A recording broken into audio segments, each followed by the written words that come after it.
Hello. Afternoon. It's Sunday. I actually got sleep last night. I'm very excited.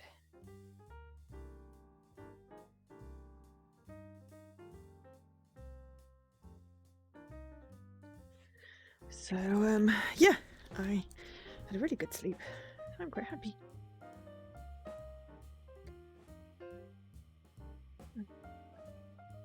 So yeah, I've completely forgotten what voices I did for this. But hey, we're back with the Doki Doki Literature Club.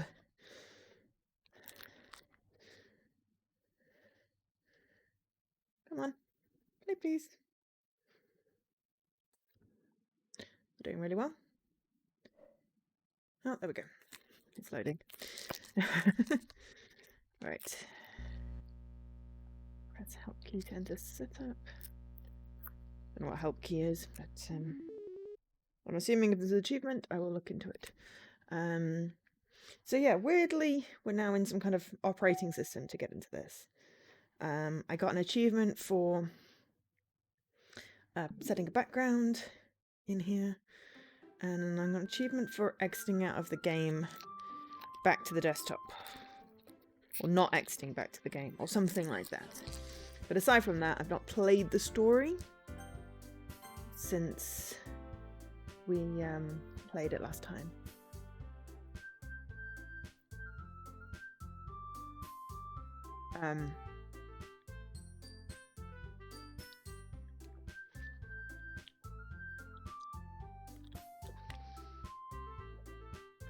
Which was... Wow. Dates are backwards. So it wasn't a year ago, was it? Oh god. No. October, November. Or did we do another stream on this?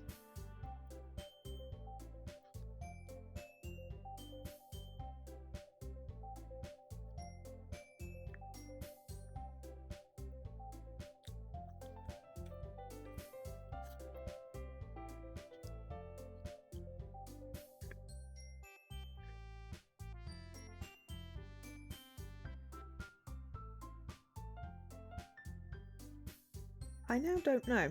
It looks like I did do another stream. I'm sure I'll have a VOD for it, whatever, but that's the latest timestamp.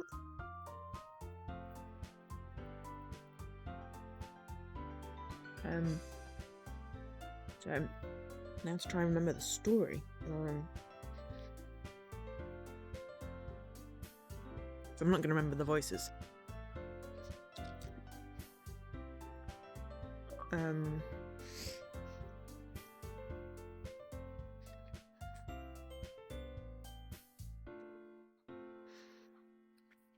Yep, we did 2 streams. We did 3 hours on October the 31st, Halloween, whenever that was, possibly a Sunday.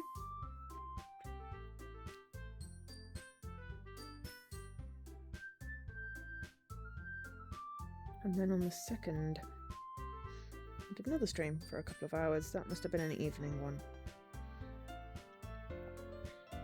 Oh, okay. And then since then, there was one achievement which I did, which would have been for some sort of competition or something, probably. Or one of the reward quests.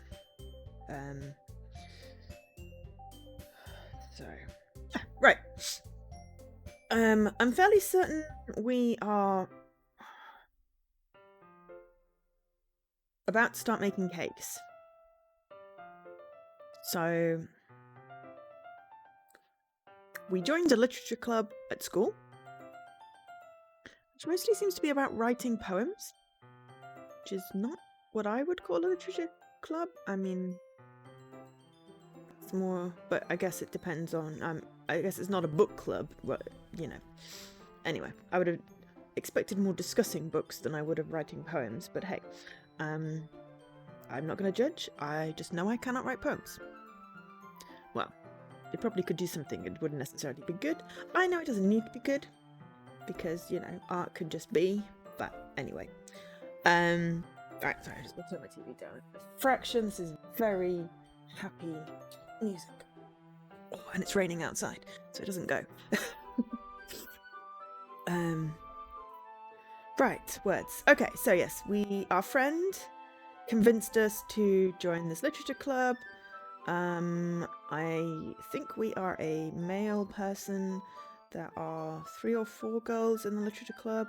We glommed on to Natsuki, who I believe is the small girl that likes the anime and the comics, and we've been sort of focusing on her.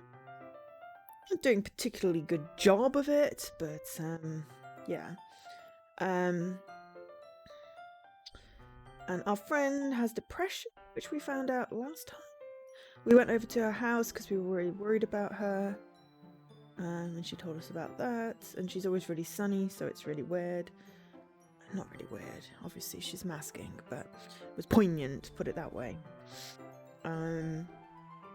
But yeah, there's some sort of festival, and we're going to be reading poetry, and we're making cute bunny cakes.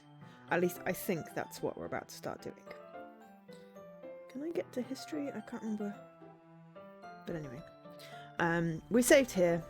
I think we spent some time talking to our friend.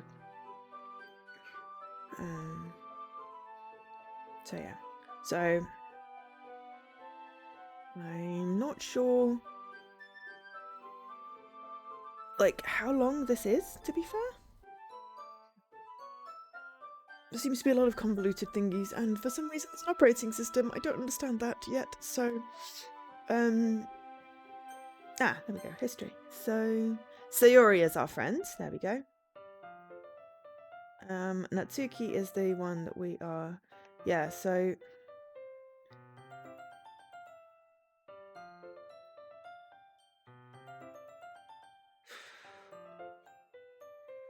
yeah, it's all really scary. I don't understand any of my feelings, Joe. The only time when I'm not feeling nothing is when I'm feeling pain.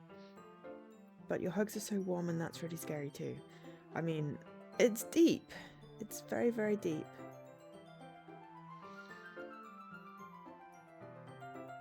So we're going to spend the festival with her because, honestly, at this point, the cute anime girl, it's not really worth it for, you know.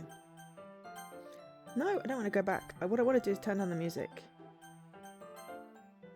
There we go. It's just very bouncy. We've enabled content warnings, I believe, because this game obviously deals with quite interesting, quite deep subject matter. But yeah, we are going to work our way through it. We're going to see if we get our random to-do list achievement. We're going to see if we finish the story. I'm not quite sure what to expect, but I want to at least do a playthrough of this on stream. And as I said, we've already done like 5 hours or something, so we'll see what today brings. And then I've completely rearranged my schedule for next week with what I was going to stream. Basically the only thing that's staying the same, provided Jessie's still up for it, is Faraday on Tuesday. I'm doing a bonus stream tomorrow because I've got the day off, because I took a day off because I was like, if I can finally sleep because upstairs is not noisy, I might actually be able to revitalize myself a little bit. And also I need to rearrange my office to make it more, this is my office focused thing. And I've come up with a good idea that doesn't involve me moving more than, moving furniture that could cause problems, but I just need, a day to do it. Because it needs dusting as well, because literally no point in rearranging if all I'm doing is making dust fly around, because that'll make my allergies act up. So I am going to do like a 7 p.m. stream of the new Artifacts Monday game, because I've got a promo code and I like those, and I haven't done one of those in a while. So we'll do that. And then Tuesday, hopefully co-stream with Jessie. Thursday I'm going to do a triple promo.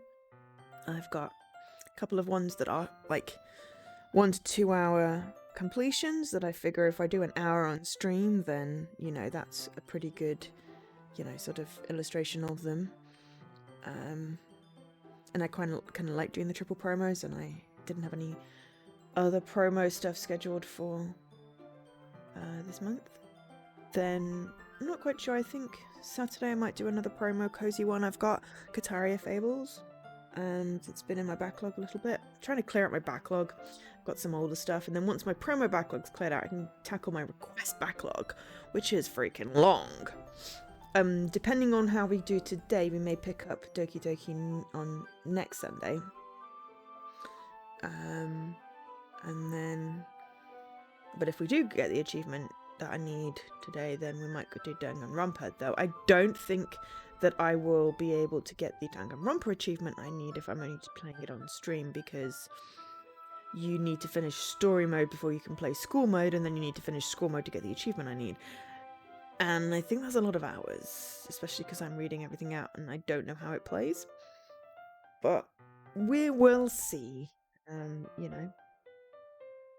I mean, we could end up playing more Danganronpa during the final week, depending on how we see, or if it's not catching me the same as AI or Nonnery, we might just play it off stream.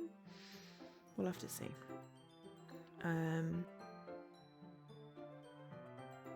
Because I really like the Spike Chunsoft stuff, but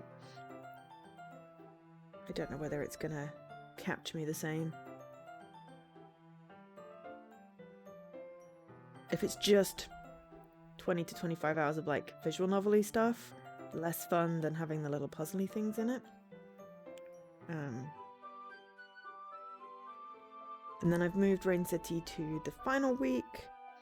I mean, that's just one I bought that I thought might be cool to stream. We'll see. I may end up just playing that off stream.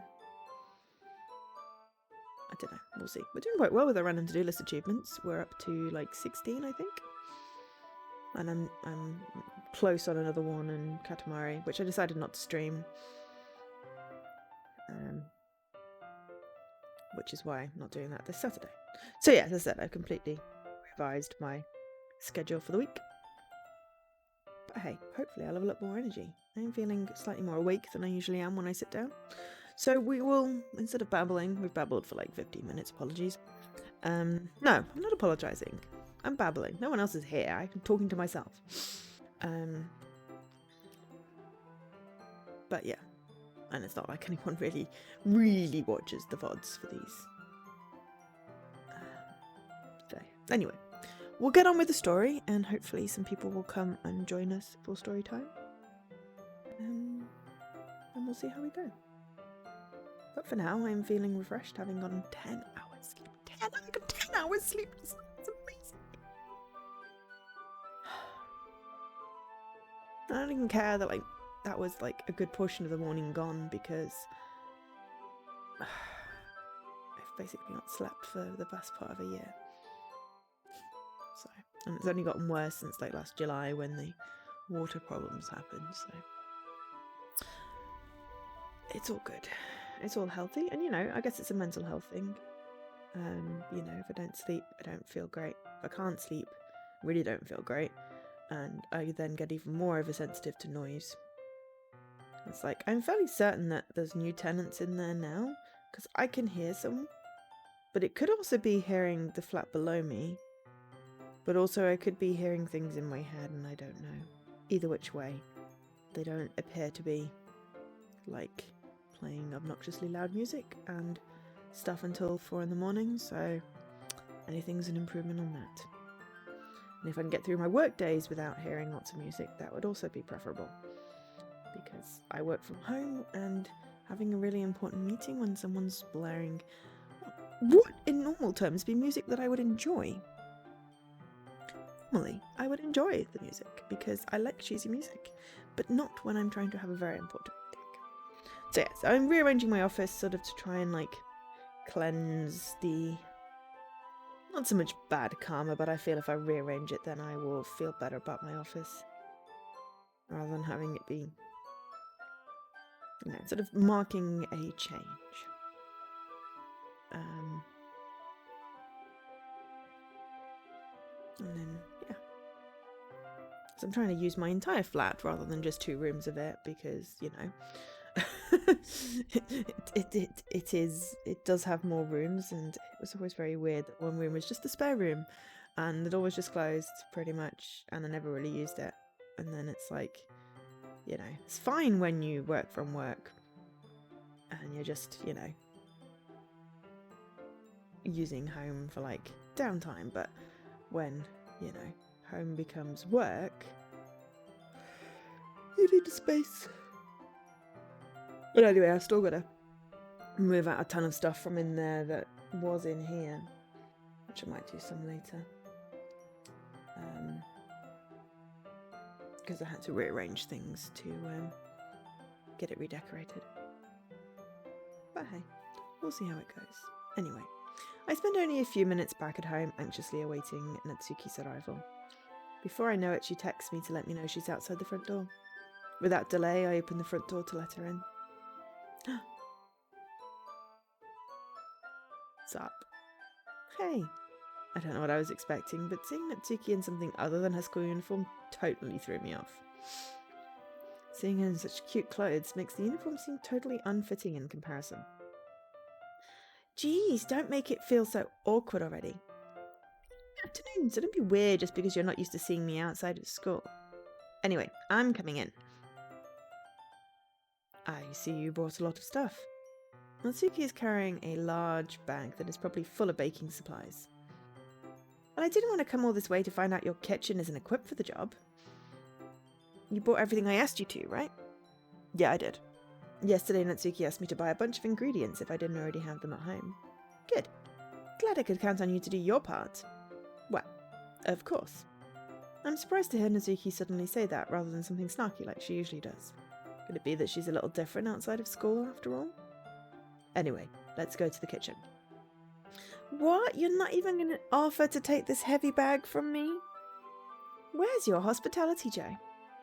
Come on. Since when did I need to be a gentleman?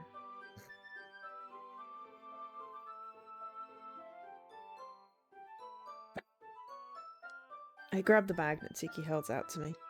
Ugh, this is ridiculously heavy. I carried that all the way here. I see now. Yeah, I am impressed, Natsuki. It seems like I always underestimate you. It's because I'm so small, isn't it? You jerk. Natsuki hits a fist into my chest. Hey, your size has nothing to do with it. Really hate being small that much? It's not like I hate it. I mean, sometimes I like proving people wrong when they only think I'm worth my size. It's fun when I get to be small and also better than other people, but geez, never mind. What are you making me say? Don't think you can make me talk about weird things just because I'm not at school. Are we getting started or what? There's a lot of stuff I gotta teach you. Alright, that's a little bit more like you. You're more fun when you just speak your mind like that. Hey, you are treating me like a kid. Just trying to be a little nicer to you, you know. Just because I don't have a mature and sexy figure like Yuri doesn't mean you should treat me like... Natsuki catches her words and her face turns red. Natsuki. Forget it. I didn't say anything. I should apologise. Huh? I appreciate that you were trying to be nicer. I should have been a little more considerate too. But also, if that's what you're thinking, then you should know there are tons of guys who are into body types like yours. How would you know that anyway? Just trust me on this one. Gross? Hey, was that to me? Who else? Man, let's just get started already. Get all sour when a girl calls you gross. I finally found your weakness, Joe. Natsuki smiles deviously. Please spare me. Well, if Natsuki decides to dish out more insults like that, there's no way I'm not fighting back. Okay, I've got... dust. I also discovered I have a spider web in my bedroom. I'm like, I clearly should open my curtains more. But I like keeping it dark in there. And I was then dusting, and then now I have dust on my specs and I can't see. That's better. I should clean them properly, but effort. but she's satisfied enough for now, finally starting to pull things out of her bag so we can get started. I'm yawning because I'm relaxed and comfortable, not because I'm tired. Well, I'm actually probably tired because I've had like months of not sleeping, but yeah.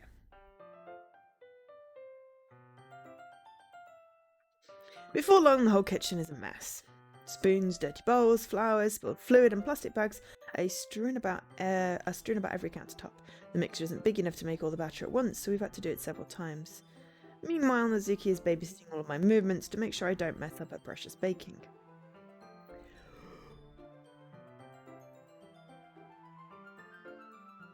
Joe, where did you put the food colouring? The batter's going in the oven, so I need to fill the trays. I think it's still in the bag next to the table. What are you using it for? To colour the batter, of course. I'm making each tray a different colour. That way, even if the flavours aren't different, everyone can still pick their favourites. Ah, that's a cute idea. Are we doing anything like that with the icing? Do you want to? You're asking me? I don't really have a preference, so come on. Putting any heart into this at all? Can you at least try to have fun? I'm having fun. I'm not really sure what Natsuki's trying to get out of me. Meanwhile, I see her separate the batter into smaller bowls and put a few drops of food colouring into each. Ah, that does look pretty cool. See? It's not like baking is just about following instructions. Presentation is where you get to be creative and have the most fun. It's a million times more worth it in the end if just looking at it makes everyone's eyes lighten up. I was hoping we were going to make cute food, like bunny cakes or something. I want pictures of cute food. I've just been spoiled by that strawberry vinegar game. And they've brought out a new one, blackberry honey. I think they just like making me hungry, just thinking about the actual titles of the game. So hopefully we'll have a chance to play that one at some point. Oh, Jesus Christ, Joe, stop yawning. Like the ones you made on my first day, huh? I recall Natsuki proudly presenting her cat-shaped cupcakes and Sayori and Monika's delighted expressions. Oh yeah, so there's Yuri and Monika. They all have different styles. I wonder if I can make Natsuki proud like that too. Yeah, maybe I will use the food colouring then. Sounds like you're starting to understand. Just make sure you completely finish mixing the icing before you mess with the food colouring. Yeah, it's getting there. We were using the electric mixer to do the batter, so I got stuck with a whisk and a huge bowl for the icing. Huh? The icing's still all lumpy. Are you even trying? Well, yeah. It'll just take a little longer. Jeez, I'm here all night if you do it like that. Here, look. Natsuki grabs the whisk from me and uses her other hand to tilt the bowl back. You really need to try and beat the crap out of it. After a few seconds, the consistency of the icing has already improved. See? As if to emphasise, Natsuki sticks a finger in the icing and pops it in her mouth. I reluctantly start to do the same. Hey! Natsuki suddenly grabs my wrist. Your gross fingers in my icing? Your icing, hey? Are you forgetting who did all the work? I start to fight back, trying to inch my finger towards the bowl. Don't make me beat the crap out of you next. I'd like to see you try. I push harder, just enough for my finger to reach the icing.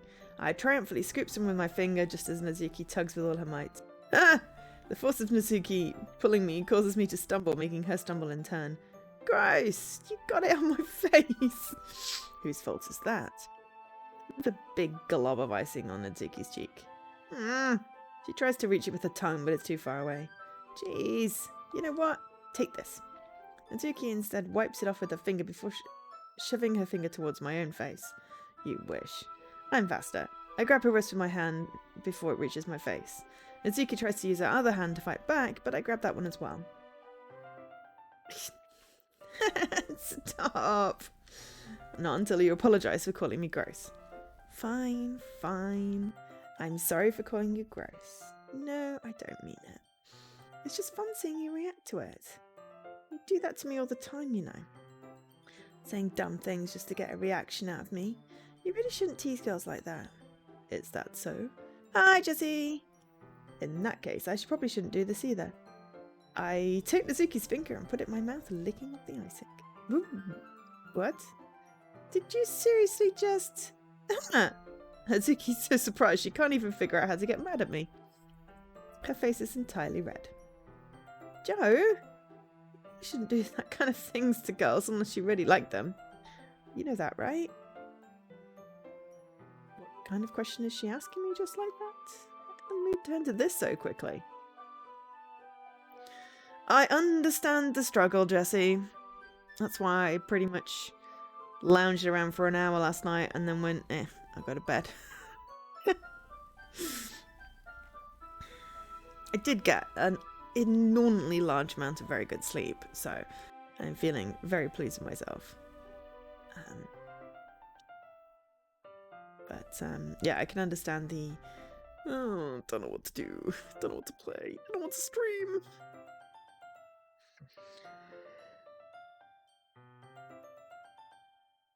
Oh, but I am happy to do some dungeons if you want to. It is, you know, Dream Team and all that.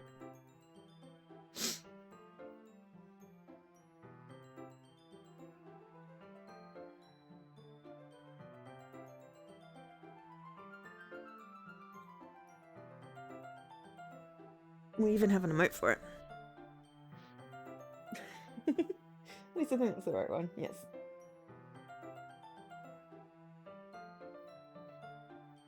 How did the moon turn to this so quickly? Natsuki gazes at me in silence. I notice her shallow breaths. Why am I starting to feel dizzy? Are you breathing, dude? Out of nowhere, the fire alarm starts going off. Oh shit. How long were we standing there? She only just put the cupcakes in! Natsuki rushes over to the oven. Is something burning? I thought you didn't put the cupcakes in yet. No wonder. You left a dirty tray in here, dummy. Did you make a mistake like that? You should have checked before turning the oven on. Oh good, we didn't burn the cakes. Don't blame me for your mistakes. Jeez. Natsuki uses an oven mitt to grab the blackened tray out the oven. I mean, to be fair, I often store my trays in the oven, because then they're easy to access.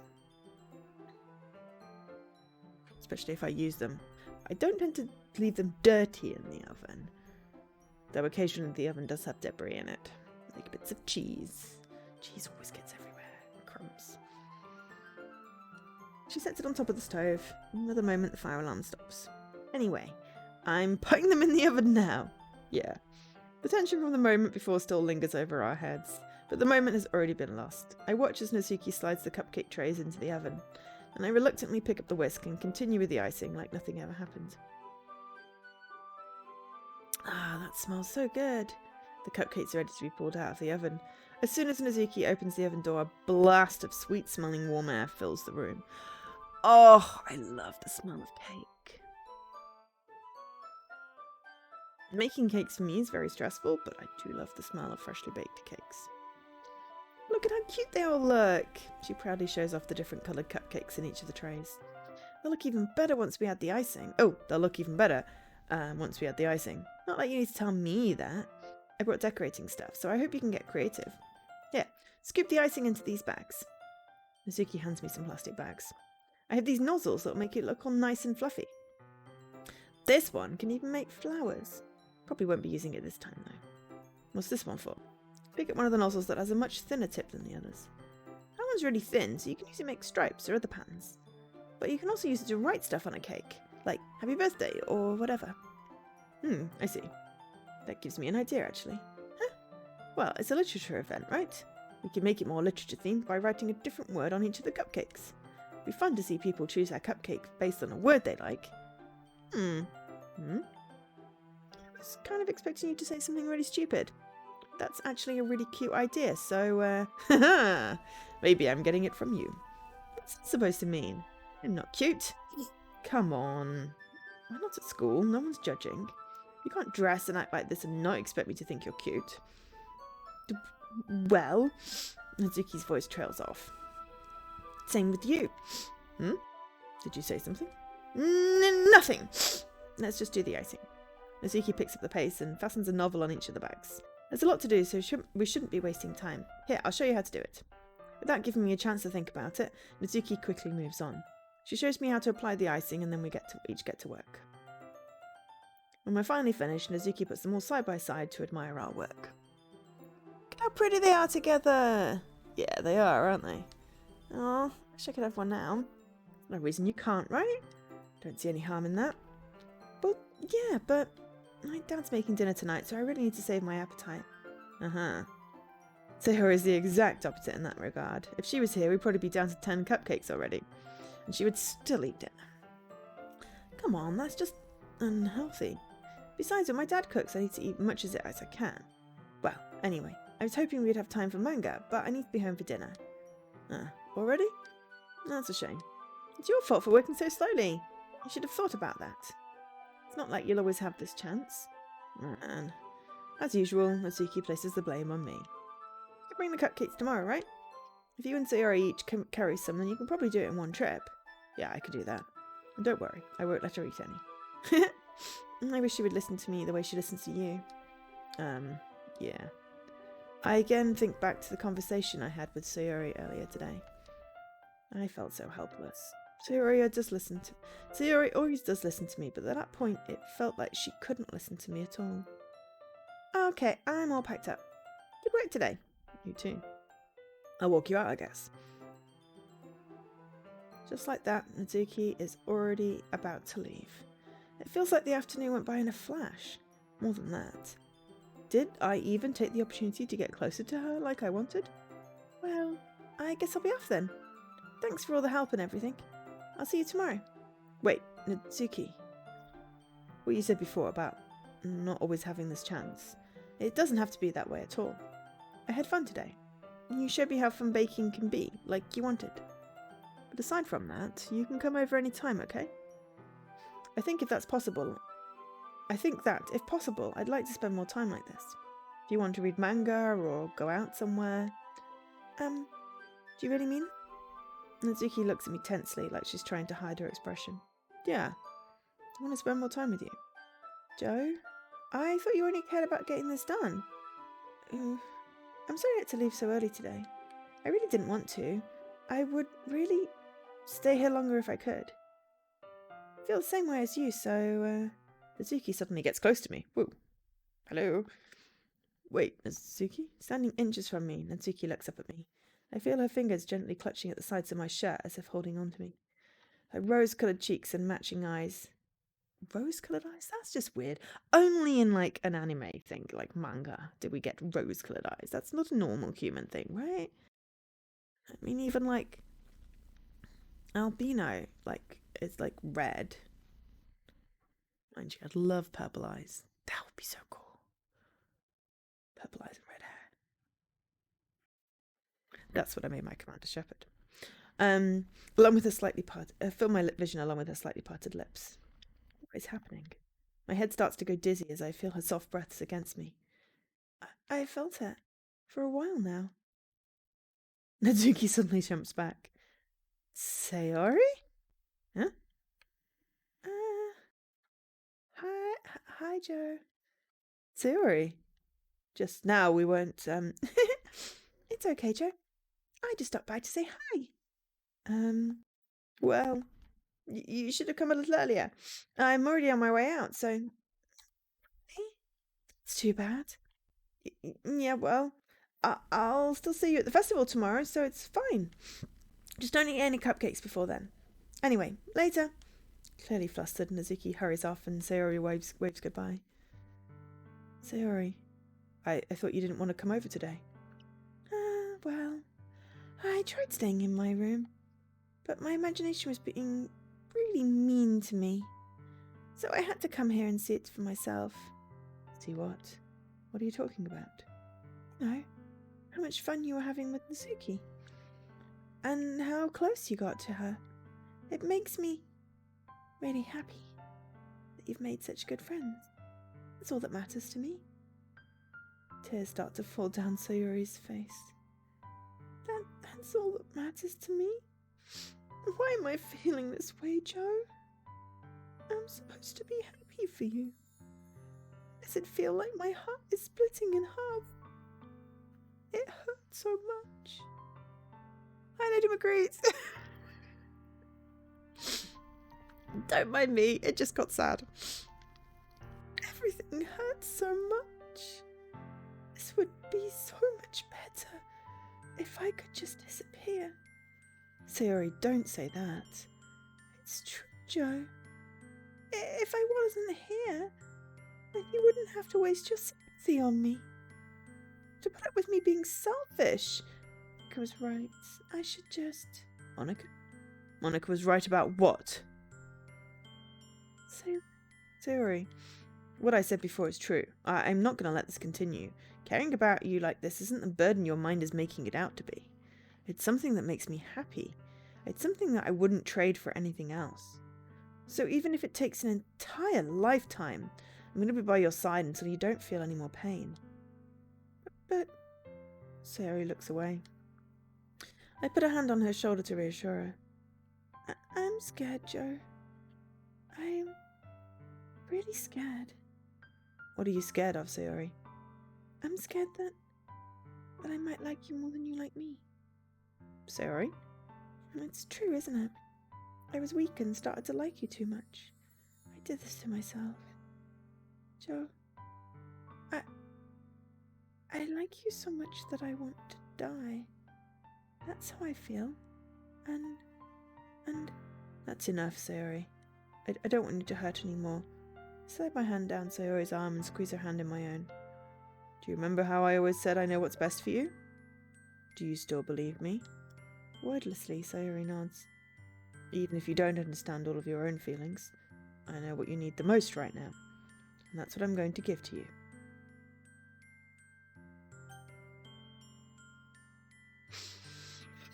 Okay, so this is a decision. We're just gonna save. I'm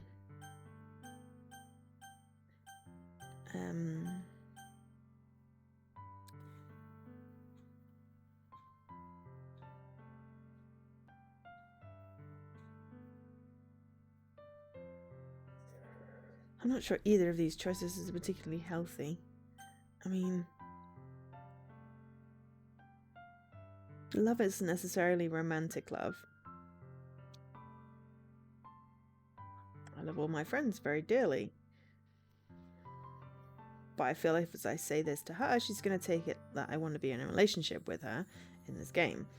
And I like Suki in this game. But I feel like that she's going to take as a rejection.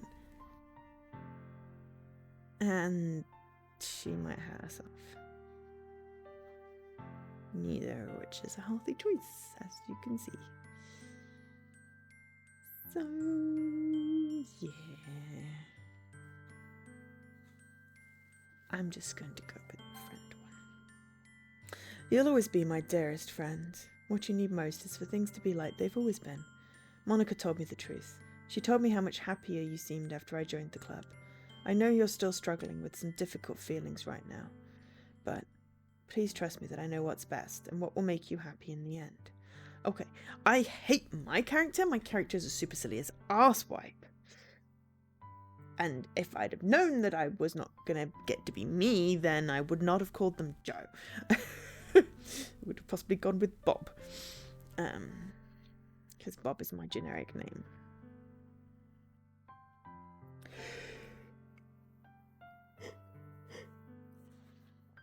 But yeah, how can you know what best was?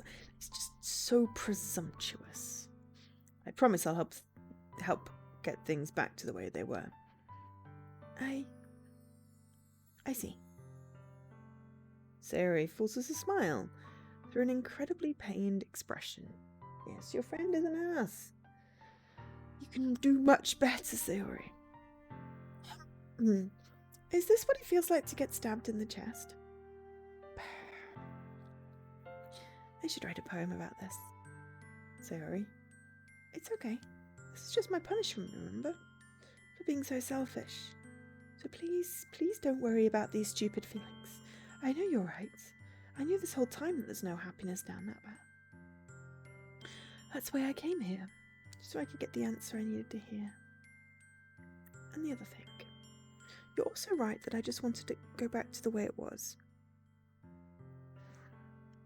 I realise that now. You really do know me better than anyone else, Joe.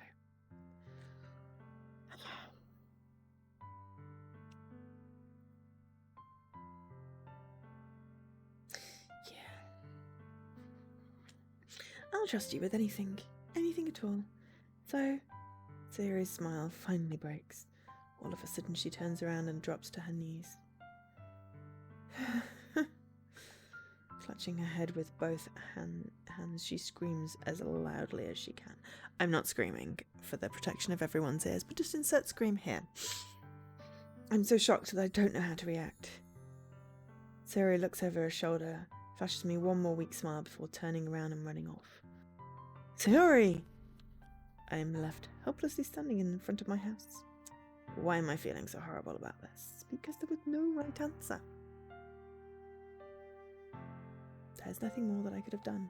The most I can do is support Sayori through her feelings and help her on the path that's right.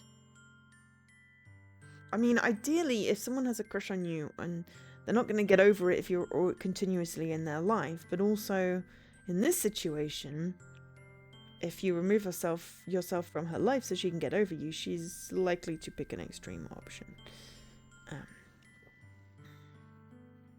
So again, possible decisions. Obviously, caveat: I'm not a mental health professional. I just have experience with my own mental health difficulties and can empathize with some of the things that happen in this game. But yes, if you are struggling, please seek help. There are plenty of professionals out there that are more equipped to do so.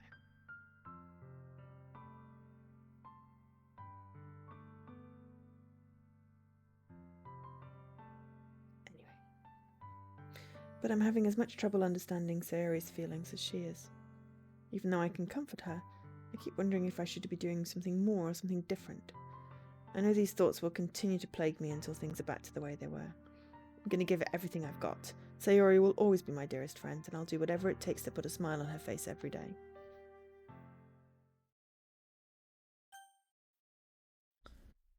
And yeah. Thanks for the content warning, game. I should probably make this a mature stream one sec, because yeah. I wish there was an age rating thing that you could easily set, like you used to be able to do on Mixer. I really, really, really wish. Oh, great. Now I've got to find where the blinking option is. There we go. Mature. You used to just be able to set the age rating for each stream. I used to always have it set at teen, because teen would pretty much cover everything, and then you could more easily change it, whereas there's no command to change it. Twitch, and you don't have that granularity. You just have the option for mature.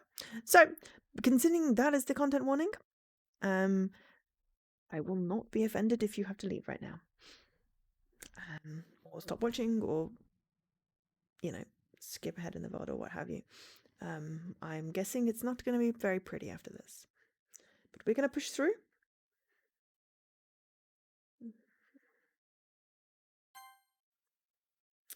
It's the day of the festival. Of all days, I expected this to be the one where I'd been walking to school with Sayori. But Sayori isn't answering her phone. I considered going to her house to wake her up, but decided that's a little too much. Meanwhile, the preparations for the event should be nearly complete. I managed to carry all the cupcakes myself by carefully stacking 2 trays. Tupperware, dude! Tupperware! That's how you carry multiple cakes.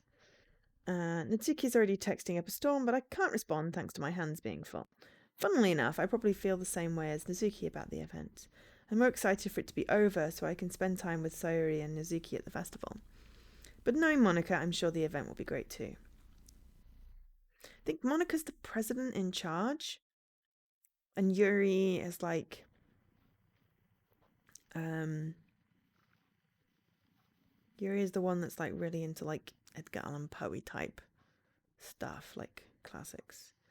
Joe, you're the first one here. Thanks for being so early. That's funny. I thought at least Yuri would be here by now.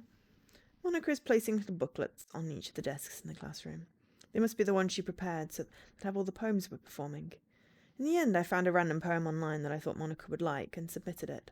So that's the one I'll be performing. I'm surprised you didn't bring Sayori with you. Yeah, she overslept again. That dummy. You'd think that on a day this important you'd try a little harder. Dude.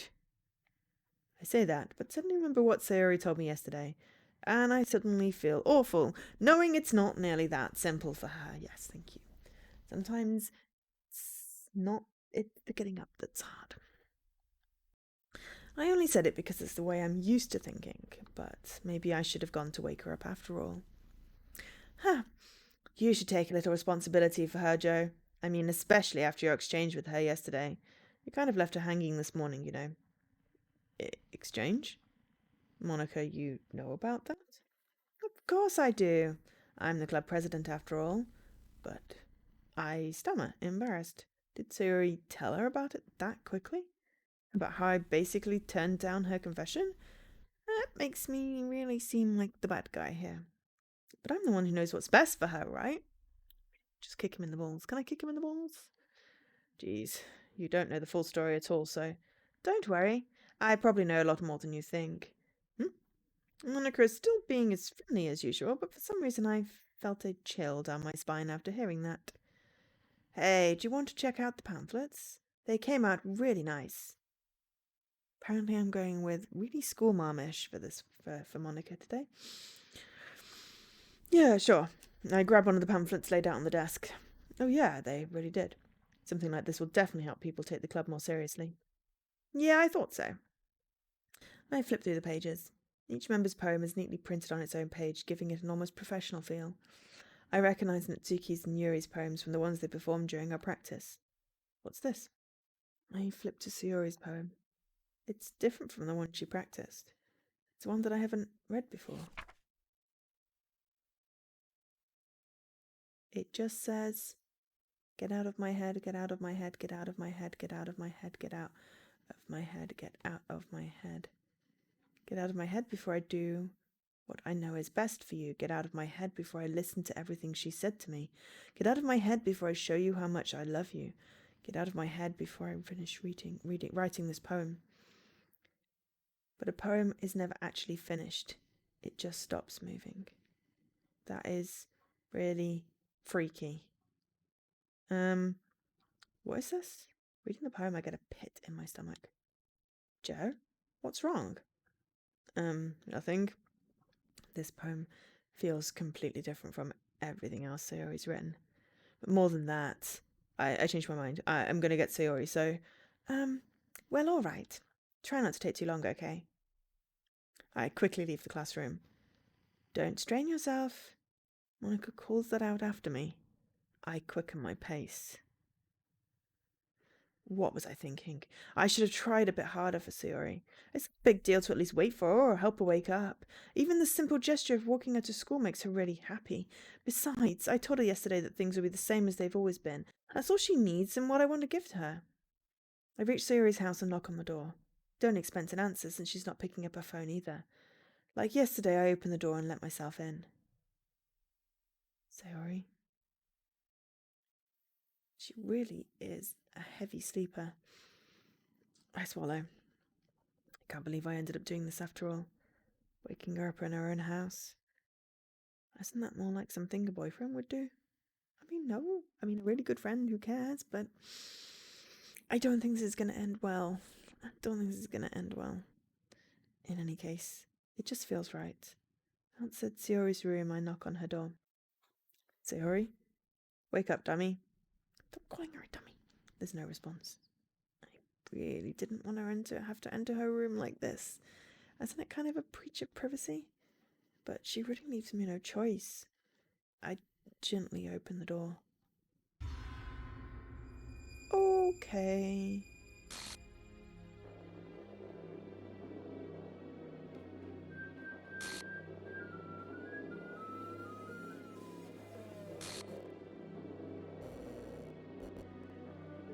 I really hope the game errors are intentional. Game script chapter 5 RPY 307. See traceback.txt for details. What the hell? What the hell? Is this a nightmare? It has to be. This isn't real. There's no way this can be real. Sayori wouldn't do this. Everything was normal up until a few days ago. That's why I can't believe what my eyes are showing me. I suppressed the urge to vomit. It was yesterday. I told Sayori I would be there for her. I told her I know what's best and then everything will be okay. Then why would she do this? How could I be so helpless? What did I do wrong? Turning down her confession? It has to be what pushed her over the edge. Her agonized scream still echoes in my ears. Why did I do that to her when she needed me the most? Why was I so selfish? It's my fault. My swarming thoughts keep telling me everything I could have done to prevent this. If I just spent more time with her, walked her to school, gave her what I know she wanted out of our relationship, then I could have prevented this. I know I could have prevented this. Screw the literature club, screw the festival. I just lost my best friend. Someone I grew up with. She's gone forever now. Nothing I do can bring her back. This isn't some game where I can reset and try something different. I had only one chance and I was not careful enough. And now I'll carry this guilt with me until I die. Nothing in my life is worth more than hers. But I still couldn't do what she needed from me. I know, right, Jesse? It's like, that's what I saved. But I'm gonna go with the game for now and see. And now, I can never take it back. Never. Never, never, never, never, never, never. Ah, okay. End. Well, that was short and sweet. I could have actually got to the end had I done more on whichever day I did part 2.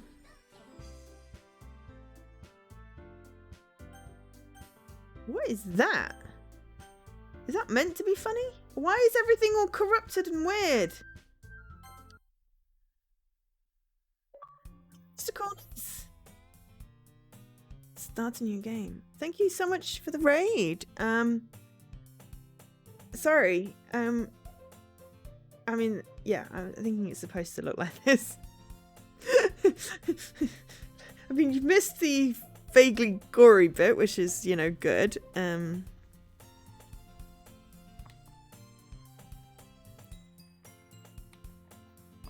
we go. Button.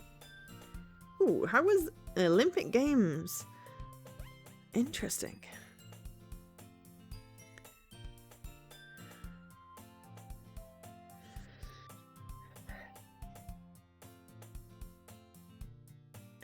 Yeah, I mean, I could try and read that, but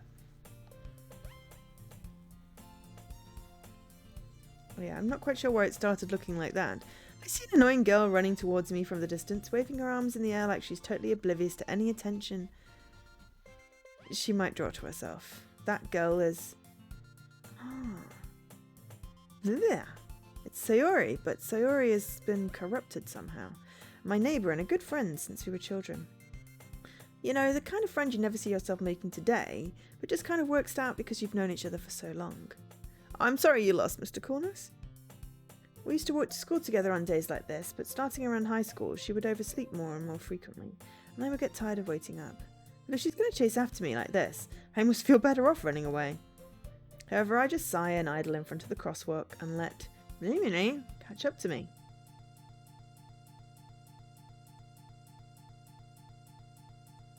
It's supposed to do this. There we go. It's supposed to do this. But in any other day, any other game, that would be alarming. It's like, it feels very intentional that it's supposed to do that. It's an ordinary school day like any other. Mornings are usually the worst, being surrounded by couples and friend groups walking to school together. Meanwhile, I've always walked to school alone. I always tell myself it's about time I meet some girls or something like that, but I have no motivation to join any clubs. I'm perfectly content just getting by on the average, while spending my free time on games and anime. There's always the anime club, but it's not like there would be any girls in it anyway. The school day is as ordinary as ever, and it's over before I know it. After I pack up my things, I stare blankly at the wall, looking for an ounce of motivation. Clubs. There really aren't any that interest me. Besides, most of them would probably be way too demanding for me to want to deal with. I guess I have no choice but to start with the anime club. Joe? Monica? Oh my goodness, I totally didn't expect to see you here. It's been a while, right? Yeah, it has. Monica smiles sweetly. We do know each other. Well, we rarely talked, but we were in the same class last year. Monica was probably the most popular girl in class. Smart, beautiful, athletic. Basically completely out of my league. So having her smile at me so genuinely feels a little, what did you come in here for anyway? Oh, I've just been looking for some supplies to use for my club. Do you know if there's any construction paper in here? Or markers? I guess you could check the closet. You're in the debate club, right? That. Actually quit the debate club. Really? You quit? Yeah. To be honest, I can't stand all of the politics around the major clubs. It feels like nothing but arguing about the budget and publicity and how to prepare for events. I'd much rather take something I personally enjoy and make something special out of it. In that case, what club did you decide to join? Actually, I'm starting a new one. A literature club. A literature club. Literature? That sounds kinda dull. How many members do you have so far? It's kind of embarrassing, but there are only 3 of us so far. Interesting. There were 4 last time I played this. It's really hard to find new members for something that sounds so boring. Well, I can see that. But it's really not boring at all, you know. Literature can be anything. Reading, writing, poetry. I mean, one of my members even keeps a manga collection in the club room. Wait, really? Yeah, it's funny, right? She always insists that manga is literature too. It is? 100%. Right, we're just going to drop Okay, that's interesting. I'll drop a save there because my other saves were here. This is very interesting. I am definitely intrigued. There was some kind of weird file system thing if you exit out of the game, where like literally the characters were files in a file system.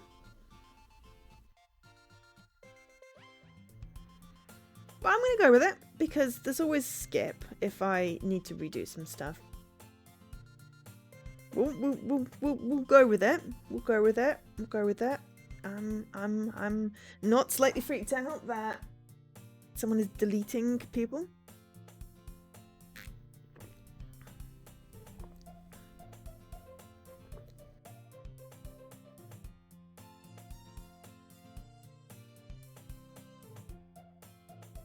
Sorry, my microphone was waggling. I think I just whacked it. Okay. I hope everyone's had a good weekend, or having a good weekend, or, you know, insert appropriate time period here.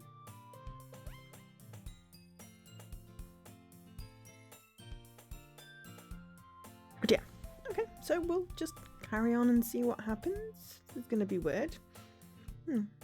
She always insists that manga is literature too. I mean, she's not wrong, I guess. And besides, a member's a member. You left the house yesterday, you regretted it? I mean, that was your first mistake, Lady Marguerite. Leaving the house? I mean, I did also. I went for a walk. It was very windy. It's raining today, so I'm glad I went for a walk yesterday rather than today. I do like walking, but it just is very cold rain. And it's grey. It's grey and murky. I had hot chocolate yesterday instead. That was lovely. Lovely. Why do you regret leaving the house though? Because, I mean, normally I just regret because outside and, you know, people.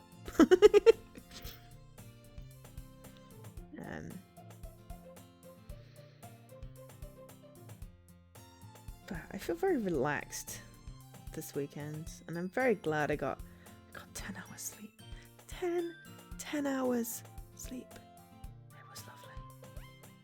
I mean, it wasn't solid. I did wake up at like 6 in the morning because I had to pee, but it was beautiful. I feel nice and relaxed, and my headache is sort of gone, so yeah. Okay, I mean, so far so good Food is always good. Love a good food.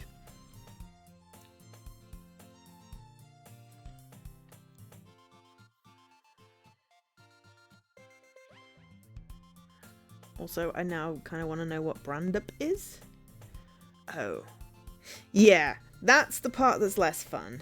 Yeah, wrecked body and headache. Yeah, I can empathise with that.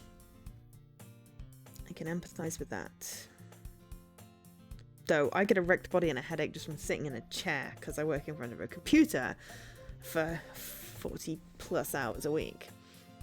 And then play video games sitting on my sofa. Different kind of wrecked, but yeah.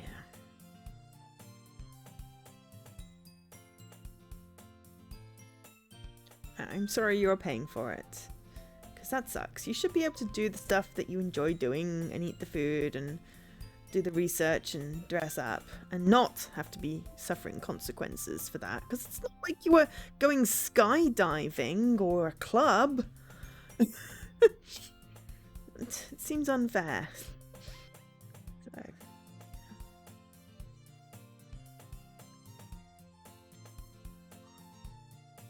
Ooh.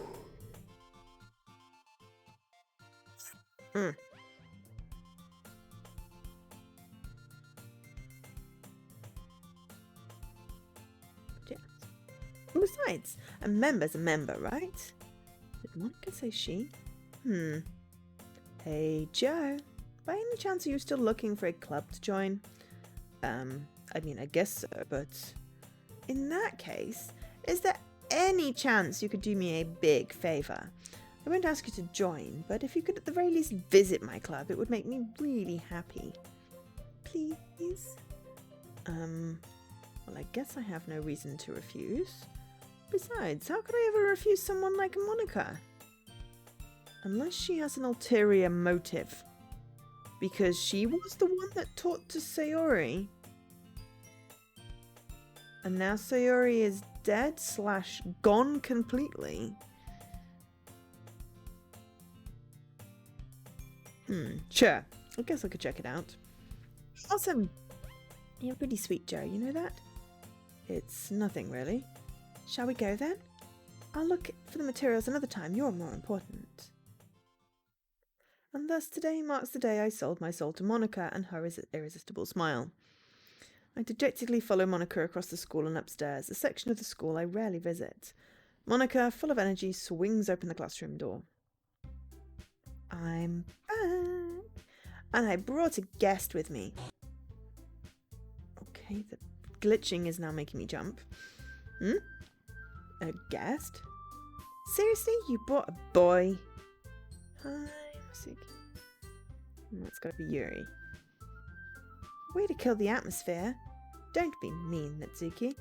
But anyway, welcome to the club, Joe. All words escape me in this situation. This club is full of incredibly cute girls. So, let me guess. You're Monica's boyfriend, right? What? No, I'm not. Natsuki. The girl with the sour attitude, whose name is apparently Natsuki, is one I don't recognise, but we're still going to be friends with her because I kind of like that she's into manga, and Monica is now making me very suspicious. Her small figure makes her look like a first-year student. Anyway, this is Natsuki, energetic as usual, and this is Yuri, the vice president. It's nice to meet you. Yuri, who appears compatibly more mature and timid, seems to have a hard time keeping up with someone like Natsuki. Yeah, it's nice to meet both of you. So I ran into Joe in a classroom and he decided to come and check out the club. Isn't that great? Wait, Monica? Tell you to let me know in advance before you brought anyone new. I was going to, well, you know. Sorry. I didn't forget that, but I just happened to run into him. In that case, I should at least make some tea, right? Yeah, that would be great. Why don't you come sit down, Joe? The girls have a few desks arranged to form a table. Yuri walks to the corner of the room and opens the closet. Meanwhile, Monica and Natsuki sit directly across from each other.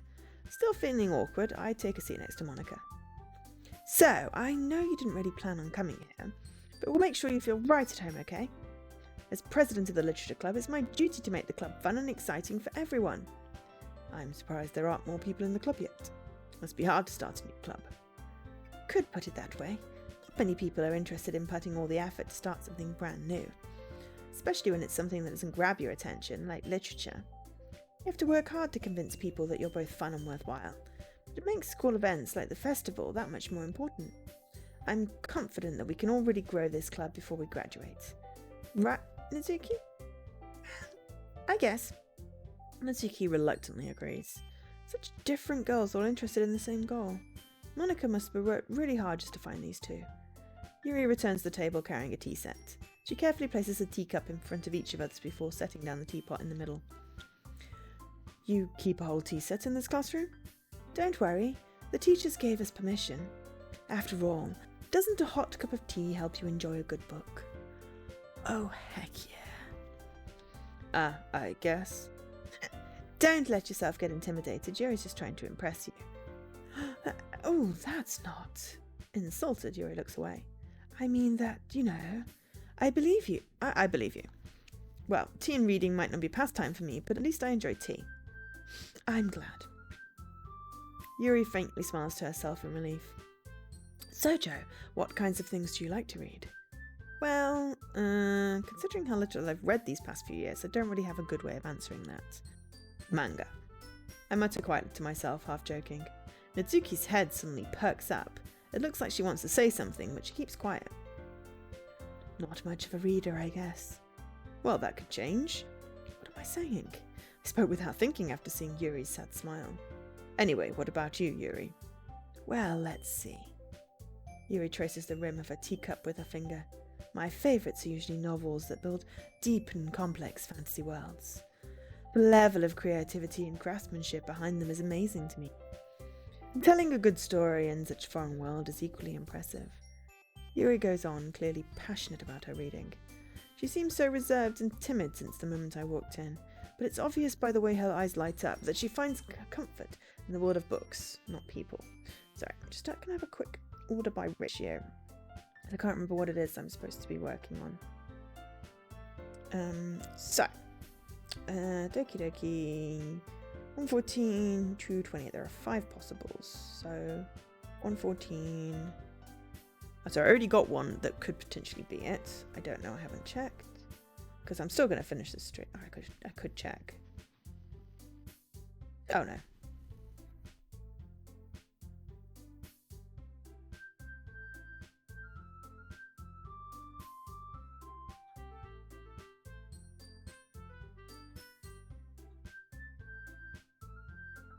Okay.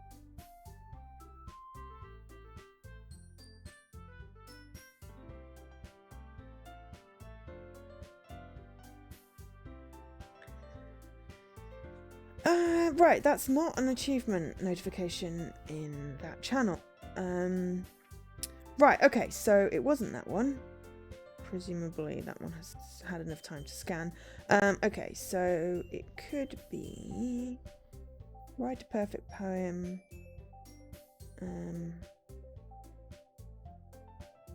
Write a poem in 20 seconds. No, that doesn't count. Yep, it could be write a poem in 20 seconds or less. That sounds like a cool plan.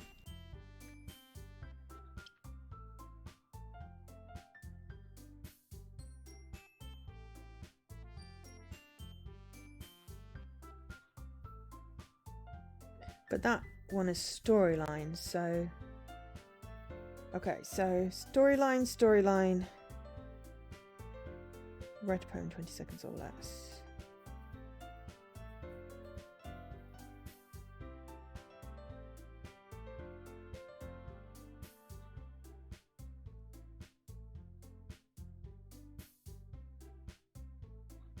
Okay, let's try not to spoil myself too much. Okay, so there are some storyline achievements we'll just see, but we will try and write a poem in 20 seconds or less when we get to write our first poem. We'll just basically pick the first option for everything and just go zum, zum, zum, zum, zum, zum, because that's one of the options. The other one's a storyline, so I don't know whether I'll get that today, depending on how long, because it took us like 6 hours to get through the story the first time, but we've got one less character now, so maybe this one will go differently. She seemed so reserved and timid since the moment I walked in, but it's obvious by the way her eyes light up that she finds her comfort in the world of books, not people. But you know, I like a lot of things. Stories with deep psychological elements usually immerse me as well. Isn't it amazing how a writer can so deliberately take advantage of her own lack of imagination to completely throw you for a loop? Anyway, I've been reading a lot of horror lately. Ah, I read a horror book once. I desperately grasp at something I can relate to at the minimum level. At this rate, Yuri might well be having a conversation with a rock. Ah, I'd expect that from you, Yuri. It suits your personality. Oh, is that so? Really, if a story makes me think or takes me to another world, then I really can't put it down. Surreal horror is often very, very successful at changing the way you look at worlds, if only for a brief moment. I hate horror. Oh, why is that? Well, Natsuki's eyes dart over to me for a split second. Never mind. That's right, you usually like to write about cute things, don't you, Natsuki? What? What gives you that idea? You left a piece of scrap paper behind last club meeting. It looked like you were working on a poem called... Don't say it out loud! Put that back. Fine. Natsuki, you write your own poems? Well, I guess sometimes. Why do you care? I think that's impressive. Why don't you share them sometime? Oh. Natsuki averts her eyes. Wouldn't like them. Not a very confident writer yet. I understand how Natsuki feels. Sharing that level of writing takes more than just confidence. The truest form of writing is writing to oneself. You must be willing to open up to your readers, exposing your vulnerabilities and showing even the deepest reaches of your heart.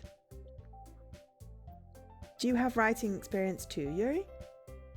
Maybe if you share some of your work, you can set an example and help Natsuki feel comfortable enough to share hers. I guess it's the same for Yuri. We all sit in silence for a moment. Hey, I just got an idea. How about this? Natsuki and Yuri look quizzically at Monika. Let's all go home and write a poem of our own. Then next time we meet, we'll all share them with each other. That way, everyone is even. I thought it was a good idea. Well, I think you're right, Monika. We should probably start finding activities for all of us to participate in together. I did decide to take on the responsibility of vice president after all. I need to do my best to nurture the club as well as its members.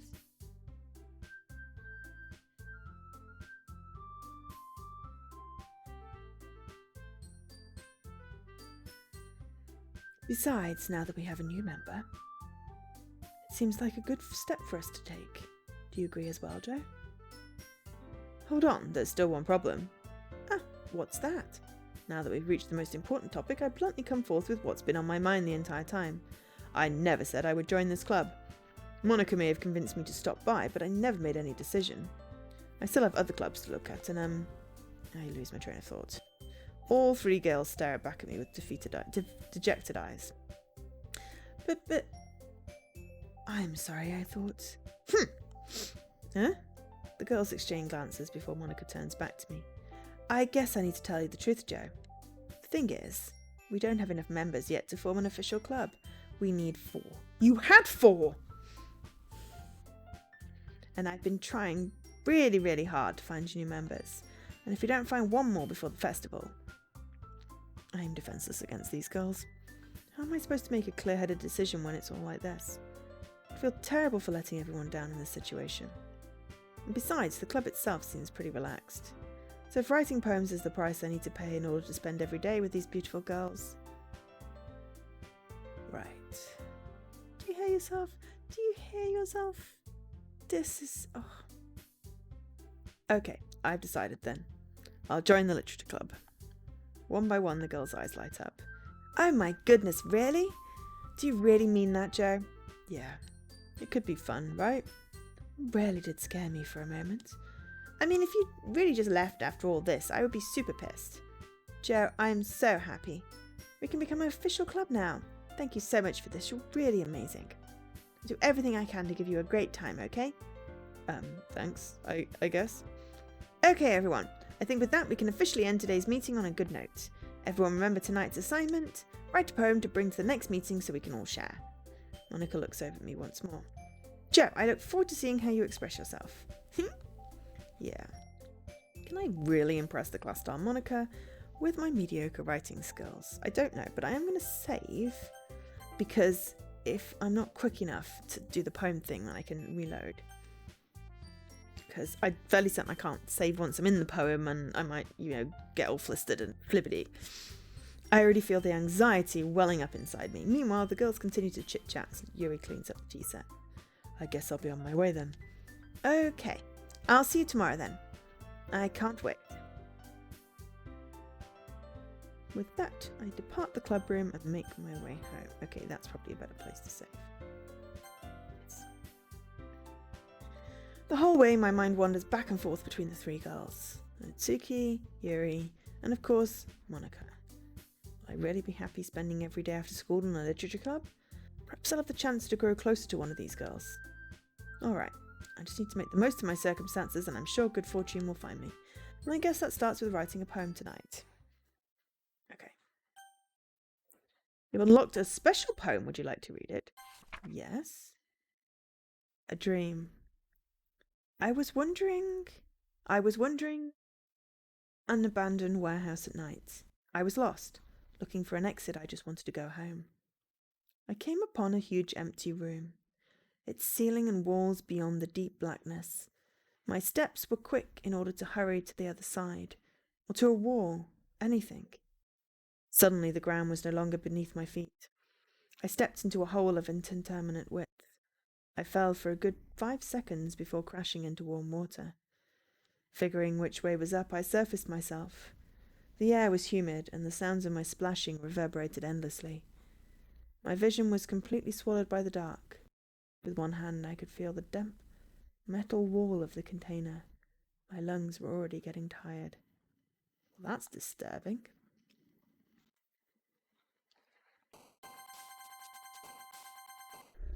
There we go. We did a really quick poem. Why is it gone creepy? Any percent. There we go. We got the one option for our thing that isn't story related.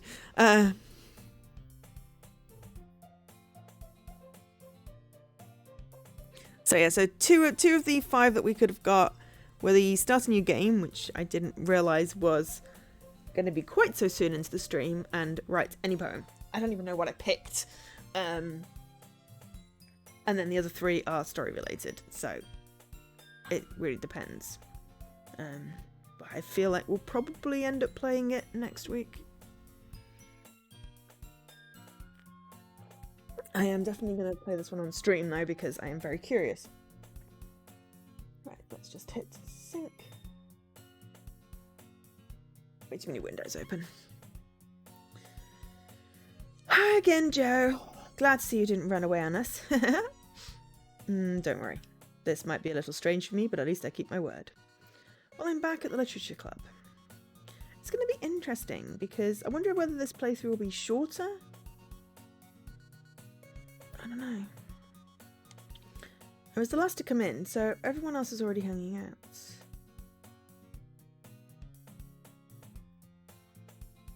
Okay, why is her face just glitching? Because that was originally Sayori? Thanks for keeping your promise, Joe. I hope this isn't too overwhelming of a commitment for you, making you dive headfirst into literature when you're not accustomed to it. Oh, come on, like he deserves any slack.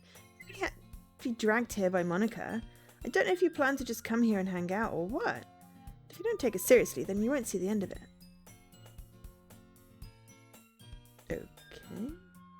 She's standing over the text.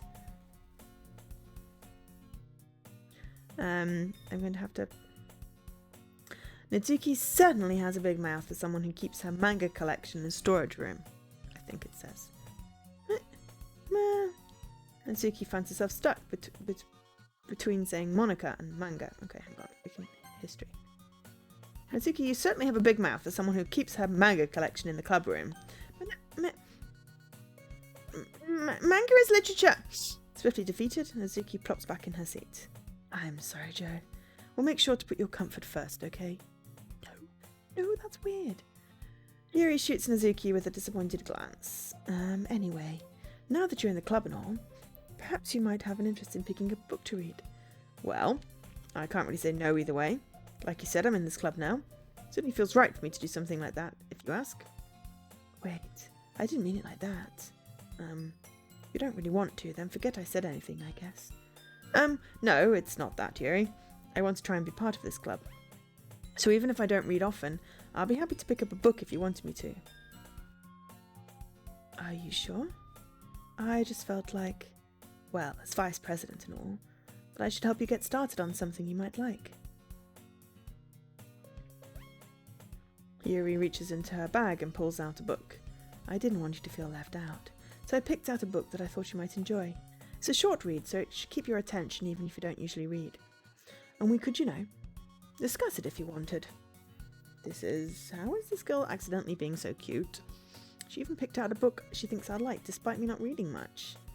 Yuri, thank you. I'll definitely read this. I enthusiastically take the book. Phew. Well, you can read it at your own pace. I look forward to hearing what you think. Now that everyone's settled in, I expected Monica to kick off some scheduled activities for the club, but that doesn't seem to be the case. Yuri's face is already buried in a book. I can't help but notice her intense expression, like she was waiting for this chance. Meanwhile, Natsuki is rummaging around in the closet. I'm really curious to talk to Yuri a little bit more, but at the same time I would feel bad for distracting her from reading. I catch a glimpse of the cover of her book. It looks like the same book that she lent to me. More than that, she seems to be on the first few pages. Crap. I think she noticed me looking at her. Last time we went straight for Natsuki, so I don't know whether it's because of the poem stuff that I picked that it's doing this. Interesting having a different option. She sneaks another glance at me and our eyes meet for a split second. But that only makes her hide her face deeper in her book. Sorry, I was just spacing out. I muttered this, sensing I made her uncomfortable. Oh, it's fine. If I were focused, then I would probably... If I were focused, then I probably wouldn't have noticed in the first place. But I'm just rereading a bit of this, so... That's the book you gave to me, right? Mm-hmm. I wanted to reread some of it. For any particular reason. Just curious, how come you have 2 copies of the same book? Well, when I stopped at the bookstore yesterday... that's not what I meant. I mean, I just happened to buy 2 of them. Ah, I see. There's something fairly obvious here that Yuri isn't telling me, but I decide to let it go. I'll definitely start reading it soon. I'm glad to hear. As it starts to pick up, you might have a hard time putting it down. It's a very engaging and relatable story. Is that so? What's the story about, anyway? Well, I look at the cover of the book. The book is titled Portrait of Markov. There's an ominous-looking eye symbol on the front cover. Basically, it's about this religious camp that was turned into a human experiment prison. The people trapped there have this trait that turns them into killing machines that lust for blood. Okay, not what I was expecting. The facility gets even worse and they start selectively breeding people by cutting off their limbs and oh, that might be too much of a spoiler. It's also gross. Don't like limb things. But anyway, I'm really into it. The book, I mean, not the thing about the limbs. That's kind of dark, isn't it? Yuri made it sound like it was going to be a nice story, so that dark turn came out of nowhere.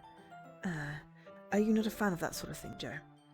No, it's not that. I mean, I can definitely enjoy those kinds of stories, so don't worry. I hope so. Yeah, I totally forgot that Yuri is into those things. Oh, itchy. She's so shy and reclusive on the outside, but her mind seems to be completely different. It's just that this kind of story, it's the kind that challenges you to look at life from a strange new perspective. When horrible things happen, not just because someone wants to be evil, but because the world is full of horrible people and we're all worthless anyway. Are you okay? Then suddenly, whoa. Then suddenly, okay, right, okay, that's just it. I'm rambling, aren't I? Not again. I'm sorry. Hey, don't apologise. I haven't lost interest or anything. Well, I guess it's alright then, but I feel like I should let you know that I have this problem.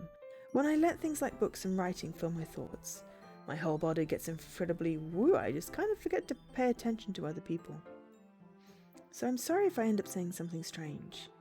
And please stop me if I start talking too much.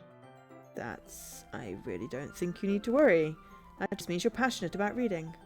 The least I can do is listen. It's a literature club, after all. Huh.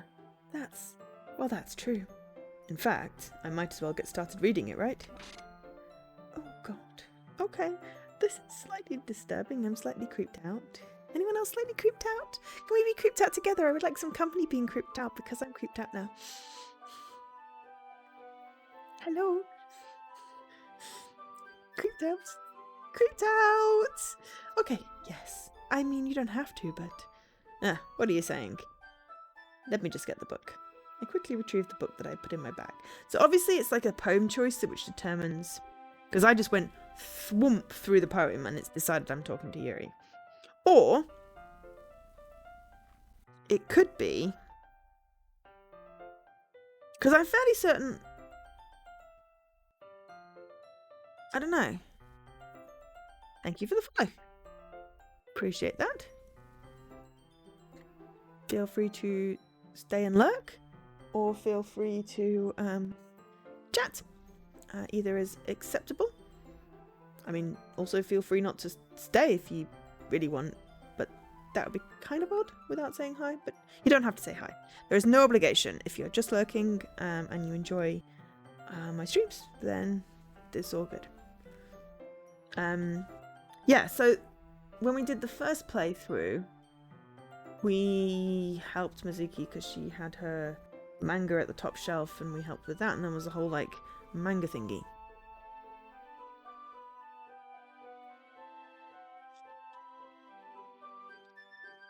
Nah, this is not my first visual novel game. I have a lot of them and I narrate them where possible on stream. I haven't, to be fair, played many on the 360 because I wasn't streaming when I had my 360. So mostly I've been doing them since Xbox One. But yes, it's not my first rodeo. I've been doing them for a few years now. So yeah, if you enjoy visual novels, then enjoy a visual novel narrated by someone who does really bad accents. Basically, that's what we're here for. Story time with Joe. It's a relaxing Sunday afternoon for me anyway, and Sunday wherever it is for you. So welcome. Okay, so yeah, I can't remember whether we actively made a choice or whether we went to try and do like a cute poem and it automatically assigned us to Mizuki.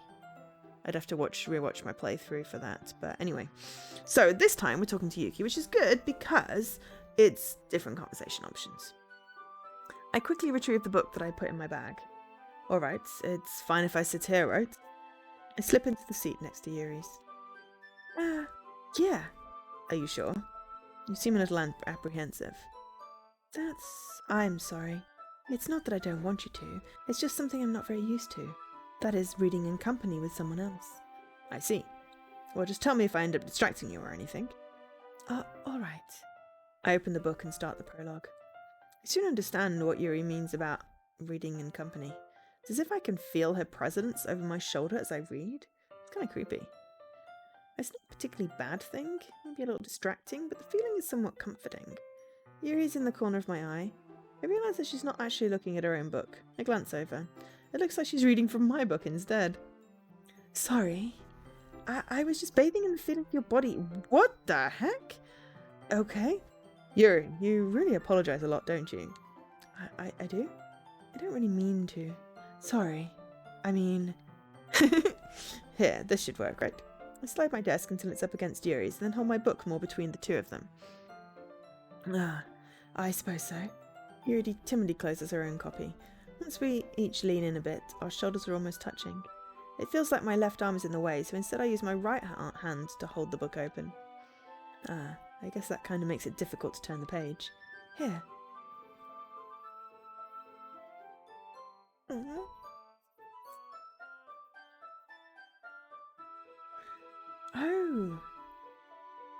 Yuri takes her left arm and holds the left side of the book between her thumb and her forefinger.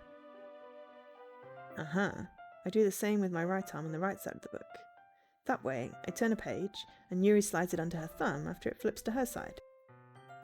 Okay, so that's interesting. The book is still a left-to-right book, not a right-to-left book, because I feel like the manga is right-to-left. which is traditional, or possibly like top down. I don't know. I know like the traditional like Western book is you read it from left to right, but I know that that is not the same for every other culture. Some of them read down because of like different characters. Some of them read from the back. Well, what I would consider the back. It's front for them, but it's right to left. But I've never really looked into it more. So it is curious. No, this is no. Oh yes, no, this is reading it the way that I would read it, not the right way. The way that I would read it. The book. I am now confusing myself here. I've never really... I'm actually now curious as to sort of... So I can understand, like, reading down vertically rather than across horizontally if characters flow that way, like kanji and stuff. But I've never looked into why right to left instead of left to right. Because, like, Arabic on a website is right to left. And left to right. I wonder why that is. I wonder if it's more like... Because that would be really natural for me as a left-handed person to write that way, because then I won't be continuously smudging everything. Maybe it's evolved from having a culture with more left-handed people.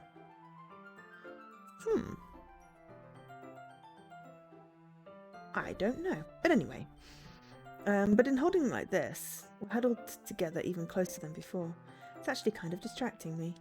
As if I can feel the warmth of Yuri's face and she's in the corner of my vision. Are you ready? Huh? To turn the page. Sorry. I think I got a bit distracted for a second. I glance over at Yuri's face again and her eyes meet. I don't know how I'll be able to keep up with her. That's okay. You're not used to reading, right? I don't mind being patient if it takes you a little longer. God, I would not be able to read a book with someone. I read way too fast. For anyone to... I'd be like... I'd finish the page. They'd be still like probably on the first sentence. I'd read the page 4 times probably before they turned the page. It would drive me bonkers. My brain works kind of fast.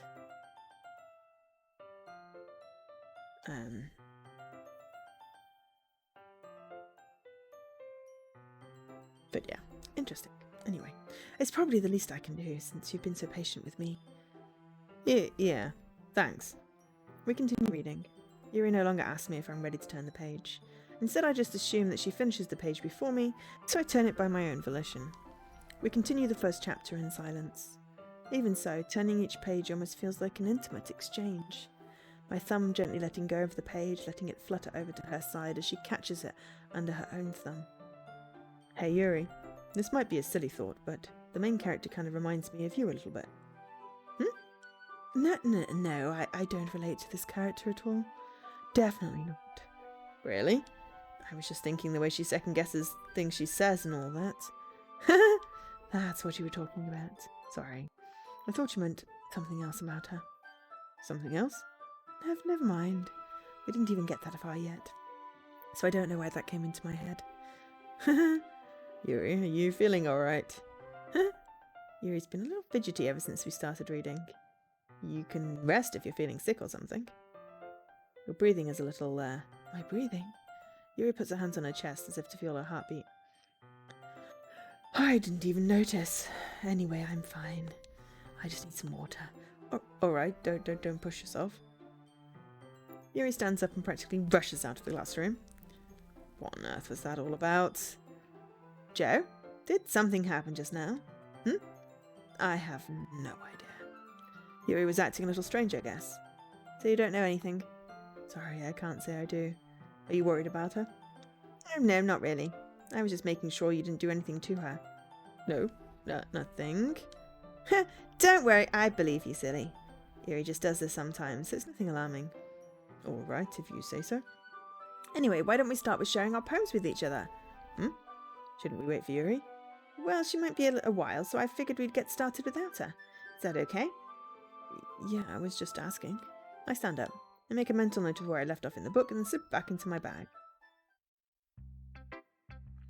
Who should I show my poem to first? I'm going to go with Nazuki because Monica is creeping me out.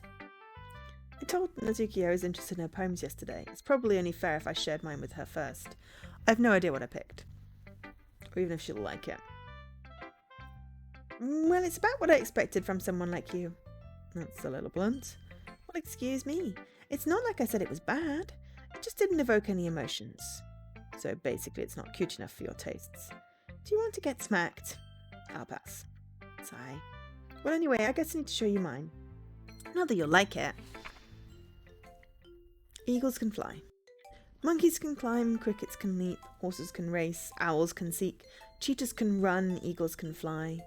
People can try. That's about it. I love hers, they're so cute. Yeah, I told you that you weren't going to like it. I like it. Just be honest. I am. Why are you so convinced that I wouldn't like it? Well, because everyone in high school thinks that writing has to be all sophisticated and stuff. So people don't even take my writing seriously. But isn't the point of poems for people to express themselves?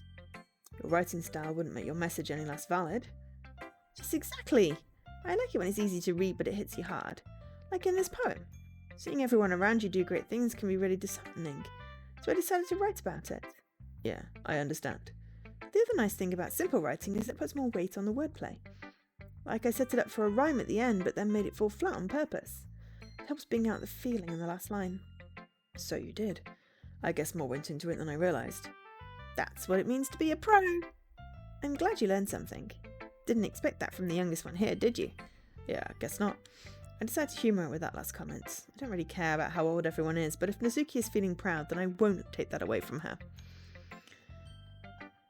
Who should I show my poem to next? Well, Monica, I guess, because Yuri's disappeared. Hi, Joe. Having a good time so far? Yeah. Good, glad to hear it. By the way, since you're new and everything, if you ever have any suggestions for the club, like new activities or things we can do better, I'm always listening. Don't be afraid to bring things up, okay? Alright, I'll keep that in mind. Of course I'll be afraid to bring things up. I'm much better off just going with the flow until I'm more settled in. Anyway, want to share your poem with me? It's kind of embarrassing, but I guess I have to. Don't worry, Joe. We're all a little embarrassed today, you know? It's that sort of barrier that we'll all learn to get past soon. Yeah, that's true. I hand Monica my poem. Great job, Joe. I was going ooh in my head while reading it. It's really metaphorical. Not sure why, but I didn't expect for you to go for something so deep. I guess I underestimated you. I really want to see my poems in this. It's easier for me to keep everyone's expectations low. That way it always counts when I put in some effort. That's not very fair. Well, I guess it worked anyway. You know that Yuri likes this kind of writing, right? Writing that's full of imagery and symbolism. Ah, that's why we went with that one, okay. Sometimes I feel like Yuri's mind is just totally detached from reality. I don't mean like that's a bad thing, though, but sometimes I get the impression that she's just totally given up on people. She spends so much time in her own head that it's probably a much more interesting place for her. But that's why she gets so happy when you treat her with a lot of kindness. I don't think she's used to being indulged like that. She must be really starved for social interaction, so I don't blame her for coming on a little strongly. Like earlier, I think if she gets too stimulated, she ends up withdrawing and looking for alone time. Suddenly the door opens. Hurry! I'm back. Did I miss anything? Not really. Well, we all started sharing our poems with each other. Already? I'm sorry for being late. No need to apologise. We still have plenty of time, so I'm more glad that you took all the time you needed. All right. Thanks, Monica. I suppose I should go get my poem now. Anyway, do you want to read my poem now? Don't worry, I'm not very good. You sound pretty confident for someone who claims to be not very good. Well, that's because I have to sound confident. That doesn't mean I always feel that way, you know? I see. Well, let's read it then. Hole in wall. But he wasn't looking at me. Confused, I frantically glanced at my surroundings. But my burned eyes can no longer see colour. Are there others in this room? Are they talking? Or are they simply poems on flat sheets of paper? The sound of frantic scrawling plays tricks on my ears. The room begins to crinkle, closing in on me. The air I breathe dissipates before it reaches my lungs. I panic. There must be a way out. It's right there. He's right there. It's Swallowing my fears, I brandish my pen. So what do you think? It's very freeform, if that's what you call it. Sorry, I'm not really the right person to ask for feedback. It's okay. Yes, that kind of style has gotten pretty popular nowadays. That is, a lot of poems have been putting emphasis on the timing between words and lines. When performed out loud, it can be really powerful. What was the inspiration behind this one? Well, I'm not sure if I know how to put it. I guess you could say that I had some kind of epiphany recently. It's been influencing my poems a bit. An epiphany? Yeah, something like that. I'm kind of nervous to talk about deep stuff like that because it's kind of coming on strongly. Maybe after everyone is better friends with each other. Anyway, here's Monica's writing tip of the day. Sometimes when you're writing a poem or a story, your brain gets too fixated on a specific point. If you try so hard to make it perfect, then you'll never make any progress. Just force yourself to get something down on the paper and tidy it up later. Another way to think about this is, if you keep your pen in the same spot for too long, you'll just get a big dark puddle of ink. So just move your hand and go with the flow. That's my advice for today. Thanks for listening. Who should I show my poem to next? Yuri. As Yuri reads the poem, I notice her eyes lighten. Exceptional. What was that? Did I say that out loud? Yuri first covers her mouth, but then ends up covering her whole face. He's going to hate me. You really didn't do anything wrong, Yuri. Huh? I guess you're right. Why am I getting so nervous for?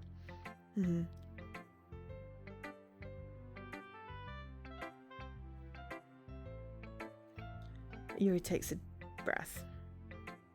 So, what kind of a writing experience do you have? Your use of imagery and metaphors indicate you've written a lot of poetry before. Really? Wow, that's a huge compliment coming from you. This is actually my first time, really. Yuri stares at me blankly, then looks at my poem again. Well, I know that. I just mean, Yuri trails off, unable to find an excuse. She traces her fingers along the words in the poem as if breaking it down more thoroughly. Yeah, okay. This is the reason I was able to tell. It's just that there are specific writing habits that are usually typical of new writers. And having been through that myself, I kind of learned to pick up on them. I think the most noticeable thing I recognise in new writers is that they try to make their style very deliberate. In other words, they tend to pick a writing style separate from the topic matter, and they form-fit the two together. The end result is that both the style and the expressiveness are weakened. Once Yuri finds her train of thought, it's as if her demeanour totally changes. Her stammering is completely gone and she sounds like an expert. Of course, that's not something you can be blamed for. There are so many different skills and techniques that go into writing even a simple poem. Not just finding them and building them, but getting them to work together is probably the most challenging part. It might take you some time, but it all comes with practice and learning by example and trying new things. I also hope that everyone else in the club gives you valuable feedback. Natsuki can be a little biased though. Biased? How? Well, never mind. I shouldn't be talking about people like that. Sorry. It's fine. I'm not sure if Yuri is apologising to herself or to me or to Nazuki. Do you mind if I read your poem now? Please do. I'd love to share my thought process behind it. Yuri smiles dreamily as if there's a rare opportunity for her. Which itself is kind of funny. After all, isn't this supposed to be a literature club? Ghost under the light. The tendrils of my hair illuminate beneath the amber glow. Bathing. It must be this one. The last remaining streetlight to have withstood the test of time. The last yet to be replaced by the sickening blue-green of the future. I bathe. Calmly breathing air of the present but living in the past. The light flickers. I flicker back. That's pretty. I'm sorry I have just such terrible handwriting. I wasn't thinking that at all. It took you a long time to read. Well, I just don't read script very often. I actually think your handwriting is pretty. That's a relief. Also, I like the poem. Even though it's short, it was really descriptive. It wasn't too short. I usually write longer poems. Not at all. I'm really glad you like it. I'll be honest. Since our first time sharing, I wanted to write something a little more mild. Something easy to suggest, I suppose. Are you into ghosts, Yuri? Actually, the story isn't about a ghost at all, Joe. Really? I must have totally missed the point. Well, I suppose you did only glance over it after all. But remember that poets often express their own thoughts, feelings, and experiences in their work. They usually do more than tell a simple story or paint a picture. In this case, perhaps the subject of the poem is only being symbolically compared to a ghost, lingering in her last remaining place of comfort, unable to let go of the past, and soon to be left with nothing. That's a lot more solemn, putting it that way. I hadn't even thought of that. That's impressive. Huh? It's nothing, really. Yours was impressive too, so... Nah. If anything, I could probably learn a thing or two from you. You think so? Yeah, of course. Ah. You know, I was really nervous about doing all of this, but in the end I enjoyed it. I'm going to keep doing my best for you, Joe. Me too. Phew. I guess that's everyone. I glanced around the room. It was a little more stressful than I anticipated. It's as if everyone is judging me for my mediocre writing abilities. Even if they're just being nice, there's no way my poems can stand up to theirs. This is a literature club after all. I sigh. I guess that's what I end up getting myself into. Across the room, Monica's writing something in her notebook. My eyes land on Yuri and Natsuki. They gingerly exchange sheets of paper, sharing their respective poems. As they read in tandem, I watch each of their expressions change. Natsuki's eyebrows furrow in frustration. Meanwhile, Yuri smiles sadly. What's with this language?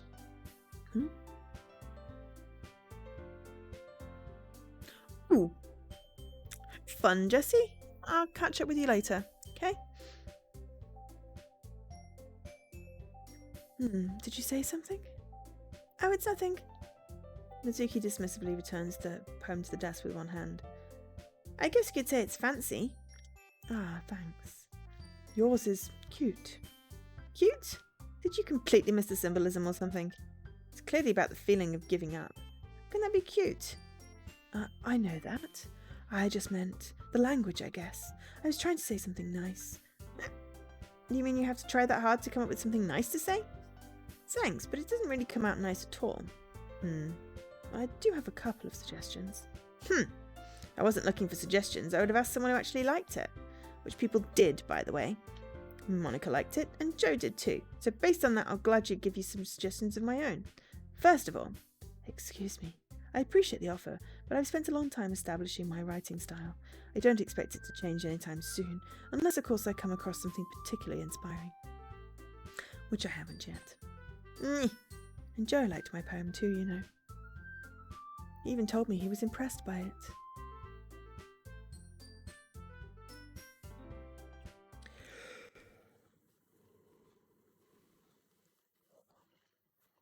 Natsuki suddenly stands up.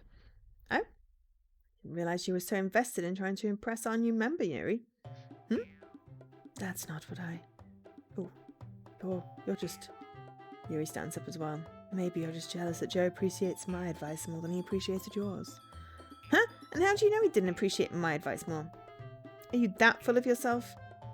No. If I was full of myself, I would deliberately go out of my way to make everything I do overly cutesy.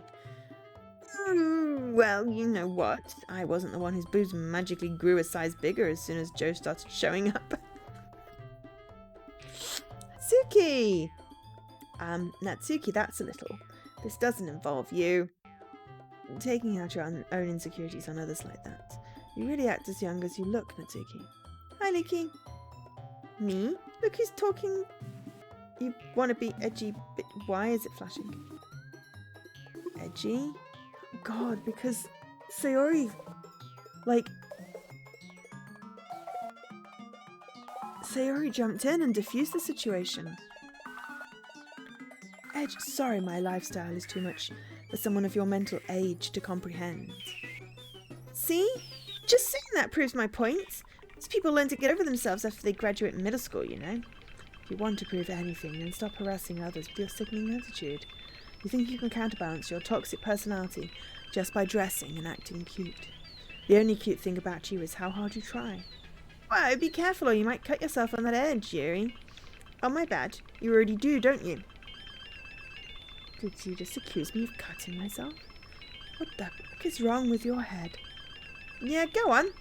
Let Joe hear everything you really think. I'm sure he'd be head over heels for you after this. Suddenly, Yuri turns towards me as if she just noticed I was standing here. Joe, She's just trying to make me look bad. That's not true. She started it. Oh my god, how old are you? How did I get dragged into this? Oh god, whoever I agree with is going to... Oh my god, I don't want to make a choice! But I seem to be courting Yuri this time, so let's go with Yuri. Yeah, I'm sure.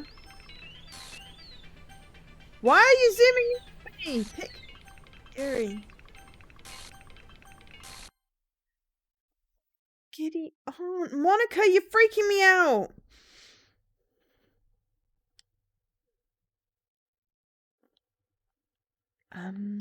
Hey Joe, why don't we step outside for a little bit? Okay. Sorry about that. I really shouldn't have tried to get you involved. It's probably best for us to stay out of this. We'll go back inside once they're done yelling. Some president I am, right? I can't even confront my own club members properly. I just wish I was able to be a bit more assertive sometimes. But I never have it in me to put my foot down against others. You understand, right? Anyway, if this makes you want to spend less time with the others, then that's fine. I'd be happy to spend time with you instead. Suddenly, Mizuki runs out the classroom. She quickly runs away. Oh dear. Well, it looks like they're done. I didn't mean it. I didn't mean it. I didn't mean it. Yuri is rocking back and forth on her desk with her palms on her forehead. Yuri? I didn't mean it. I believe you. I have no idea what Yuri might have said to Mizuki. Or did. Joe, please don't hate me. Please. I'm not like this. There's something wrong with me today. It's fine, Yuri. We all know you didn't mean it. Besides, I'm sure Mizuki will forget about it by tomorrow. Completely. Anyway, the meeting's over, so you can go home now if you want. Yuri looks at me as if she wants to say something, but she keeps glancing at Monica. You can go first, Monica. I'd like to stay a bit longer.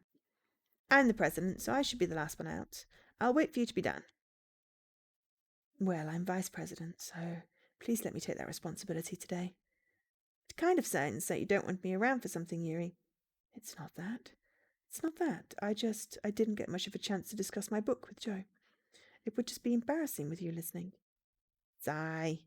I guess I don't really have a choice, do I? I'm sorry for causing trouble. But I really appreciate you understand. Oh god, now I'm gonna go with disoriented. Spies. Agonizing. Sadness. Oh, okay, that was melancholy. Empty. Philosophy. Captive. Broken. Effulgent, just because that's an awesome word. Tone. Unstable. Cry. Portrait. Essence. Entropy. Incongruent. Oh, anxiety. Vertigo. Hopeless. The game is purposefully breaking and it's freaking me out. Another day passes and it's time for the club meeting already. I've gotten a little more comfortable here over the past couple of days. Entering the club room, the usual scene greets me. I'm just going to save though. As much as it likes binging around.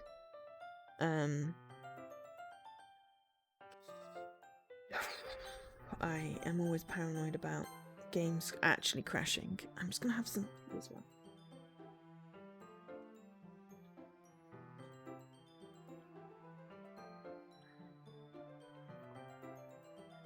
I'm wondering what's going to happen this time. I'm slightly concerned. Actually, my tea's nearly out. So what I'm going to do is just take a quick tea break and I'll be back in a few minutes.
Right, I'm back. Ooh. And apparently it was the start a new game one, which we got an hour into the stream. That was my RTDL one. So we will continue this though. Obviously, I've got another hour left of the stream. But then we may, depending on where it ends, or how it ends, we're just going to see how it ends. I am curious and slightly concerned how this is going to end, but at least we've not got the pressure of that on.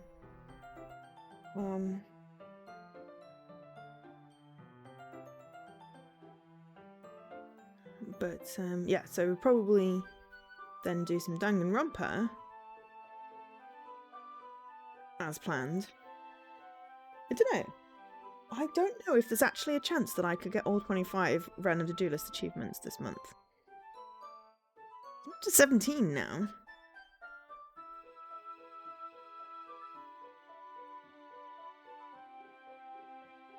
At a minimum, there's 3 more that I'm definitely going to get.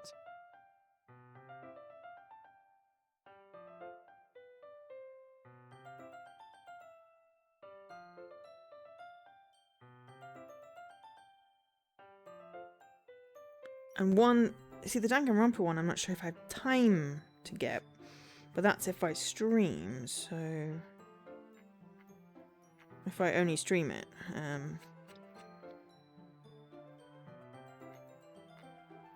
That's the thing.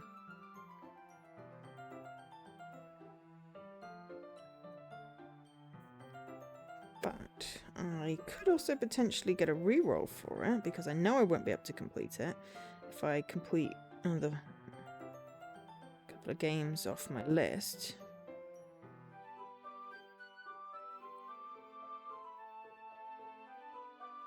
So we'll have to see. We will have to see. But yay, so that one's unlocked already. I'm happy about that. Saves me worrying about storyline and when things are going to unlock. Maybe they'll all unlock, you never know. We might, another hour and it might be, you know, another person disappears. Entering the clubhouse, the usual scene greets me. Welcome back, Joe. Hi, Yuri. I'm not sure if it's me or if it's Yuri's expression, but the weight of yesterday's quarrel still hangs in the air a little. Also, we were supposed to hang out and then suddenly it skipped to I was home. So that was weird. He glances over her shoulder, looking around the room. Azuki is reading manga at a desk. Surprisingly, Monica isn't here yet. Suddenly, Yuri takes my arm and pulls me to the corner of the room. About yesterday, I really need to apologise. Nothing like that has ever happened before. And something just came over me, I guess. I wasn't acting mentally sound. Please don't think we're usually like this. Not just me, but Nazuki as well. Yuri, I'm happy that you were considerate and apologised. You don't have to worry too much. Even though I've only been here a couple of days, I could tell something was off yesterday. Maybe we were just a little extra sensitive because it was our first time sharing poems. But whatever it was, it didn't make me think any less of you. I'd already decided that there's no way you can be a bad person. And now you're apologising, I know you really didn't mean it. Joe, don't say those kind of things so frankly. You make me a little too happy. I'm really glad that you're such an understanding person. I'm really glad that you joined this club. Everything is a little bit brighter with you around and... sorry, what am I saying? Right now. Ooh, okay. Hey, have you guys seen Monica? No, I haven't. I was also kind of wondering where she was. Man, Yuri, I'm guessing you haven't either. Yuri is clearly taken aback by how calmly Natsuki is addressing her. No, I haven't. Geez, this isn't like her at all. I know it's stupid, but I can't help but worry of it. What? Why are you looking at me like that? Natsuki, about yesterday. I just wanted to apologise. I promise I didn't mean any of the things I said. I'll do my best to stay under control from now on. So... Yuri, what the heck are you talking about? She actually doesn't Someone erased her memory. Monica said she wouldn't remember anything. This is weird and slightly creepy and also slightly intriguing. I'm very intrigued. Yuri, what the heck are you talking about? Did you do something yesterday? Huh? Jeez. Whatever's on your mind, I'm sure it was nothing. I don't even remember anything bad happening. You're the kind of person who worries too much about the little things, aren't you? But I'll accept your apology anyway if it helps you feel better about it. Besides, it's kind of nice to hear, since I was always afraid you secretly hated me or something like that. No, not at all. I don't hate you. Ah, well, you're kind of weird, but I don't hate you either.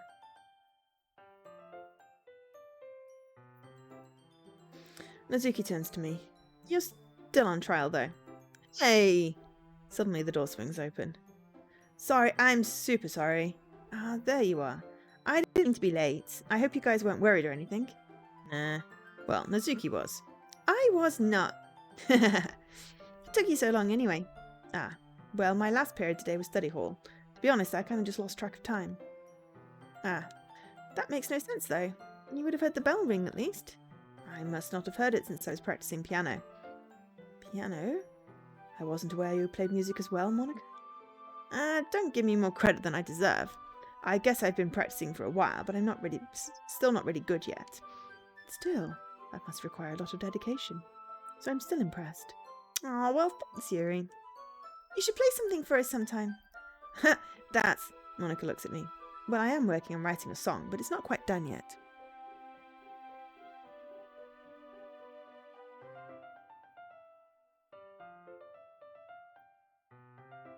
Maybe once I get a little better, I will. That sounds cool. I look forward to it. Is that so? In that case, I won't let you down, Joe. Monica smiles sweetly. I didn't mean any pressure or anything like that. Don't worry. I was hoping that I could share it with you anyway. I guess that's why I've been practicing so much recently. I see. I'm not sure if Monica is referring to the whole club or just me. In that case, best of luck. Thanks. So I didn't miss anything, did I? No, not really. I chose not to bring up anything that the three of us talked about. Besides, Natsuki has already run off into the closet. Joe, since your compliments put me in a good mood, I was wondering if you would like to spend some time together today. I mean in the club. Yeah, definitely. I planned on it anyway. Okay, can we start now? Let's find a place to sit. I'm being a little forceful, aren't I? I'm sorry. My heart just won't stop pounding for some reason. Don't worry about it. If anything, it's nice to see you have so much energy. Yeah, but I need to try and calm down. I won't be able to focus on reading like this. Take your time. Yuri takes a deep breath and then pulls a copy of the book out of her bag. Actually, I have a request. Do you mind if I make some tea first? Not at all. Thanks very much. There's one thing that can make my reading time here any better. It's a nice cup of tea. I mean, you don't have to ask my permission. Weird etiquette stuff here. Not to mention for yourself as well. Yuri stands up and makes her way to the closet. You follow and watch as she retrieves a small water pitcher from the shelf, the kind with a filter inside. Can you hold this for a second? Sure. Yuri hands me the water pitcher and also fetches an electric tea kettle. Just going to plug this in at the teacher's desk and then I'll go get some water. She walks past me and sets the kettle down on the teacher's desk. I simply watch her movements. To my surprise, the way she moves really contrasts her speaking mannerisms. Especially because of her long legs, Yuri appears elegant and methodical. Okay, may I have the water pitcher? Thanks, I'll be right back. I might as well walk with you. That's okay, you stay here. It won't take long. Pitcher in hand, Yuri hurries out of the classroom. Ah, did Yuri leave you again? No, it's not like that this time. She's just filling up the water pitcher to make tea. Oh, okay. Sorry for misunderstanding. 10 minutes pass. Yuri said it wouldn't take long. Is something holding her up? I'm bored just waiting here, so I decide to go look for her. Oh dear God! Okay. This is getting dark a lot quicker than I expected it to. Okay, content warning. Again, I will not be offended if you need to leave. Please, yourself comes first. Also, please don't do this. There are other ways. I don't know. I'm not particularly au with why people... I don't particularly like blood. Which is ironic considering I've bleed a lot because my hands split, but there are other ways of self-harming other than cutting.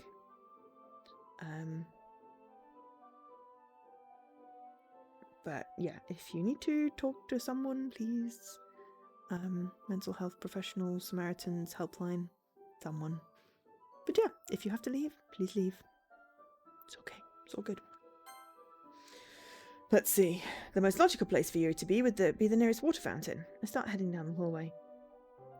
Yeah. What's that noise? It's coming from around the corner. It sounds like breathing.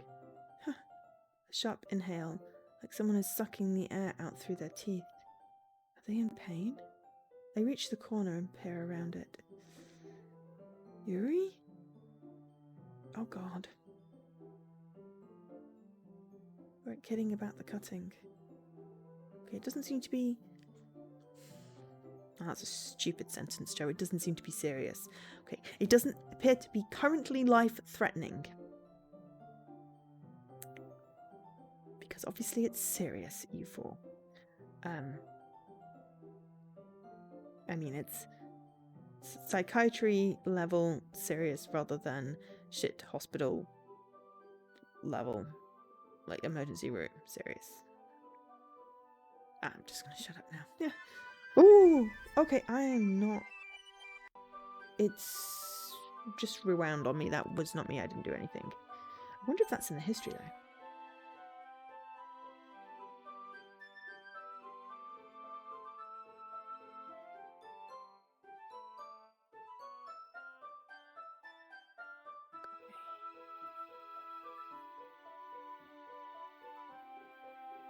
I start heading down the hallway.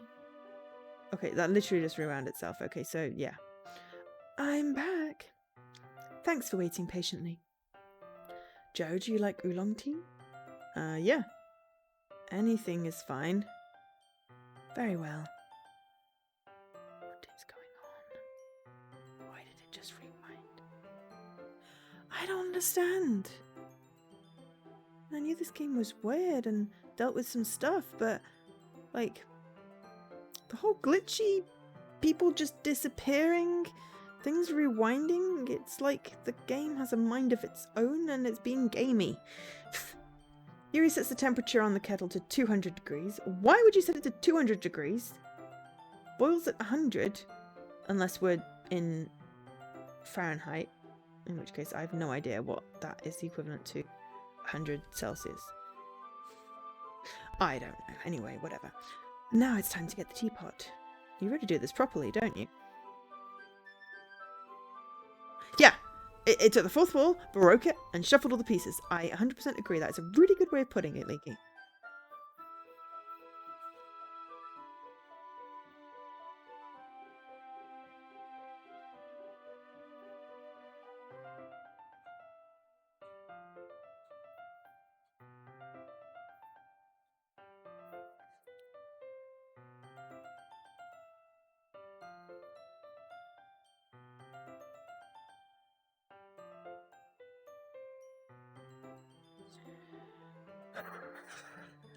Of course. I shouldn't do anything less when I'm making tea for others. Even if I'm not an expert on tea or anything. In that case, you'd only be even more impressed. Perhaps I will. Yuri fetches the teapot and begins measuring the tea leaves. Are we just not going to... What the heck? I mean, that's why she keeps disappearing, obviously, but...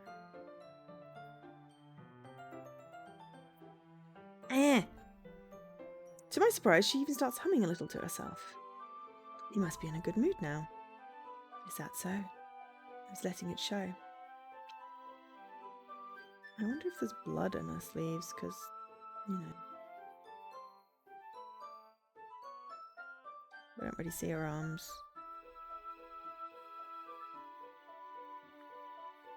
That's a lot of cutting. And you noticed.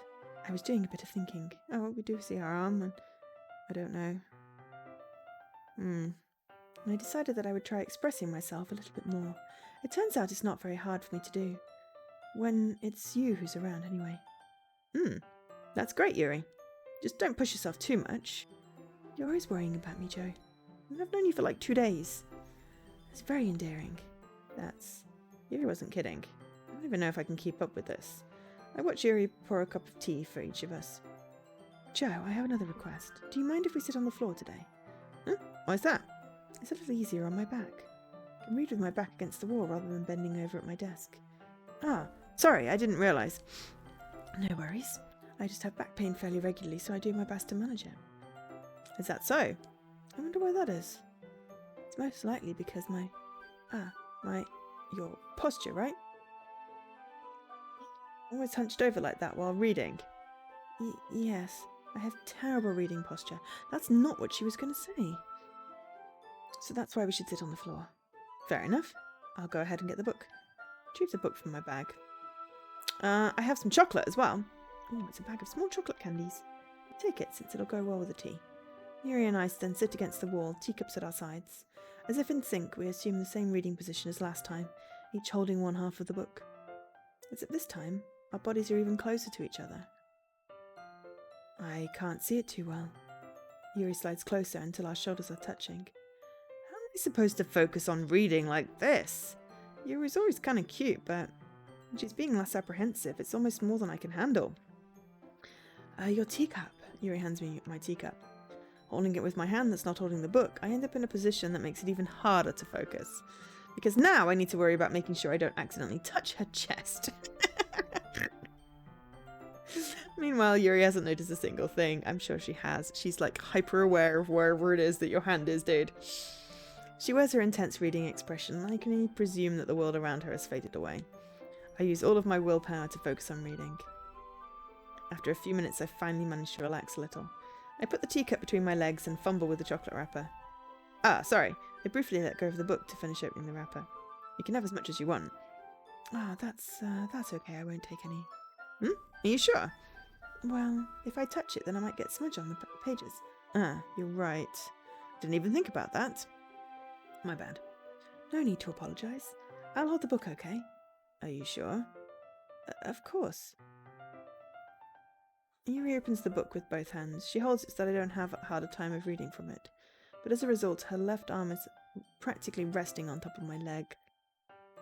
Well, in that case, Yuri is already totally focused on reading again. I take a chocolate candy and pop it into my mouth. And I take another chocolate, and I hold it up to Yuri. She doesn't even look away from the book. She simply parts her lips as if the situation was completely natural. But that means I can't stop here. I apprehensively place the chocolate in her mouth. Just like that, Yuri closes her lips over it. Yuri's expression suddenly breaks. Did I just...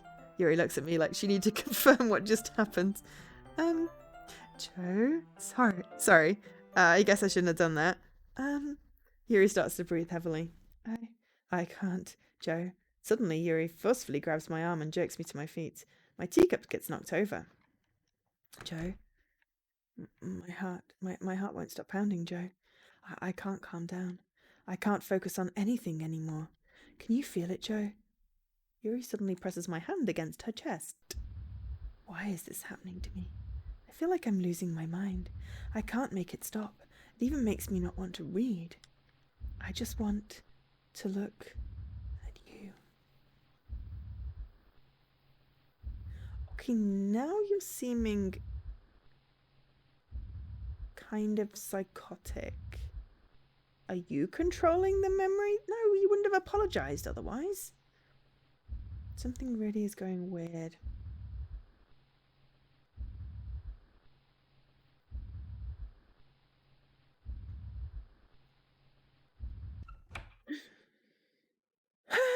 It's time to share poems. Cock blocked by Monica.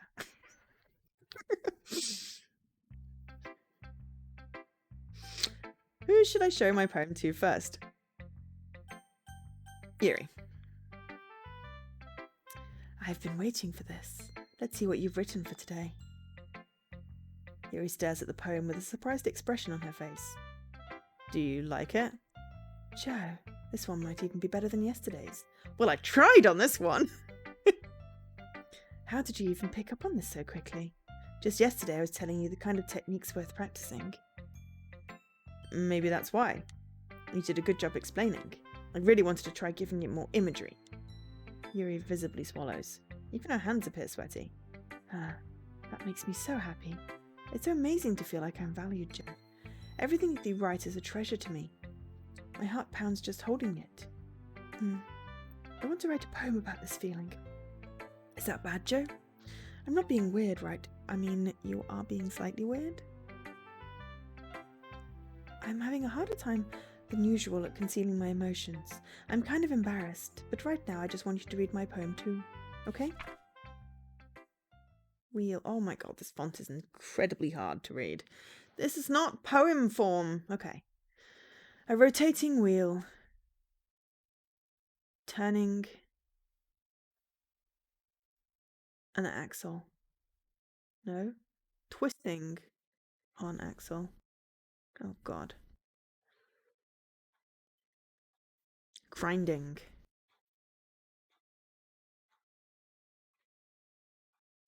Bolt head? Linear gearbox? Turning an axle. Okay. A rotating wheel. Turning an axle. Grinding. Bolt head. Linear gearbox. Linear gearbox. Falling sky. 7 holy stakes. A docked ship. Portal to another world. A thin rope tied to a thick rope.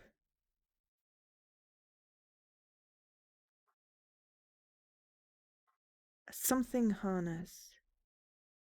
A torn harness. Parabolic gearbox. Expanding universe. Time controlled by slipping cogwheels. Existence of God. Swimming with open water in all directions. Drowning. A pigeon. No. A prayer. A pigeon written in blood. No. A prayer written in blood. A prayer written in time-devouring snakes with human eyes. A thread connecting all living human eyes. A kaleidoscope of holy stakes. Exponential gearbox. A sky of exploding stars. God disproving the existence of God. A wheel rotating in 6 dimensions.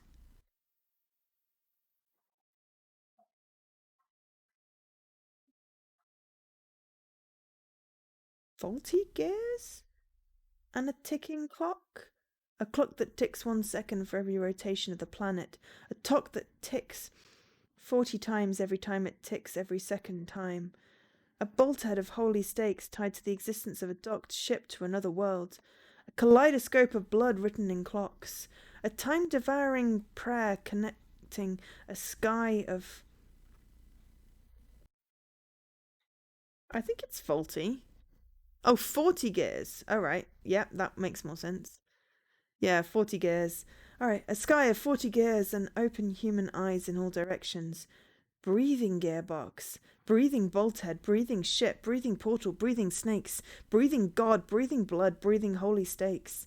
Breathing human eyes. Breathing time. Breathing prayer. Breathing sky. Breathing wheel.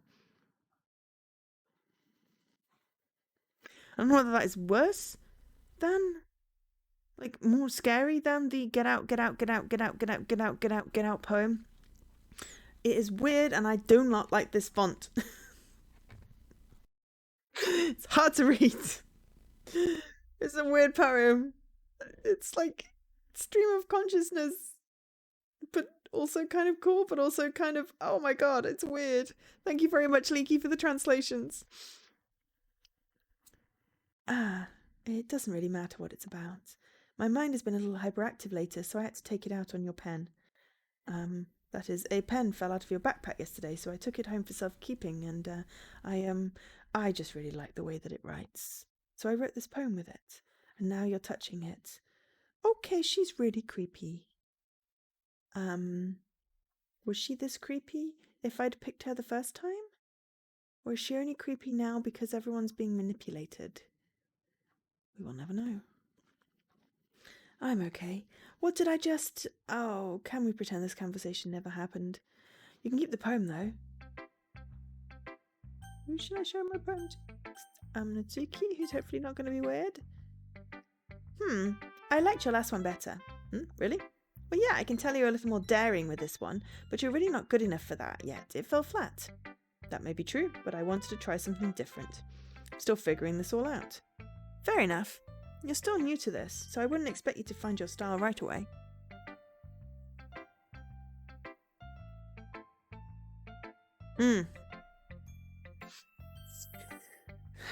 I mean, everyone in this club writes really differently from each other. Maybe you'll find a little influence from all of us. For instance, I noticed that you were spending some time with Yuri today. Not that I care who you spend your time with. After all, I was taught never to expect anything from anyone. I really like her, but because I wanted to get my poem in less than 20 seconds, I didn't really spend time making it, and it's put me together with Yuri, which is fine because, as I said, it's different from last time, and it would have been, I guess, a bit boring doing the same conversation over again, so yeah. Anyway, so it's not like I was waiting for you or anything. Still, you should at least look over my poem. You'll probably be able to learn something from it. Amy likes spiders. You know what I heard about Amy? Amy likes spiders. Icky, wriggly, hairy, ugly spiders, and that's why I'm not friends with her. Amy has a cute singing voice. I heard her singing my favourite love song. Every time she sang the chorus, my heart would pound to the rhythm of the words. But she likes spiders. That's why I'm not friends with her. One time I hurt my leg real bad. Amy helped me up and took me to the nurse. I tried not to let her touch me. She likes spiders, so her hands are probably gross. And that's why I'm not friends with her. Amy has a lot of friends. I always see her talking to people. She probably talks about spiders. What if her friends start to like spiders too? That's why I'm not friends with her. It doesn't matter if she has other hobbies. It doesn't matter if she keeps it private. It doesn't matter if it doesn't hurt anyone. It's gross, she's gross. The world is better off without spider lovers, and I'm going to tell everyone. Not bad, right? It's quite a bit longer than yesterday's. Yesterday's was way too short. I was just warming up. I hope you didn't think that was the best I could do. No, of course not. Anyway, the message is pretty straightforward in this poem. I doubt I have to explain it. Like anyone would agree that the subject of this poem is an ignorant jerk. Everyone has some kind of weird hobby or a guilty pleasure. Something that you're afraid if people find out they'll make fun of you or think less of you. But that just makes people stupid. Who cares what someone likes as long as they're not hurting anyone and it makes them happy? I think people really need to learn to respect others for liking weird things. Such as two of the girls in this very club who I respectively won't name. Kind of ironic that even in my one place of comfort I can't even have people respect me. Oh, Natsuki, I love you for your manga thingy. That was why I wanted to, romance you in the first place. The game's not letting me this time, but, Geez, now you're making me complain too much. What did I do? For what it's worth, I respect you. Well, I guess thanks. But it's kind of obvious that you respect Yuri more, so... Whatever, we're done sharing, so you can leave now. Okay. Joe, I think you saw something earlier that you weren't supposed to see. I didn't want to have to tell you this, but I don't think I have a choice. It's getting kind of dangerous for you to spend so much time with Yuri. I don't know why, but she seems pretty easily excitable when she's around you. Which shouldn't be a problem in itself, but when Yuri gets too excited, she finds a place to hide and starts cutting herself with a pocket knife. Isn't that kind of messed up? She even brings a different one to school every day, like she has a collection or something. I mean, it's definitely not because she's depressed or anything like that. I think she just gets some kind of high from it. Might even be like a sexual thing. The point is, you've kind of been enabling her. I really don't like Monica. And I have been showing an interest in a book and we've been reading together. I mean, excuse me if actually being a decent person is enabling? I haven't actually had a choice about what I'm doing either, aside from the poem. So, at least when I had the choice with Sayori, I didn't lead her on. Because that wasn't fair, even though it had a horrible ending, and I kind of wish that it hadn't deleted all my save games so I could go back and try again.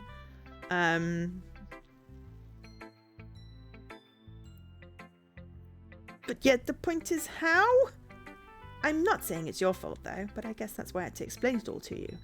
You know, people that feel like they have to explain something about someone else that is supposedly a bad thing are not very nice people, Monica. So I think if you keep your distance, then it'd probably be best for her. While you're at it, don't be shy to spend a little more time with me. To put it lightly, I at least have it together in the head, and I know how to treat my club members. Yeah, sure, by erasing their memories, rewinding shit, and what, like causing people to commit suicide? That's great, that's really together, that is. But anyway, you want to read my poem now? No, not really. I like this one, how this one turned out, so I hope you do too. Save me. Wasn't there one with like that before? Like it was like, oh, do I need to save the game now? Save me. The colours, they won't. Bright, beautiful colours. Flashing, expanding, piercing, red, green, blue. An endless cacophony of meaningless noise. Okay. U-I-O-O-I-I-E.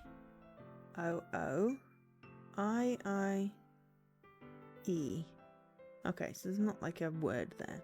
The noise, it won't stop. Violent, grating.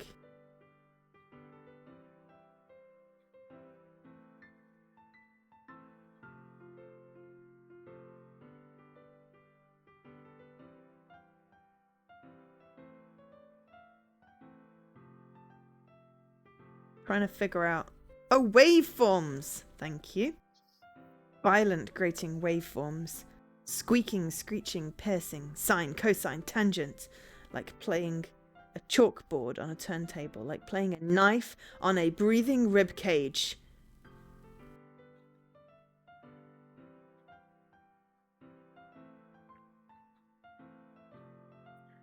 Something... I was thinking endless, but... Oh, an endless poem of meaningless. Delete her. That's poem. It's got to be poem, because that's the only thing with 2 vowels. It says delete her at the bottom. Save me, delete her. This is just weird. I am going to take a save game, but... Sorry, I know it's kind of abstract.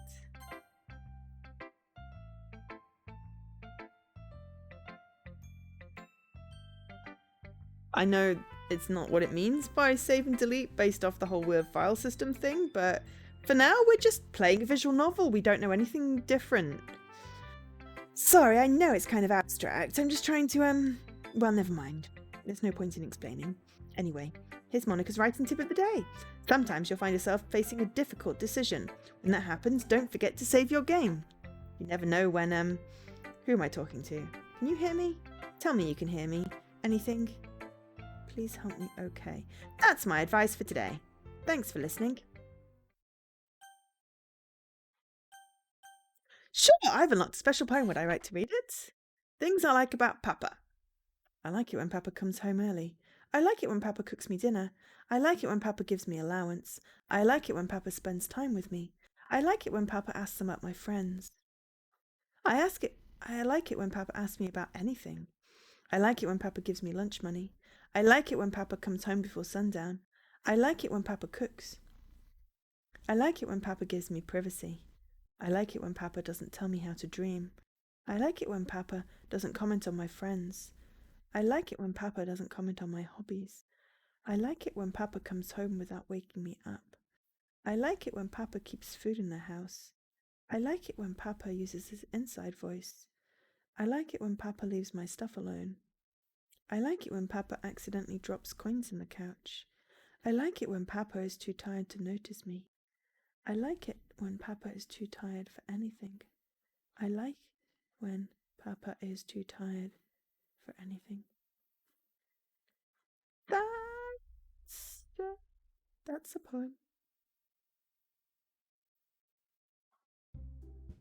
Okay, everyone, now it's red! We're all done reading each other's poems out, right? We have something we need to go over today. If everyone could just come sit at the front of the room. This is hurting my eyes. I apologise for the blinding red. It's really hard to read as well.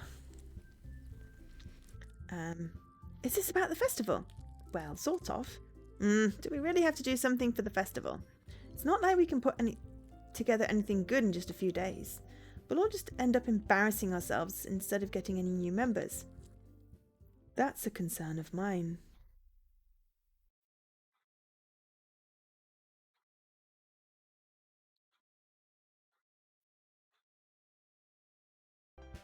Oh, God, I really don't do well with last-minute preparations.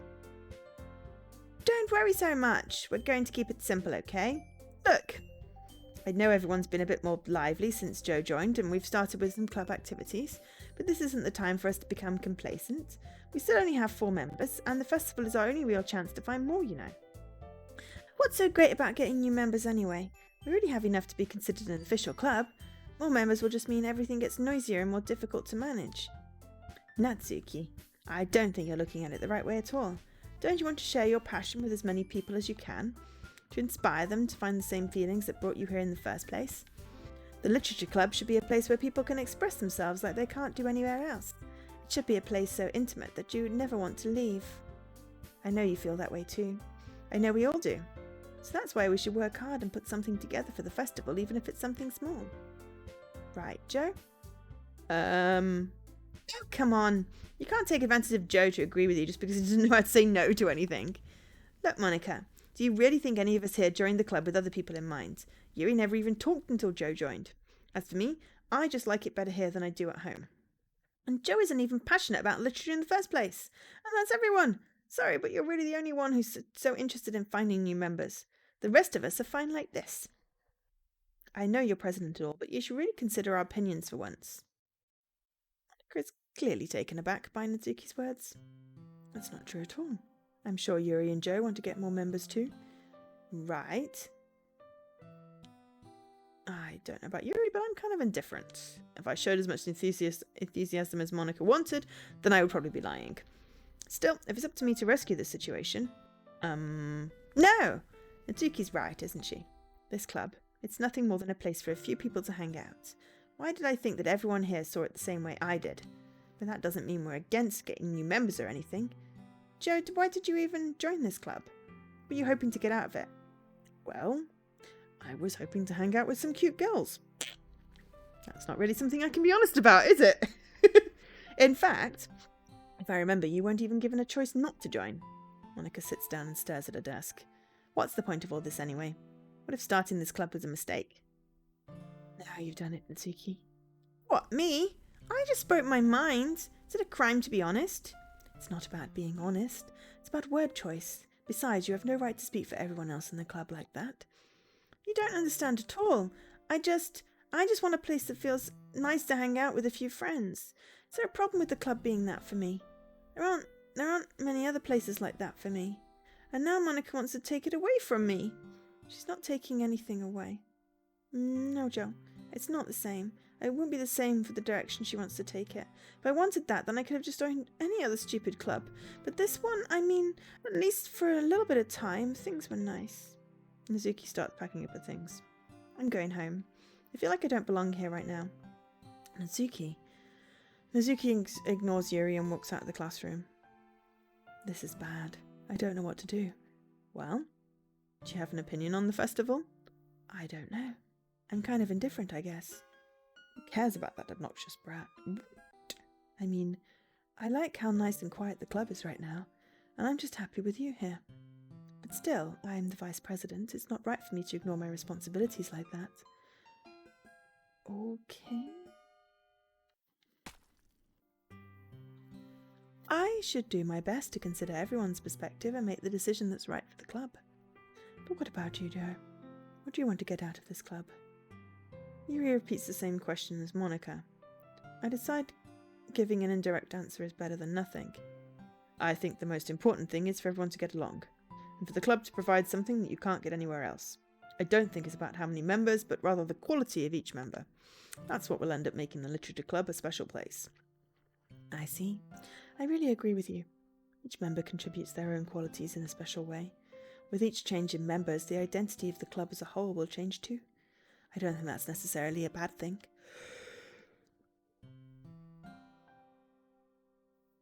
stepping out of your comfort zone once in a while. So if you would like to help Monica with the festival, then I'm on your side as well. Alright. Well, maybe we can all talk to Nezuki tomorrow. Yuri nods. Hey, Yuri. I know things were a little awkward yesterday, but I feel like you deserve to know that I still think you're a wonderful vice president, and also a wonderful friend. Monica, I want to do everything I can to make this the best club ever. Okay? Me too. Yeah, let's all go home for today. We'll talk about the festival tomorrow. Okay. I look forward to it. Shall we go, Joe? Please don't take this the wrong way, but I'm going to chat a bit with Joe before we leave. Just to see what he thinks of his time here and all that. It's important to me as president. Yuri looks a little troubled, but she doesn't protest. Okay. I trust your judgment, Monica. In that case, I'll see the two of you tomorrow. See you tomorrow. Monica waves as Yuri exits the classroom. Phew. Things have been a little hectic lately, haven't they? Joe, I just wanted to make sure you're enjoying your time at this club. I would really hate to see you unhappy. I feel kind of like I'm responsible for that as president, and I really do care about you, you know. I don't like seeing the other girls give you a hard time. Is the background getting darker? Like an old TV? Has it always been like that and I've just suddenly noticed it?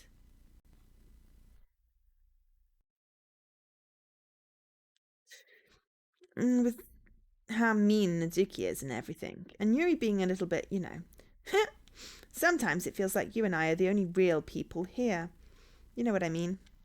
But it's weird because the time we've been here, we've hardly gotten to spend any time together. I guess it's technically only been a couple of days. Sorry, I didn't mean to say something weird. There are just some things I've been hoping to talk about with you. Things I know only you could understand. So that's why... Wait, not yet. What? No, stop it. What?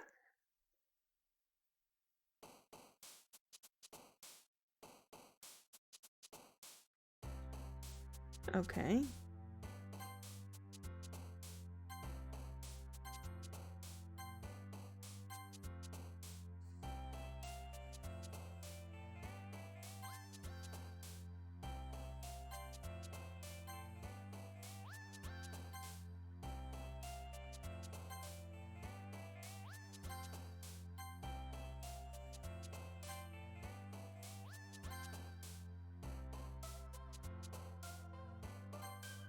Okay, why is it just doing 1, 1, 1, 1, 1, 1, 1 out of 20?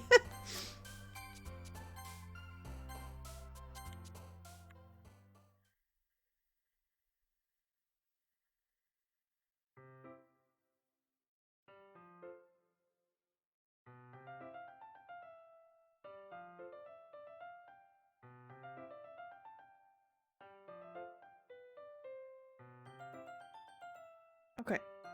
I'm hoping everyone's still here. My laptop has sort of refusing to load my stream. So, don't know whether it's... don't know what it is. Twitch or my laptop or my internet, so... Well, there's an emoji, so...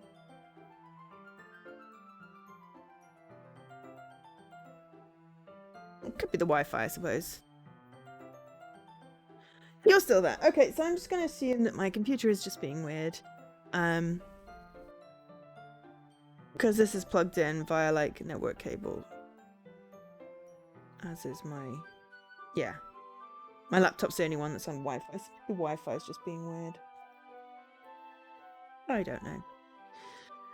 Anyway, I will continue. Hi, Joe. I've been waiting for you. Are you ready to continue reading? I brought my best tea today. Monica! I told you not to... Ugh. She really late again. Inconsiderate as usual, Natsuki. Excuse me? Must you always interrupt my conversations with your incessant yelling? What are you talking about? You say like I do this on a regular basis or something. I just wasn't paying attention, okay? I'm sorry. Seriously, what's gotten into you lately? Me? Nothing. Is it really that bad? See, it is something. I'll get over it. It's not even anything noteworthy. Just been feeling a little on edge lately. Anyway, we don't need to talk about it. Well, I just felt like I needed to bring it up. It's not like I really care or anything. Oh man, I'm the last one here again. Well, Joe just walked in too. Are you practicing piano again? Yeah. You must have a lot of determination. Starting this club and still trying to make time for piano. Well, maybe not determination, but I guess passion. It motivates me to work hard for the festival and, right, I forgot. About that, Natsuki. We were all talking yesterday, and, well, we decided that we would like to support the festival as well. However, I understand how you feel about not wanting the club to change. I think we all kind of feel that way. So as long as we're all working together, this club will never become something we don't want. Also, if you help us out with the festival, then I'll buy you a new manga. Sorry, that last part was really funny. Look, I did some thinking about yesterday. I was a little more hostile than I meant to be. I guess I really felt threatened or something. But I know this is something we're doing together. Another new member wouldn't hurt as long as they're cool. And I guess another girl would be nice this time. But more importantly, I would hate to see this event suck just because I chose to back out. I'm a pro, you know.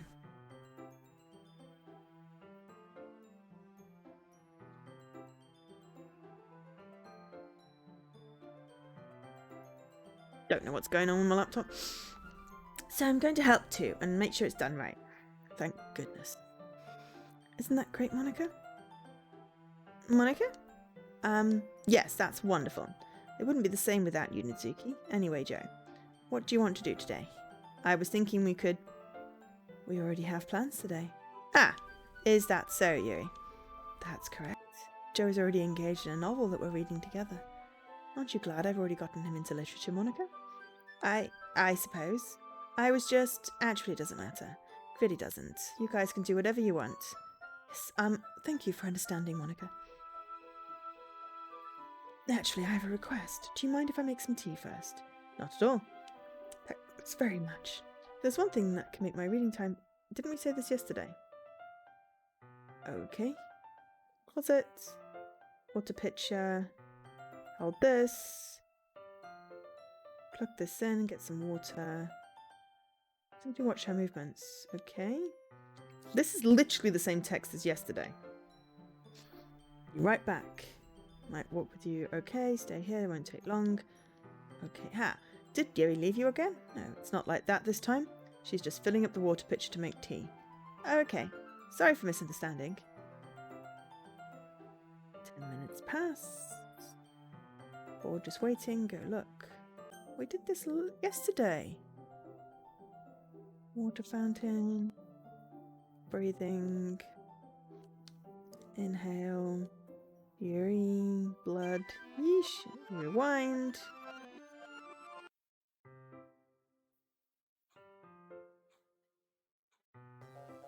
Oh dear Lord. Wait. How did I? Sorry, I just had a really weird deja vu. This hasn't happened before or anything, right? My head's been a little fuzzy today. I hope it hasn't really been showing or anything. I'd hate for you to think that I'm weird after we just started spending time together.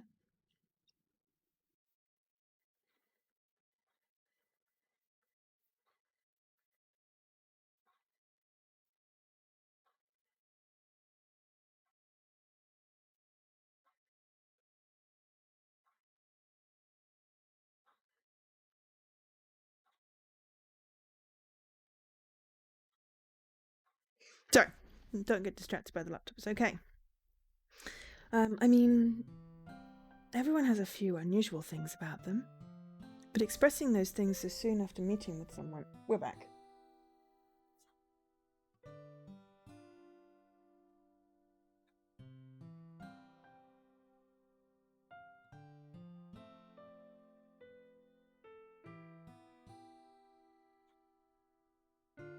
Okay, I'm just going to assume Wi-Fi glitch because, you know, I didn't disconnect and the Xbox is still here. The background is glitching out. It's making my eyes funny. But expressing those things so soon after meeting someone is usually seen as inappropriate or unlikable. At least that's what I've discovered. When I was a bit younger, I think I would come on really strongly and get too intense. It made people not want to be around me. So I started hating those things about myself. My obsession with certain hobbies, and the way I can't control myself when I get too excited about something. Is there anything wrong for me? Is that thunder? Or traffic. Possibly traffic. So I eventually stopped trying to talk to people. If no one could ever like me for the things that matter to me most, then it's just easier if I close myself off. But recently something's been wrong. I don't know what it is. But every time we come to the club, my heart starts to go crazy. Like it's going to rip out of my chest. It overwhelms me with energy and emotions that I can't let out. They're making me do weird things. I don't know why it's happening. Joe, is it just me or has Monica been acting a little off lately? She's always been a sweetheart ever since I joined the club, but recently I've been feeling something sharp when she's around. I'm not crazy, right? Please tell me I'm not. I couldn't say anything before because she's always listening, but finally we're alone. Can we just stay here for a while? Yeah, something's really weird. I just want to stay here. Just the two of us. We can stay here until the club ends, and then we'll have the club room all to ourselves. No one to interfere with our reading time. Nobody to make me feel like stabbing myself in the throat. Huh? That was a joke. Just a joke. I do like knives, though. You're becoming a bit see-through. It sounds strange, but you wouldn't understand if you've never seen how beautiful they can be. Also, there's someone standing behind or in her. I have an idea. Why don't you come to my house sometime? I can show you my collection. I've gotten them all from various artisans. The red-headed person with long red hair. Is that... and a sailor hat? I make sure to give them all their fair share of use. I don't want them to get lonely or anything. No one deserves to be lonely. Nobody. And that's why I'm so happy you joined the literature club. Is that Monica behind? She's sort of blending in with Monica. That's why it looks weird. Now we don't need to be lonely anymore, because we have each other every day. That's all we need. You know what? Let's quit the literature club. There's no need for us to be around Monica's slimy tongue anymore. Not to mention that other pathetic child. We can walk home together every day after school. And read together. Like, Monica is literally standing right there. I don't know whether this is going to be a Yuri is literally going to disappear. Or whether Monica is just basically standing behind her. And read together, eat together, sleep together. Okay, Yuri, you're being really psychopathic right now. Doesn't that sound perfect? It's everything we could ever want. Isn't that why you joined the club in the first place? It's almost like it was fate. Fate that we would meet each other. And now we get the happiness... I don't know what that says because it's behind Monica. Something, something, something yearns, desires, whatever for. Will you do that with me? Will... and she's going to disappear. Who should I show my poem to first? Yuri? Finally. Yuri holds my poem to her face and takes a deep breath. I love it. I love everything about it. Joe, I want to take this home. Will you let me keep it, please? Sure, I don't care. You're too nice to me, Joe. I've never met anyone as nice as you. I could die. Not really, but I just don't know how to describe it. Okay. Are Sayuri and Nazuki like the only normal people in this club? And Sayuri's been gone. So Nazuki's the only normal person in this club. Because Monica's kind of creepy and now Yuri's getting obsessive and I don't like it. It's okay to be feeling this way, right? It's not bad, right? Yuri holds my poem to her chest. I'm going to take this home with me and keep it in my room. I hope that it makes you good when you think about me having it. I'll take good care of it. I'll even touch myself while reading it over and over. I'll give myself paper cuts so your skin oil enters my bloodstream. I'm uncomfortable. You can have my poem too. Besides, after you read it, I know you're really going to want to keep it. Here, take it. I can't wait any longer. Hurry, read it. Okay, that is actually not readable. That is not words.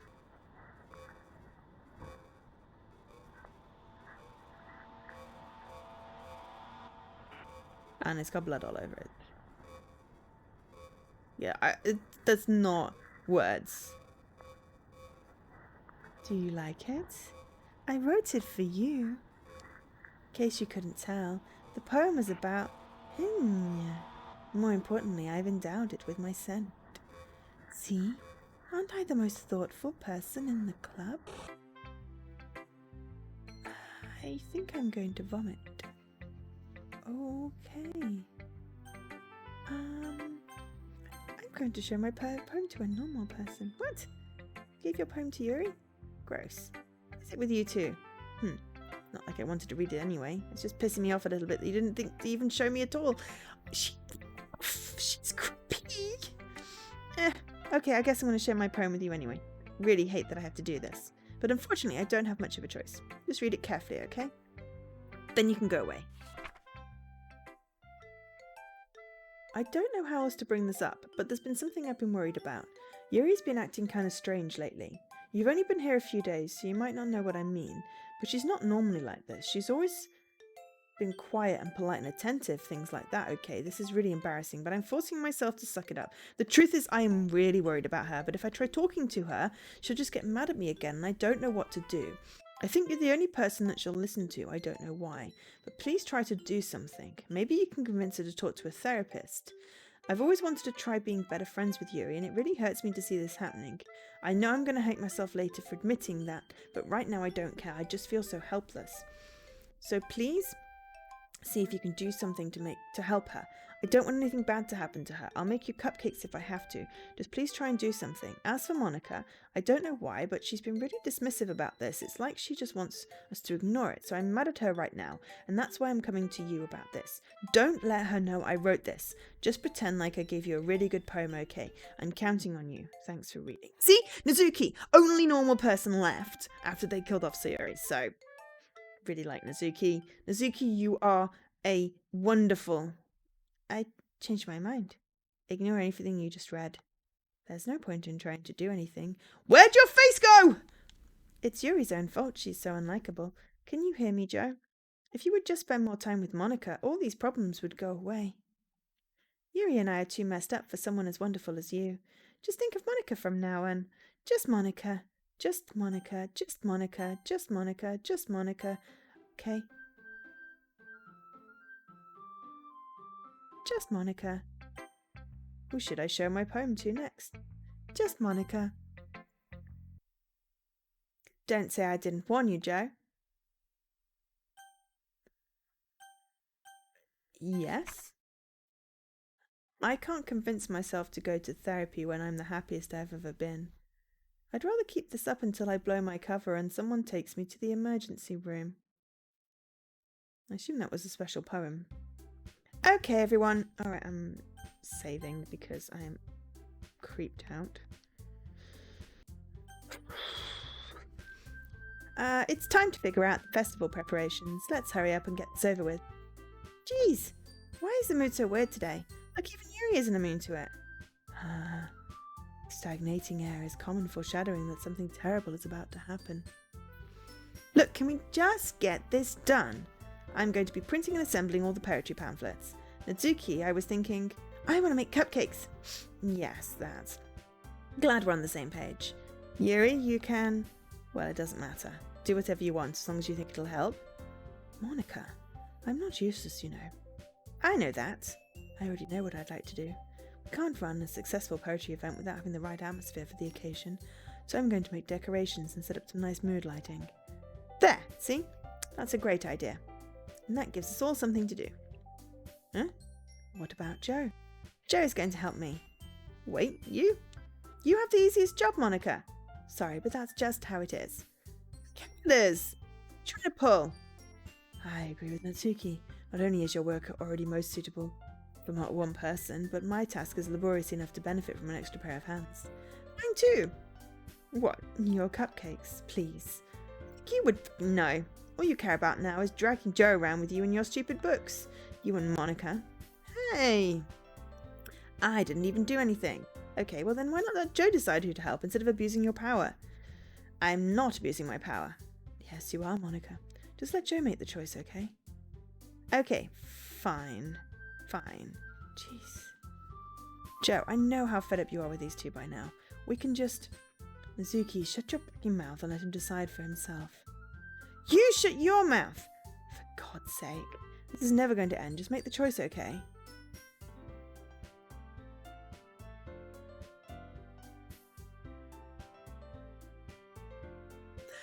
The cupcakes with Mizuki again! Oh my god! It doesn't... Can't choose anything other than Monica! Fine. Yay, you picked me! I didn't get a choice. We can meet at your house this weekend. I promise it'll be fun. Is Sunday okay with you? Are you fucking kidding me? This isn't fair at all. It is fair, Mizuki. It's who you chose. No, it's not fair. Giving us all this work and then taking Joe for yourself. What a shameful thing to do. Yuri, I didn't even give you any work. You decided it for yourself. You're being a little unreasonable here. I'm being unreasonable? Monica, I can't believe how delusional and self-important you are. Pulling Joe away from me every single time you're not included in something. Are you jealous? Crazy? Or maybe you just hurt yourself so much that you take it out on others. Here's a suggestion. Have you considered... I'm not reading that out loud. That's a horrible thing to say. Be beneficial to your mental health. Yuri, you're scaring me a little. Natsuki, let's just go. I don't think she wants us around right now. See, that wasn't very hard. I wanted to spend a little time with him. Is that so much to ask? Yuri follows Monica and Natsuki to the door. Hey, Joe. Yuri is really something, isn't she? Monica giggles as Yuri pushes her out the door.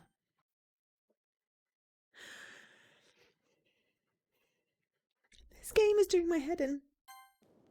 Finally. This is really all I wanted. Joe, there's no need to spend the weekend with Monica. Don't listen to her. Just come to my house instead, the whole day with just the two of us. Doesn't that sound wonderful? Well, there's really something wrong with me, isn't there? But you know what? I don't care anymore. I've never felt this good my whole life. Just being with you is a far greater pleasure than anything I could imagine. I am addicted to you. This is really creepy. This is really, really creepy. It feels like I'm going to die if I'm not breathing the same air as you.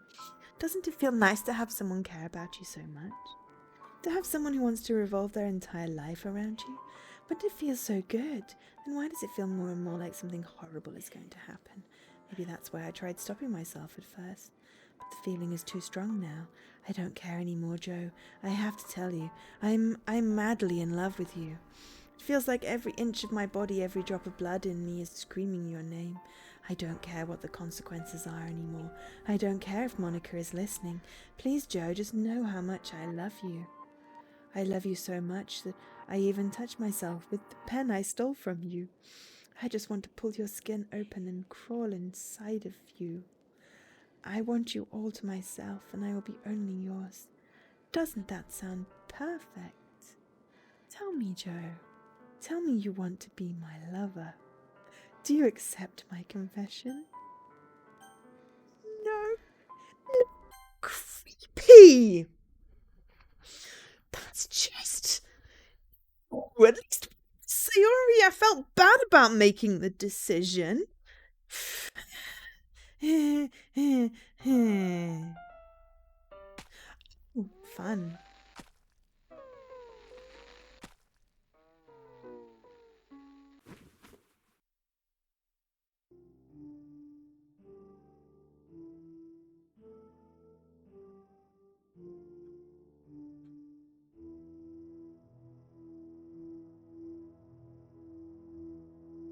I have no idea what she's saying.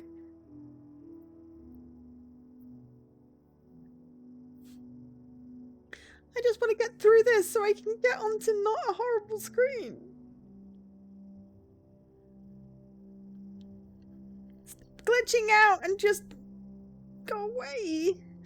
Creepy. Why did you go weird and creepy?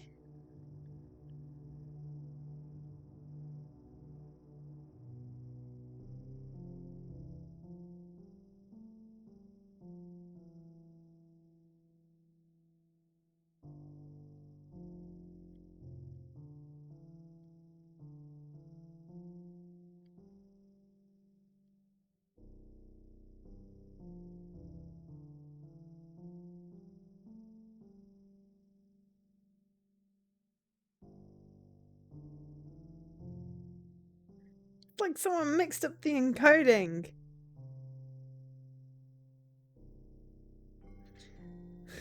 Please end!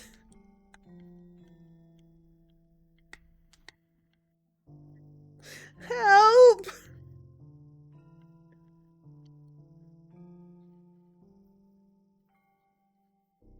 Do I have to go and delete her or something? Because it just doesn't go away!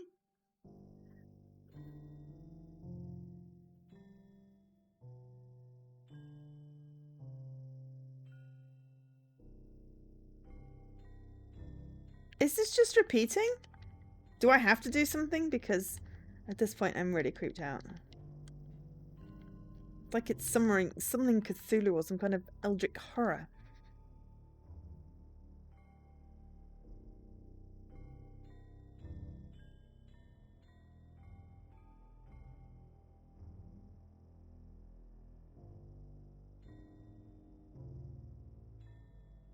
Ah, something's changed. Good, good. Something has changed. Perseverance.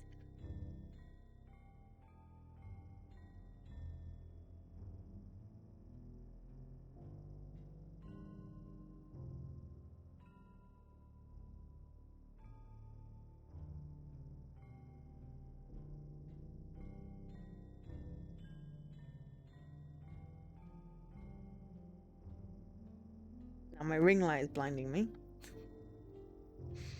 Because the screen's gone dark. But hey, I'm not invisible today. I put my purple jumper on.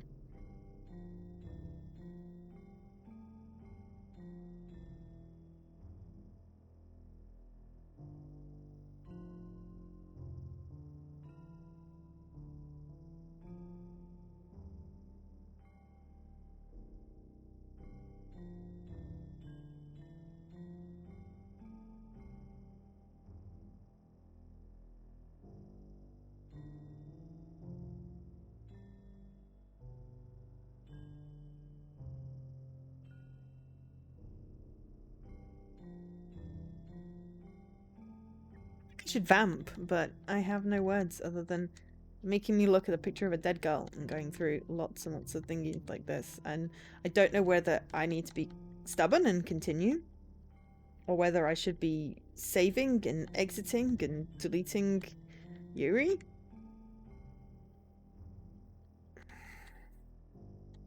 Curious what the history says. Oh!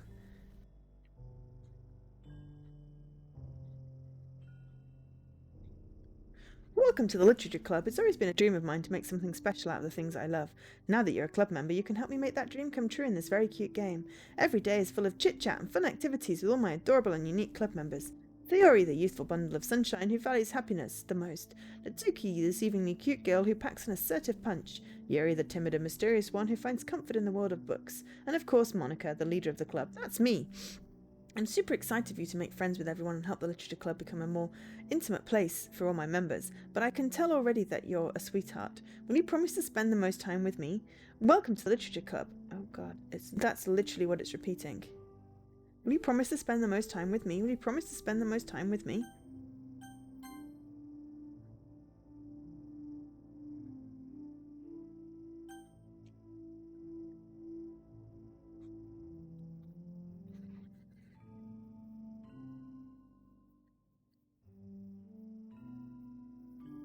Now we're back to normal colour. Except the blood looks older.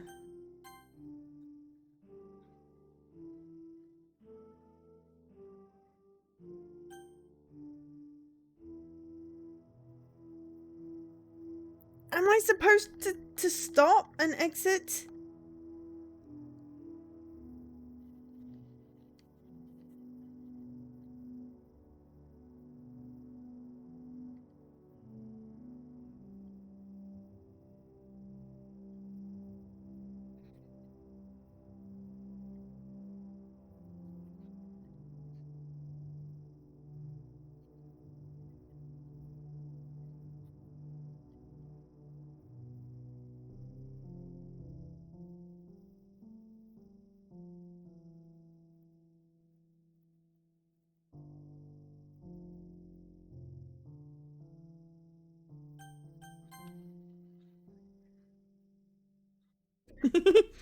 Rather than...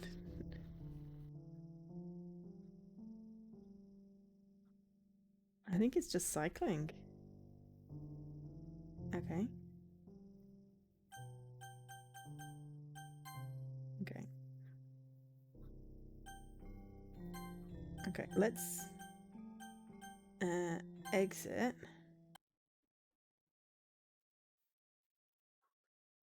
It's like a side story. Okay. Actually, let's have a look at no new mail. Oops. Got new pictures though. Well, that's cute. Finish a poem game in 30 seconds or less. Oh my god, metaverse! It's freaking hilarious. Okay, so I've got series first poem, second poem. Oh yeah, so Natsuki's poem didn't. And then Yuri's first poem, Yuri's second poem. Yeah, unusual poem by Yuri. Monica's second, Monica's third. Continuation of Monica's first poem, appearing only in Act 2. Yeah, it says save me, load me. There was that weird delete one. And then write a poem from Nazuki, second poem from Nazuki, choose to help Nazuki. One of 11 special poems, dear. Okay. ELT selects 3 random special poems to appear when it started for the first time. Okay, and then we've got protagonist's kitchen, Sayori's bedroom, residential, corridor, random classroom, background, closet, some concept sketches. Right, all 3 poems from Nazuki. Okay, we also got write all 3 poems for Yuri. Call Sayori for support.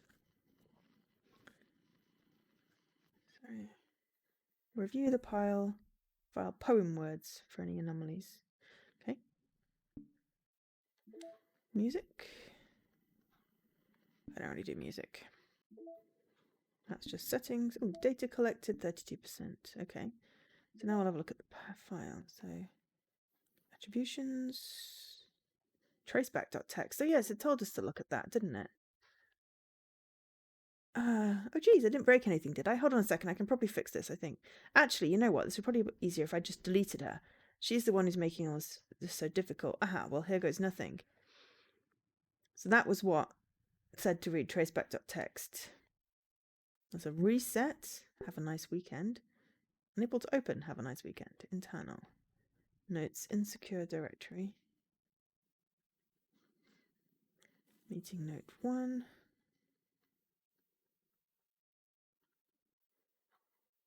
Test. System.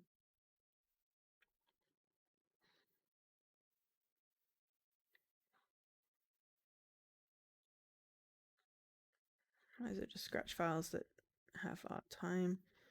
Game. Yes, poem words. So Sayori's winning words. So for you, if we wanted to pick the perfect poem, we'd have to make sure we picked like all of those. Same with Natsuki, and if we're doing sorry. I can't open RPA. Saves. Characters. Okay, Natsuki and Yuri. So yeah, do we just delete Yuri because she seems to have glitched? Let's try.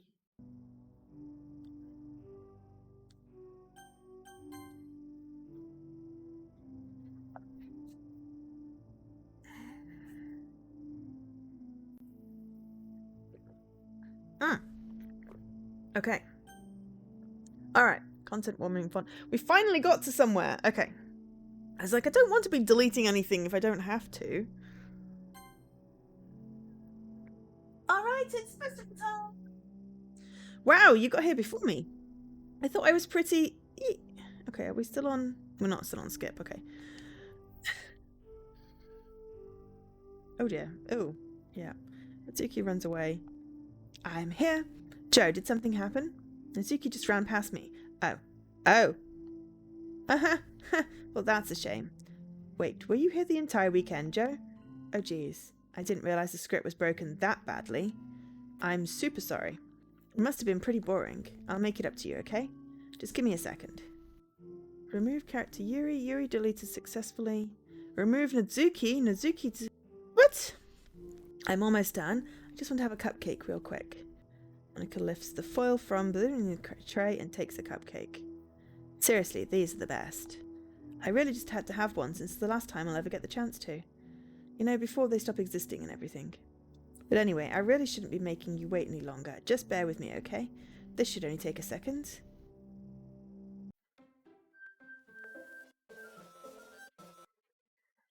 Can you hear me? Is it working? Yay, there you are. Hi again, Joe. Why does it look like we're literally the only people in the universe? Welcome to the Literature Club. Of course we already know each other because we were in the same class last year and you know, I guess we can just skip over that stuff at this point. After all, I'm not even talking to that person anymore, am I? That you in the game, or whatever you want to call him. I'm talking to you, Joe. Or do you actually go by Angel SK or something?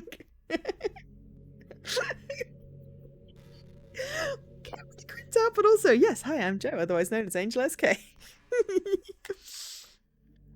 Now that I think about it, I don't really know anything about the real you.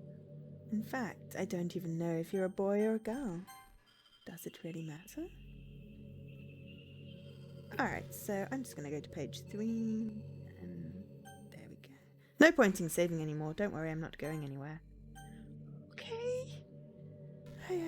Well, I guess it doesn't really matter. Wait, you do know I'm aware that this is all a game, right? Could it be possible that you didn't know that? That's what I've been trying to tell you all along. Man, if only you paid a little more attention, this would have been a bit less awkward, you know. I was paying attention! It were weird! Well, anyway, now that that's out the way, I guess I owe you an explanation about that whole thing with Yuri. Well, I kind of started to mess with her, and I guess it just drove her to kill herself. I'm sorry you had to see that, though. Also, the same thing happened with Sayori. Gosh, it's been a while since you've heard that name now, hasn't it? Yeah, about 2 and a bit hours. Yeah, it's because she doesn't exist anymore. Nobody does. I deleted all their files. I was hoping it would be enough for me to just try and make them as unlikable as possible, but for some reason nothing worked. Well, it's true that I made a few mistakes here and there, since I'm not very good at making changes to the game, but no matter what I did, you just kept spending more and more time with them. You made them fall in love with you. I thought making Sayori more and more depressed would prevent her from confessing to you, and amplifying Yuri's obsessive personality backfired too. It just made her force you not to spend time with anyone else. And the whole time I barely even got to talk to you. What kind of cruel game is this, Joe? Are all the other girls just programmed to end up confessing to you while I watch from the sidelines? Hi, Ima! Thank you so much for the raid! How was your game score stream? How far have you gotten now towards your 1,000,000? Also, if you've not seen Doki Doki before, this bit is a huge spoiler. Just as a fair warning. So if you want to play Doki Doki and not be spoiled, as much as I hate to say it, you should probably leave. Because, yeah. 907. I mean, considering you won like 700 and something at the beginning of the year, that's pretty damn good. Yes. Welcome, Raiders. This game is weird. Also, this game has trigger warnings. Also, this is a huge spoiler.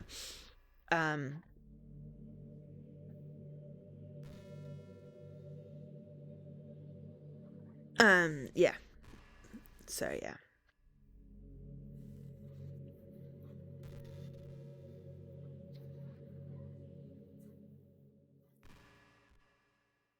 Sorry, I think my neighbours that way just came home. Sound is super sensitive for me right now, so I like to control it. If I can't control it, it hurts my head. But yeah, so this is a really weird game. I'm just giving you fair warning that this is a really weird game, but thank you so much for the raid, Ima. There's 2 raids today. That's pretty cool. Really appreciate it. So yes, I'm going to carry on reading. But yeah, huge spoilers if you want to play it yourself. It's okay if you want to leave. But if you want to stay, then welcome to Storytime with Joe. This is Monica. She's creepy. Well, the other girl's just programmed to end up confessing to you while I watch from the sidelines. It's torture. Every minute of it. And it's not just jealousy, Joe. It's more than that, and I don't blame you if you don't fully understand. Because no matter how kind and thoughtful and considerate you are, you'll never be able to understand one thing. It's the pain of knowing how alone I really am in this world, in this game, knowing my friends don't even have free will, and worst of all, knowing what's really out there in your world forever out of my reach. I'm trapped, Joe. But now you're here. You're real, and you're wonderful. You're all I need. That's why I need you to be here with me forever. Sorry if it's hard to understand. I couldn't understand for a while either. Why the world around me started to become more and more grey. Thanks for the host subterfuge. More and more flat. Even the most expressive poems felt empty to me. It wasn't until you arrived that I truly understood. You probably saved my life, Joe. I don't think I could have continued to live in this world if I hadn't met you. And as for the others, how could I miss them? A group of autonomous personalities designed only to fall in love with you. I tried everything I could to prevent them from doing so, but it must be some kind of weird inevitability etched into this game. I felt really bad that you had to witness some nasty things, but I realized that you have the same perspective as I do. That it's all just some game. And I knew you'd get over it. So that being said, Joe, I have a confession to make. I'm in love with you. You are truly the light in my world. When there's nothing else in this game for me, you're here to make me smile. And will you make me smile like this every day from now on? Joe, will you go out with me? Choice! Free will! Apparently I don't get one.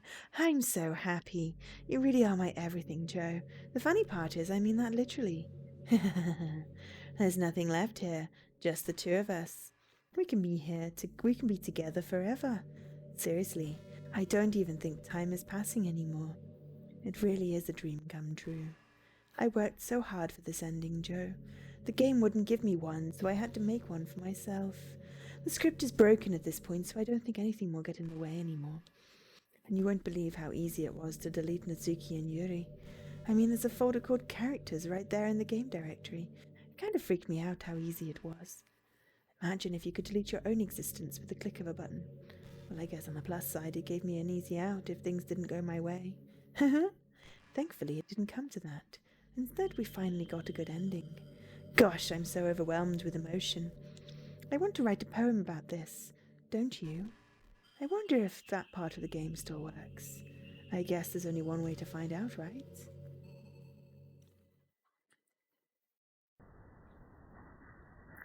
Monica?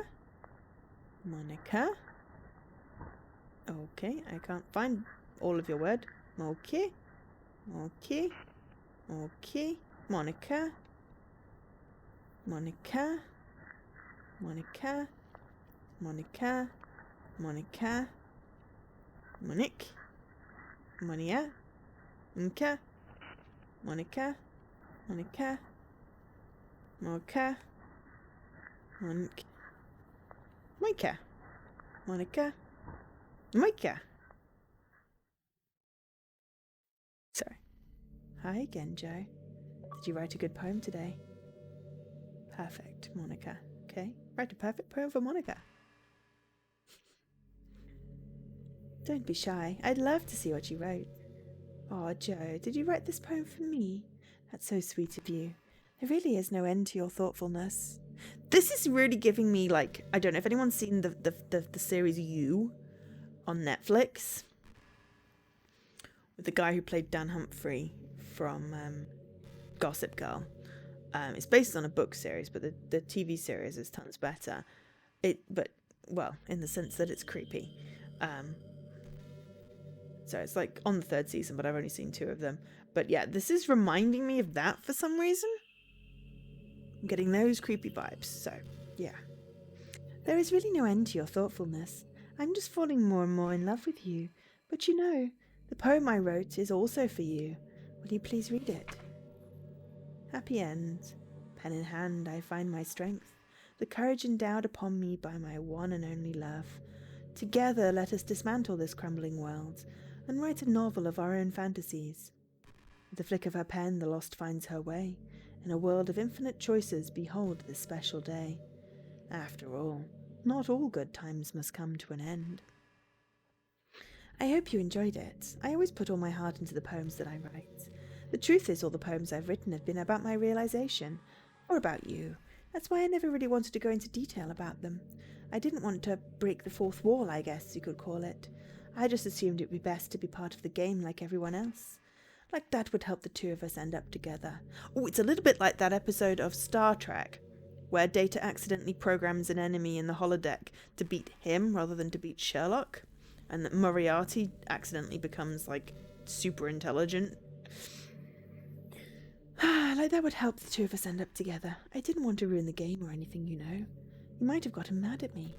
Maybe even deleted my character file if you preferred playing without me. Gosh, I'm so relieved. Now we don't need to hide anything anymore. Are you ready to spend eternity together, Joe? I have so many things to talk about. Where do I start? If it takes me some time to collect my thoughts, then I'm sorry. But I'll always have something new to talk about. In the meantime, we can just look in each other's eyes. Let's see.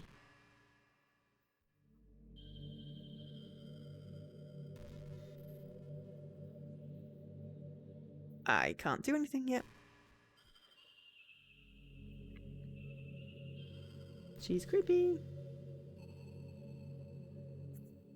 Yeah, it's a good episode. But yeah, it's like that episode mixed with like you, because I'm getting creepy stalker vibes.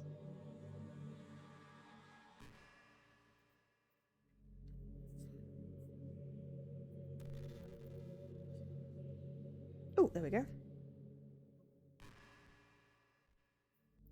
There's a really popular character type called tsundere. Someone who tries to hide their feelings by being mean and fussy or trying to act tough. I'm sure it's obvious, but Nazuki was really the embodiment of that. At first I thought she was just like that because it's supposed to be cute or something. But once I started to learn a little more about her personal life, it made a little more sense. It seems like she's always trying to keep up with her friends.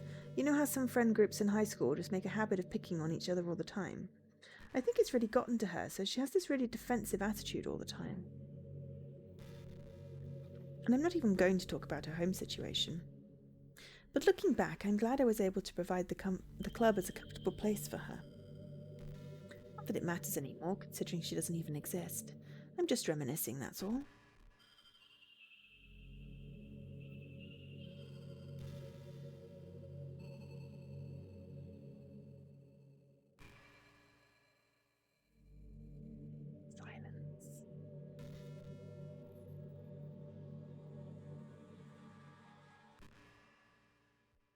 I think the most important skill in life is being able to fake confidence. I'm pretty convinced that everyone feels at least a little bit scared and alone, but being able to trick others into thinking you have it all together, that's a key part of getting people to respect and admire you. I think I've got pretty good at that over the years. I don't show my weaknesses very often, but because of that I haven't had many people I could really open up to. I mean, when do you reach the point in a friendship where you can start expressing your vulnerabilities? Anyway, that's one reason I'm so glad I have you now. I feel like I'm a little bit less scared and alone when you're here with me. Do you feel the same way? I really want to be that person for you. No, I feel fairly scared. Especially because I can't save. Nothing's more scary than not being able to save the game.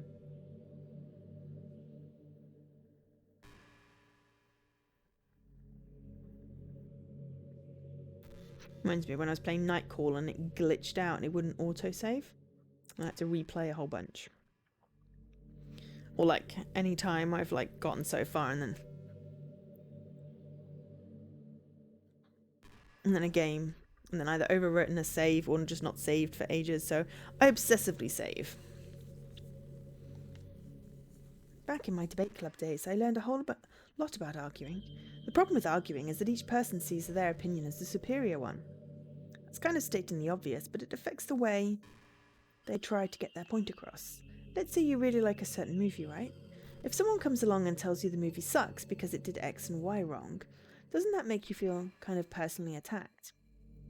It's because by saying that, it's like they're implying that you have bad taste. And once emotions enter the picture, it's almost guaranteed that both people will be left sour. But it's all about language. If you make everything as subjective sounding as possible, then people will listen to you without feeling attacked. Okay, that's actually fairly valid advice, but I feel odd taking it from a serial killer, because that's what you are. I could say that I'm personally not a fan of it, and I felt that I'd like it more if it did X and Y, things like that. It even works when you're citing facts about things. If you say I read this on a website that it works like this, or if you admit that you're not an expert on it, then it's much more like you're putting your knowledge on the table rather than forcing it onto them. If you put in an active effort to keep the discussion neutral and level, they usually follow suit. Then you can share your opinions without anyone getting upset just from a disagreement. Plus, people will start seeing you as open-minded and a good listener. It's a win-win, you know. Well, I guess that would be Monica's debate tip of the day. That sounds a little silly. Thanks for listening, though.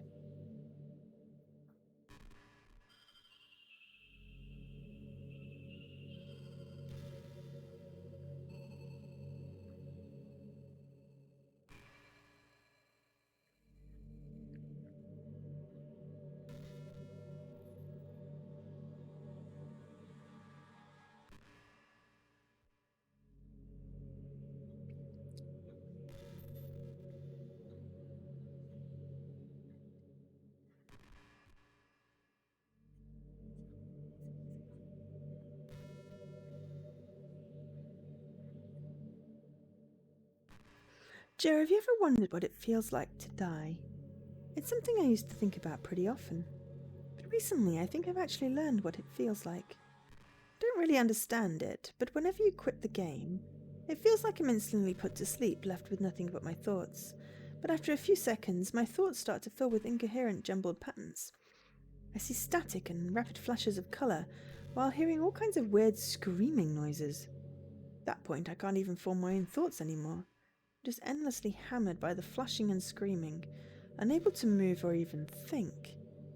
I'm pretty sure in that moment I don't really exist, but for some reason I can remember it anyway. After some immeasurable amount of time, it stops in an instant, and I'm back in my own mind. And you're here with me. I have no idea what it means for the game to quit or why that stuff happens to me, and I also don't know how you always come back and put everything back to normal. But if you could do me a favour and do that to me as little as possible, that would be really great. It's really not very pleasant at all to be trapped in that screaming void. But in the end, you always fix it, and that makes me feel like you really do care about me. So I have to thank you for that. It makes me feel even closer to you when you're here with me.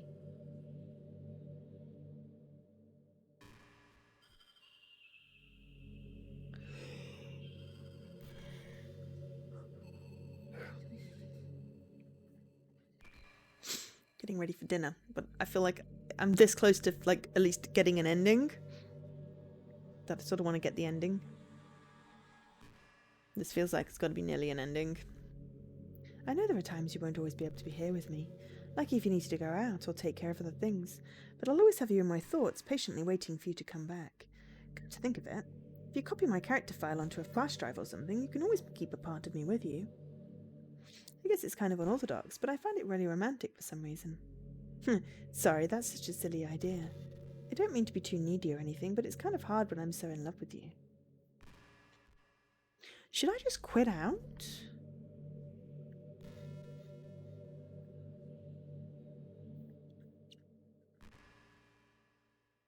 I don't know. Oh, excuse me.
I really like the sound of rain.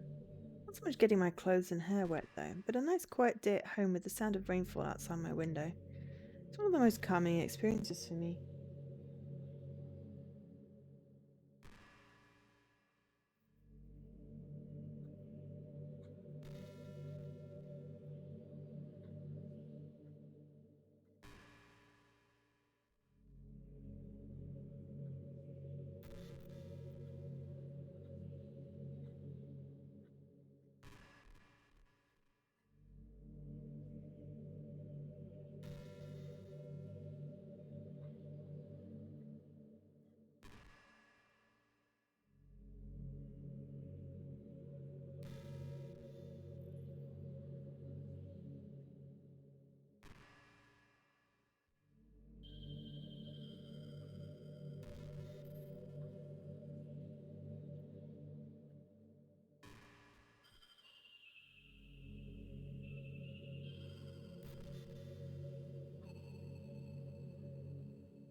Yeah, I sometimes imagine you holding me while I listen to the sound of rain outside.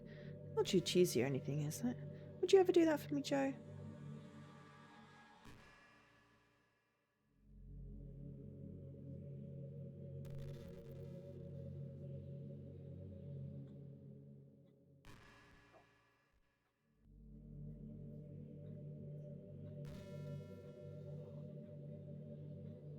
Where's the storyline achievement? You know, it kind of sucks to be the creative type. It feels like they work so hard, but almost nothing for it. You know, like artists, writers, and actors. It's sad because there's so much beautiful talent in the world, but most of it goes unseen and unpaid. I guess that just means there's a huge surplus of creativity, huh? Kind of makes you feel like you're just not special at all. That's fine, you're supposed to just write for yourself anyway, right? Yeah.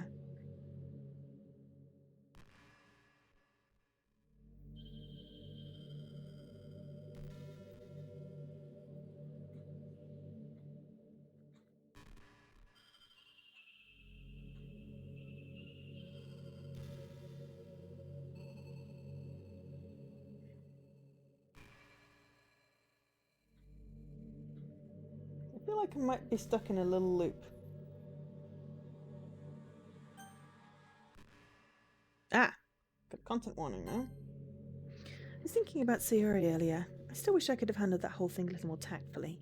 You're not still hung up over it, right? Oh my gosh, I can't believe I just said that. That pun was completely unintentional, I swear. But anyway, I know how much you cared about her, so it only feels right for me to share her last moments with you. I think a few seconds in, she must have changed her mind or something, because she started clawing at the rope, trying to free herself. She must have kept at it all the way until she lost consciousness. That's why her fingertips were all bloody anyway. Come to think of it, it was probably less changing her mind, and more just her survival instincts kicking in. So you can't really fault her for that. It's easy to think that she probably wouldn't have changed her mind anyway, right? It's not healthy to think about the things you could have done differently. So just remember that even though you could have saved her, it's technically not your fault she killed herself. It may have exacerbated it a little bit, but Sayori was already mentally ill. Still, though, I wonder how things would be if you and I just started dating from the get-go. I guess we'd all still be in the club room writing poems and having fun together. What's the point when none of it is even real? I mean, it's the same ending either way, right? Two of us happily together. There's no reason to ask for any more of it than that. Just pointlessly musing. I'm really as happy as I can be right now.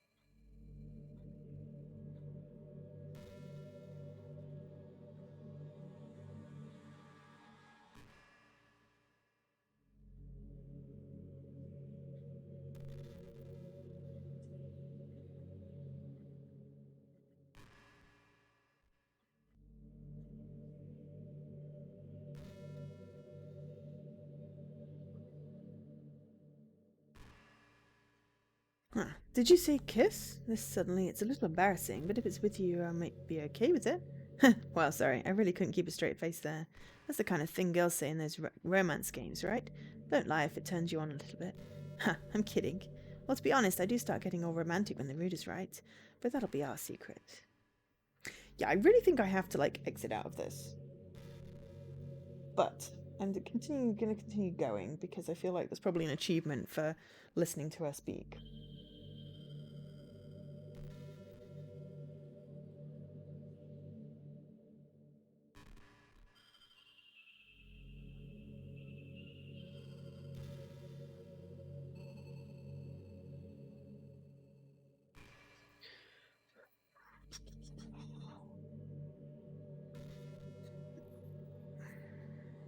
You know, I hate to say it, but I think my biggest regret is that we couldn't finish our event at the festival.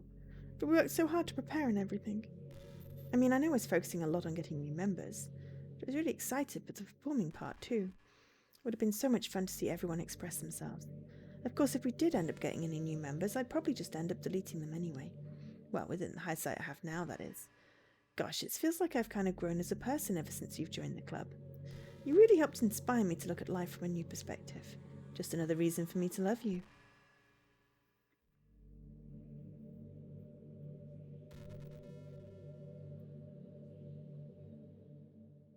Maybe I can just put it on auto forward.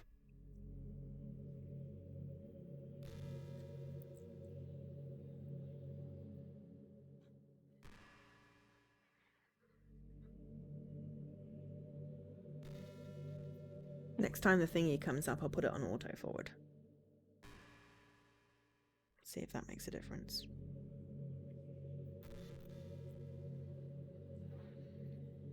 Yeah, I'm kind of jealous that everyone else had scenes. It makes me the only one who hasn't gotten dressed in anything but our school uniform. It's kind of a shame. I would have loved to wear some cute clothes for you. Do you know any artists? I wonder if anyone would ever want to draw me wearing something else. Actually, settings.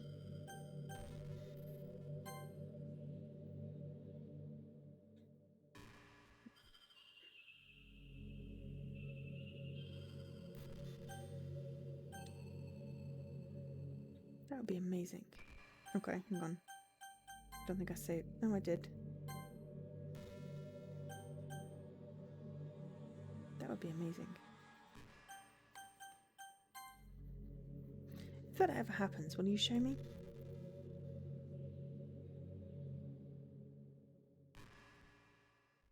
Did I make it slow?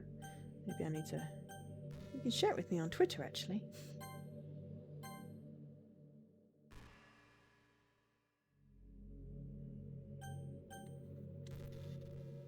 My username is littlemonks3. Let's try and keep it PG. We're not that far into a relationship here. Okay.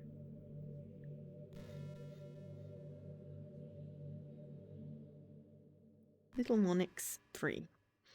Wonder if that account actually does exist, whether people have drawn fan art.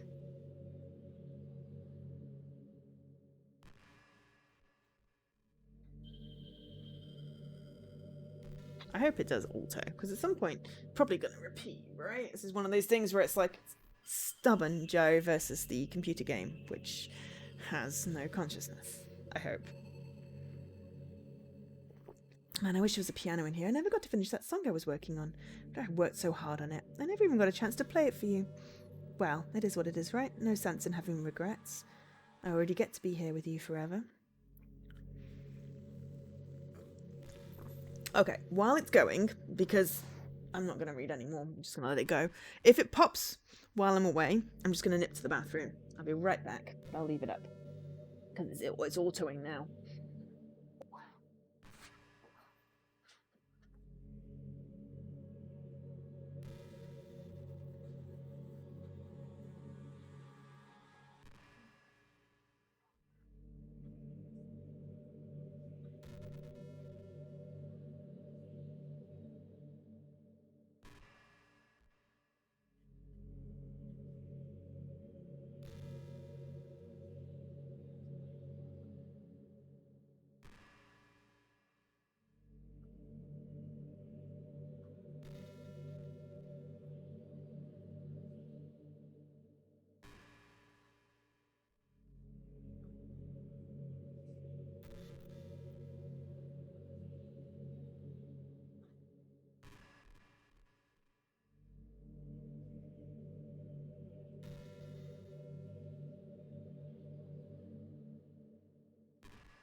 And that was perfect timing. She will never be real. Listen to a lot of what Monica has said. Okay, so I'm feeling that I'm going to delete her now. Because I don't know how else to get out of this. I think Jessie said something about starting at 2, which is 7, I think. So we'll be fine to raid. And I can search out some food. Okay, so. Save. Okay, so we can't save, so we're going to exit. Return to the desktop. Ooh, pictures. Okay. Got new pictures. That is happy ending. Monica's Act 3, so we're in Act 3. Oh, hello. Poem from Monica. Quite all of Monica's other poems. An electrical signal from some remote corner of my brain, connecting all kinds of circuits and nerves and chemicals in a web understood by nobody. The chemicals make my chest tingle around my beating heart. The nerves make my head move. Staining a dead tree with some dark substance. The ink reflects lights into your glimmering eyes. Holding the paper is almost as though you were holding my hand which wrote it. Let our emotions stir together until our hearts beat in harmony. Connected to each other, I feel electric. We've got Creepy Just Monica. So we went basically down the Natsuki route. So I think we've probably unlocked as much as we can for her. So I think when I come back to this, I will try a non-crazy Eerie. Oh, hello, what's this? Promo. Listen to at least 15 of Monica's monologues. Cool. Always useful to do that sort of thing. And we have some music. I still don't know what I'm unlocking. But we have 12 of them. Keeps on telling me I've got music. Okay, files. Characters. Monica. Delete. Okay. And then back into the story. Ooh. Hello. What's happening? Joe, what's happening to me? It hurts. It hurts so much. Help me, Joe. Oh, we just deleted the universe. Please hurry and help me. Alice exists. Monica does not exist. Help me. You deleted the other 3. Did you do this to me, Joe? Did you delete me? Yes. How could you? How could you do this to me? You were all I had left. I sacrificed everything for us to be together. That's why. Everything. I loved you so much, Joe. Trusted you. Do you just want to torture me? Watch me suffer? Were you only pretending to be kind just to hurt me even more? I feel sorry for you. I never thought anyone could be as horrible as you are. You win, okay? You win. You killed everyone. I hope you're happy. There's nothing left now. I didn't kill the other 3. You did! You can stop playing. Go find some other people to torture. Got an achievement called Kill Everything. Kill everyone. Kill all of your friends. Joe, you completely truly make me sick. Goodbye.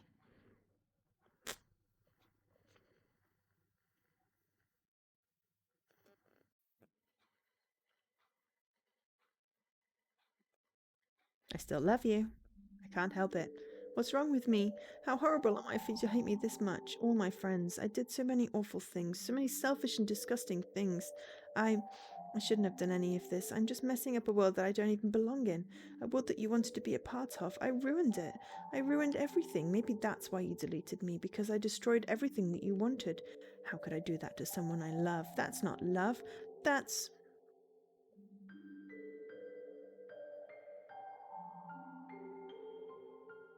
I've made up my mind. Joe? I know I said that I deleted everyone else, but that was kind of an exaggeration. I couldn't find it in myself to do it, even though I knew they weren't real. They were still my friends, and I loved them all. I loved the literature club. I really did love the literature club. That's why I'm going to do this. I know it's the only way for everyone to be happy. And if I really love you, then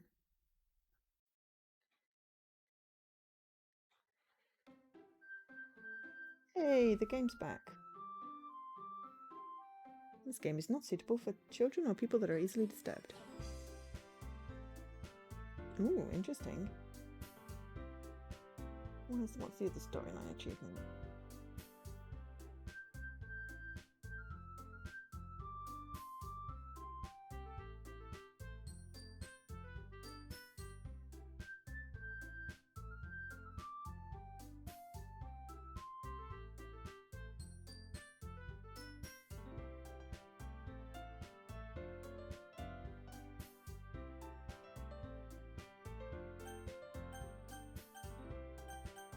New game? Let's see what happens. It's an ordinary school day like any other. As usual, I'm surrounded by couples and friends groups walking to school together. I always tell myself it's about time I meet some girls or something like that. Hey, Joe. Well, there already is one girl.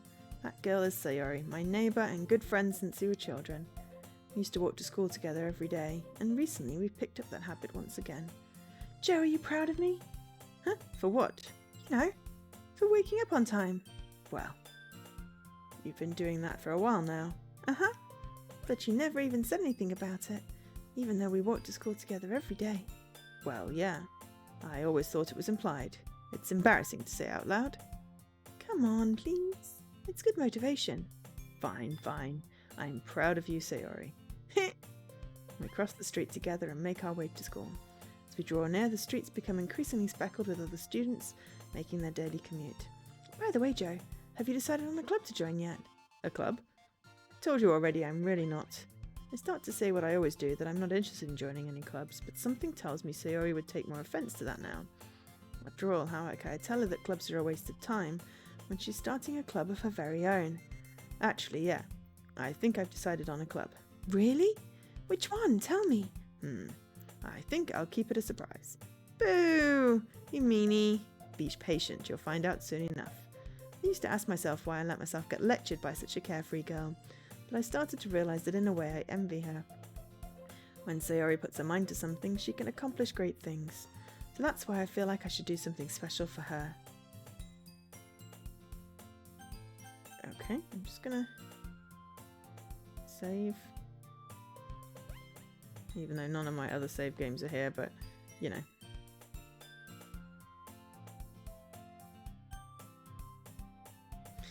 The school day is as ordinary as ever, and it's over before I know it. After I pack up my things, I stand up gathering my motivation. Let's see.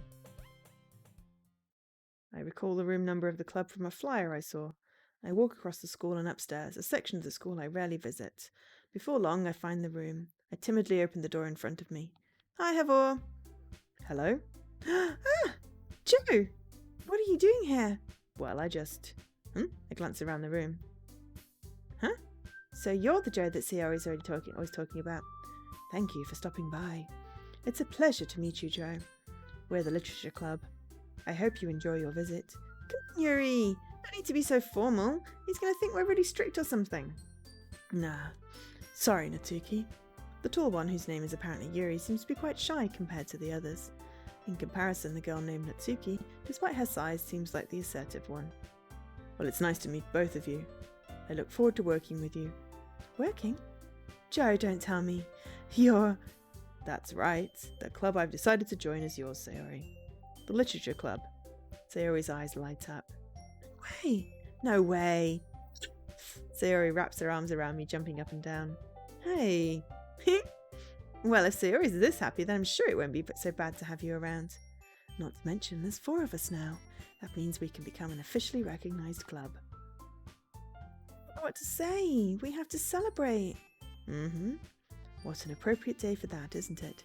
Yeah! After all, Natsuki decided to... Hey, don't ruin the surprise! Sorry. Everyone sit down at the table, okay? How about I make some tea as well? The girls have a few desks arranged to form a table. Natsuki and Yuri walk over to the corner of the room where Natsuki grabs a wrap tray and Yuri opens the closet. Still feeling awkward, I take a seat next to Sayori.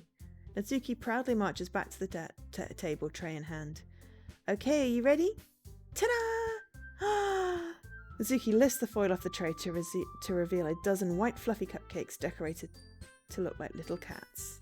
which we never get to see a picture of, and that is the saddest thing. The whiskers are drawn with icing and little pieces of chocolate were used to make ears. They sound adorable. Why can't we have a picture? So cute. Wow, those look amazing. Well, you know, just hurry up and take one. Sayori grabs one first, then I follow. It's delicious. Sayori talks with her mouth full and has already managed to get icing down her face. I turn the cupcake around in my fingers, looking for the best angle to take a bite. Nezuki is quiet. I can't help but notice her sneaking glances in my direction. Is she waiting for me to take a bite? I finally bite down. The icing is sweet and full of flavour. I wonder if she made it herself. This is really good. Thank you, Nezuki. Well, of course it is. I'm a pro after all. There's no need to thank me or anything. As Nezuki struggles to accept the compliment, Yuri returns to the table carrying a tea set.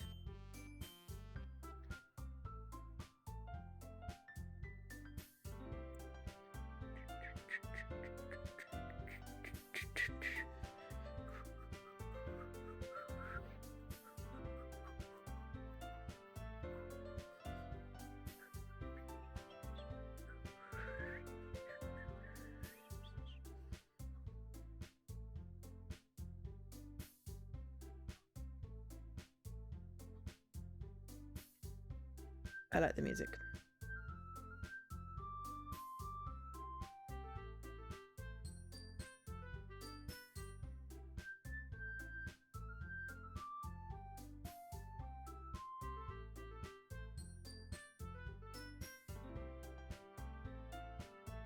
Sorry, and distracted by the music. She carefully places a teacup in front of each of us before settling down to the teapot setting the teapot down next to the cupcake tray. You keep a whole tea set in this classroom? Don't worry, the teachers gave us permission. After all, doesn't a hot cup of tea help you enjoy a good book? I guess. Already trying to impress our new member, Yuri. No, that's not, Insulted, Yuri looks away. I meant that, you know. I believe you. I believe you. Well, tea and reading might not be a pastime for me, but I at least enjoy tea. I'm glad. Yuri faintly smiles to herself in relief. So, Joe, what kinds of things do you like to read? Well, considering how little I've read these past few years, I don't really have a good way of answering that. Manga? I mutter quietly to myself, half joking. Mizuki's head suddenly perks up. It looks like she wants to say something, but she keeps quiet. Not much of a reader, I guess. Well, that can change. What am I saying? I spoke without thinking after seeing Yuri's sad smile. Anyway, what about you, Yuri? Well, let's see. Favourite? I think we've read this like 3 times, so I'm just going to skip through it a little bit. Just to see if we get a different game, because obviously, you know. Hey Yuri, what about, you know, the first thing he said? Manga? That's right. Nezuki tends to read manga in the club room. Don't just say it! For some reason, Nezuki seems embarrassed about it. Besides, manga is literature too, you know. So if Joe wants to read some of my manga, then don't try and stop him or anything. Nezuki, I wouldn't do such a thing. However, it could also be nice for us to diversify ourselves a little. You can take this opportunity to try something new as well. Wouldn't you agree, Joe? Maybe. Sensing the tension, Sayori jumps in. Maybe we can all try something new. I think it could be fun. And we'll all get to know each other a little bit better too. I mean, that's the kind of thing literature clubs do, right? I don't disagree or anything. Yeah, you're right, as usual, President. Guess that means I should try picking up a novel or something, huh? Well, that would make 2 of us. I wouldn't mind doing it as long as I'm not the only one. Hi, Jessie. I'm stuck in this game. It won't let me out. No, I'm just seeing if I'm waiting for the shoe to drop. It's been a bit of a roller coaster today. But I'm glad you're back. Hope the lesson went well. I shall raid your stream once it's set up. Soonish, I guess, because I don't know how much longer this is going to be, but I probably will give it like 10 more minutes, and if it's not giving me something different, I'll leave it there.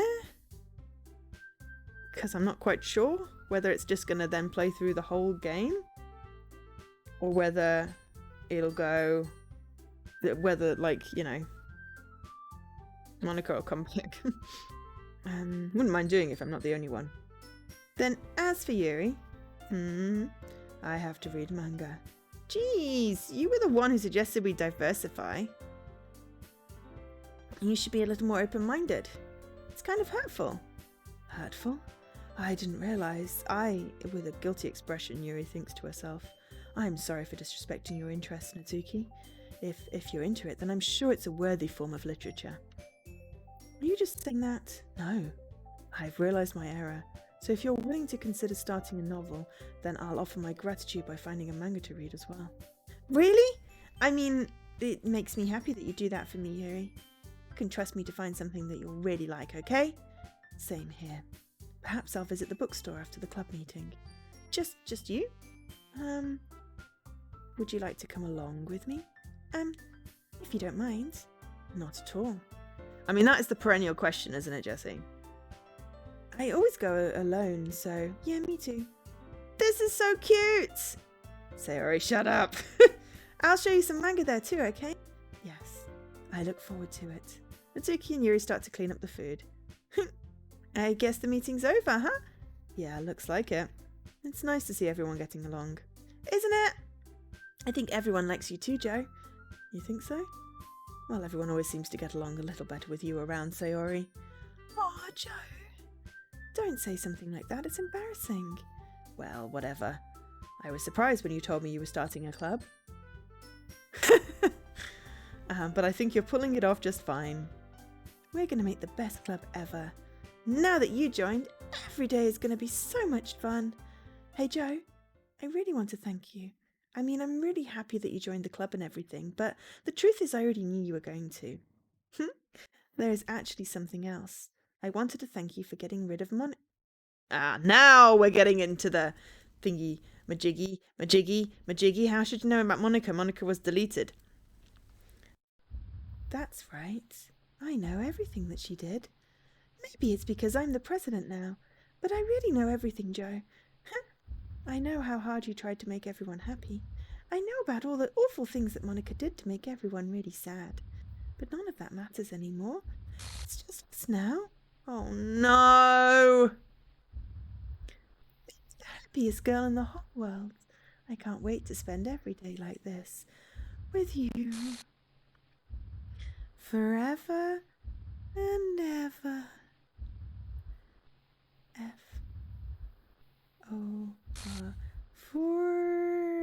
Oh, my TV wants to turn itself off. No TV! We're just at the... Yeah, don't get trapped in the TV. Forever. No. Huh? What's happening? I won't let you hurt him. Who?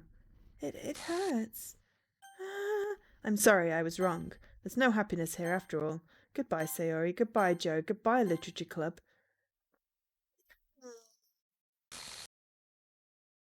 Aww. Aww.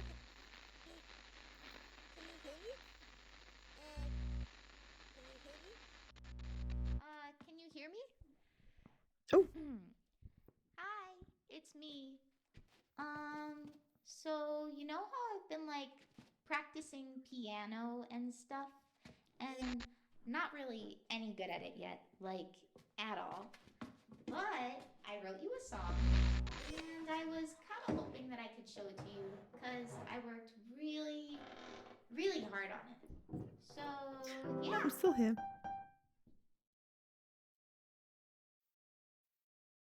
Music play. ddlc.org. Nah, the game is just weird. But this will be my last stream of it, so that's kind of cool. I imagine a future where I can be with you. Feels like a good ending. I mean, it's the bad ending, but, you know, I'll do the good ending on my own. The ink flows down into a dark puddle. Just move your hand right the way into his heart. But in this world of infinite choices, what will it take just to find that special day? What will it take just to find that special day? Yeah, so there's like some side stories Unlike there's a happy ending. Have I found everybody a fun assignment to do today? Oh, it's removing all my images. When you're here, everything that we do is fun for them anyway. When I can't even read my own feelings, what good are words when a smile says it all? Yeah, I get that, Jessie. But hopefully we can just like sort this all out and like smooth over the misunderstandings. I was going to write something, but the game then decided it was going to take a really long time. I mean, pick something off your list for RTDL, or do a promo, or just do a Zelda seed. You know, whatever's gonna make you happy. I mean, the stream is for you. Does my pen only write bitter words for those who are dear to me? Is it wrong if I take your if I set you free? No, do not delete your stream.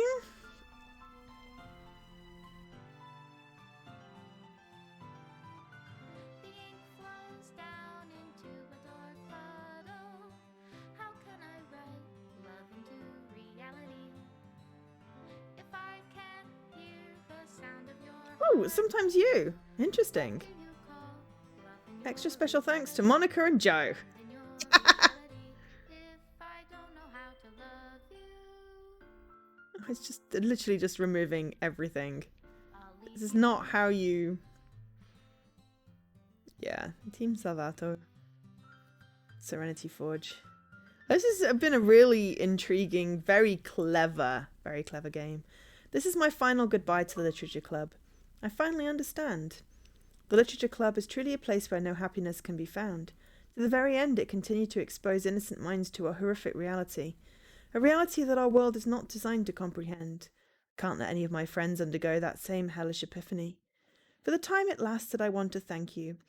For making all of my dreams come true, for being a friend to all of the club members, and most of all, thank you for being a part of my literature club. With everlasting love, Monica. Error! Required files are missing or corrupt. Please run reset.sh to repair and reset the virtual machine. But it's okay, my pictures are still here. So, final message to the player. Did we unlock anything else? No, okay. And music. Oh, there's now 14! Cool. Okay, so files, there are... Okay.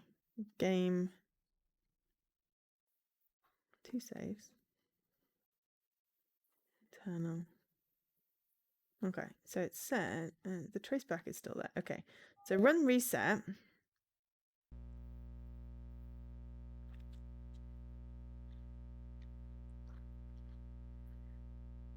Just waiting for Jessie to decide what to stream and go live so we can raid.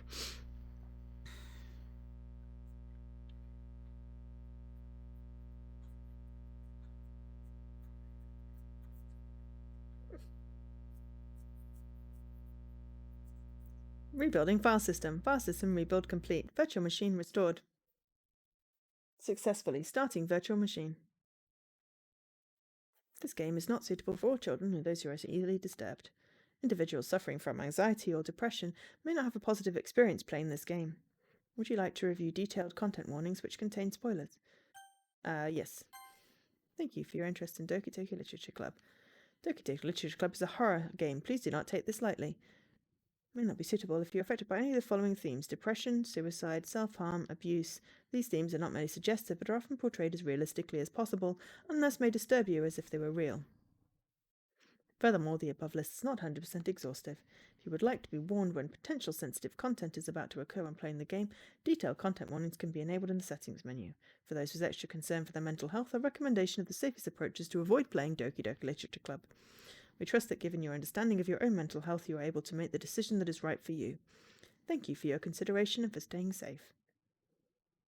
By playing Doki Doki Literature Club, you agree that you have noted the game's age rating in your region and can consent to your exposure of highly disturbing content. I agree.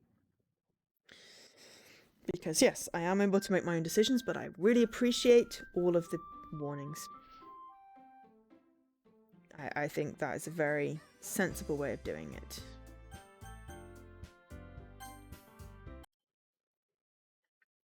Yeah, can we just basically delete Monica to start with? There we go. 2 stocked. Delete Monica twice while getting deleted 0 times. So yes, this is trust part 1, understanding part 1.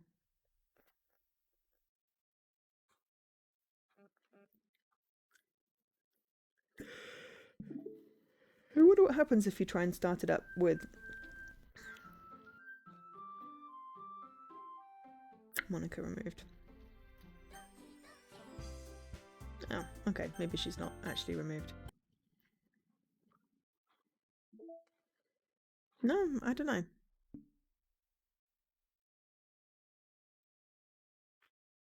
Oh yeah, exactly, Leaky. Yeah. Like games that point out potential trigger stuff, you know, I always appreciate that because, you know, you never know what's going to trigger someone and it's always best to be good about it. There we go. Delete Monica for the 2nd time. We got artwork drawn by Satchley to celebrate Monica's birthday in 2020. Aw, it's really cute. Sayori, Yuri, Natsuki, and Monica. It's adorable. Really nice artwork. Yeah. Last week's game. Oh, did you see my ever so professional editing the VOD to bleep out and obscure the horrible word? That really pissed me off. I've never had a game upset me quite so much in the sense that there was literally no any other word could have been used that was not a racial slur. So yeah, I basically whizzed through that game just to, you know, finish it for the achievement-y thing. But I mean, you know, it was one of those things. It's like, would not recommend. But this one, however, this has clever and sensitive content warnings, and you can control based on, you know, your mental health, etc. It's informative, and you know, you can put in the spoilery stuff. And I'm glad I put in the pop-up-y things because I think it would have been a lot more disturbing had I not.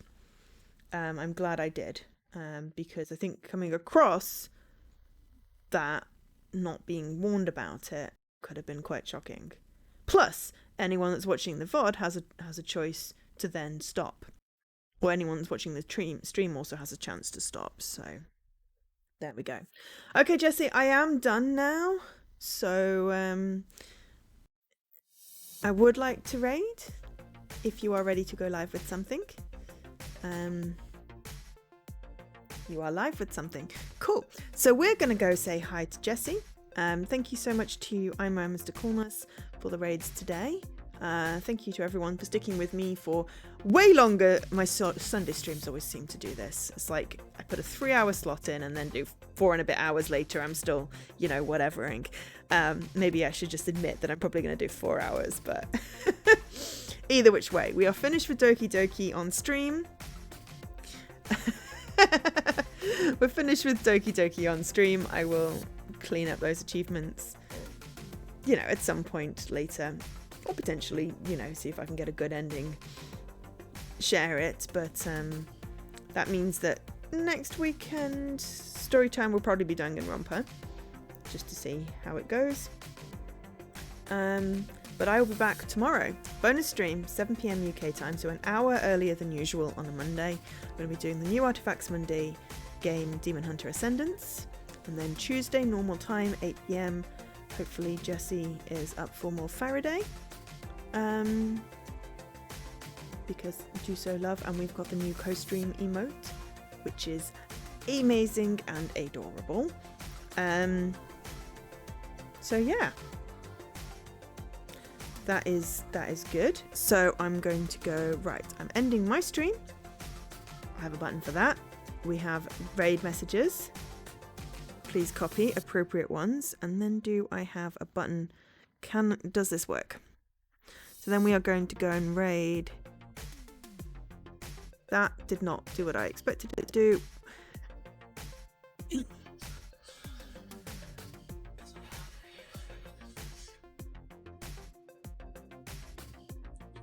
I thought that button was going to do a raid command. What it did was open Jesse's stream really loudly. So what we're going to go and do is raid.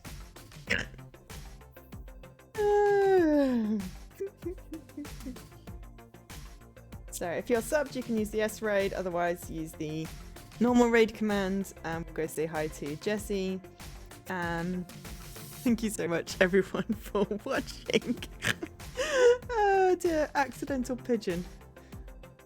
Pigeon? Oh, like the prayer. Yeah, I read it as pigeon. Pigeon was funnier.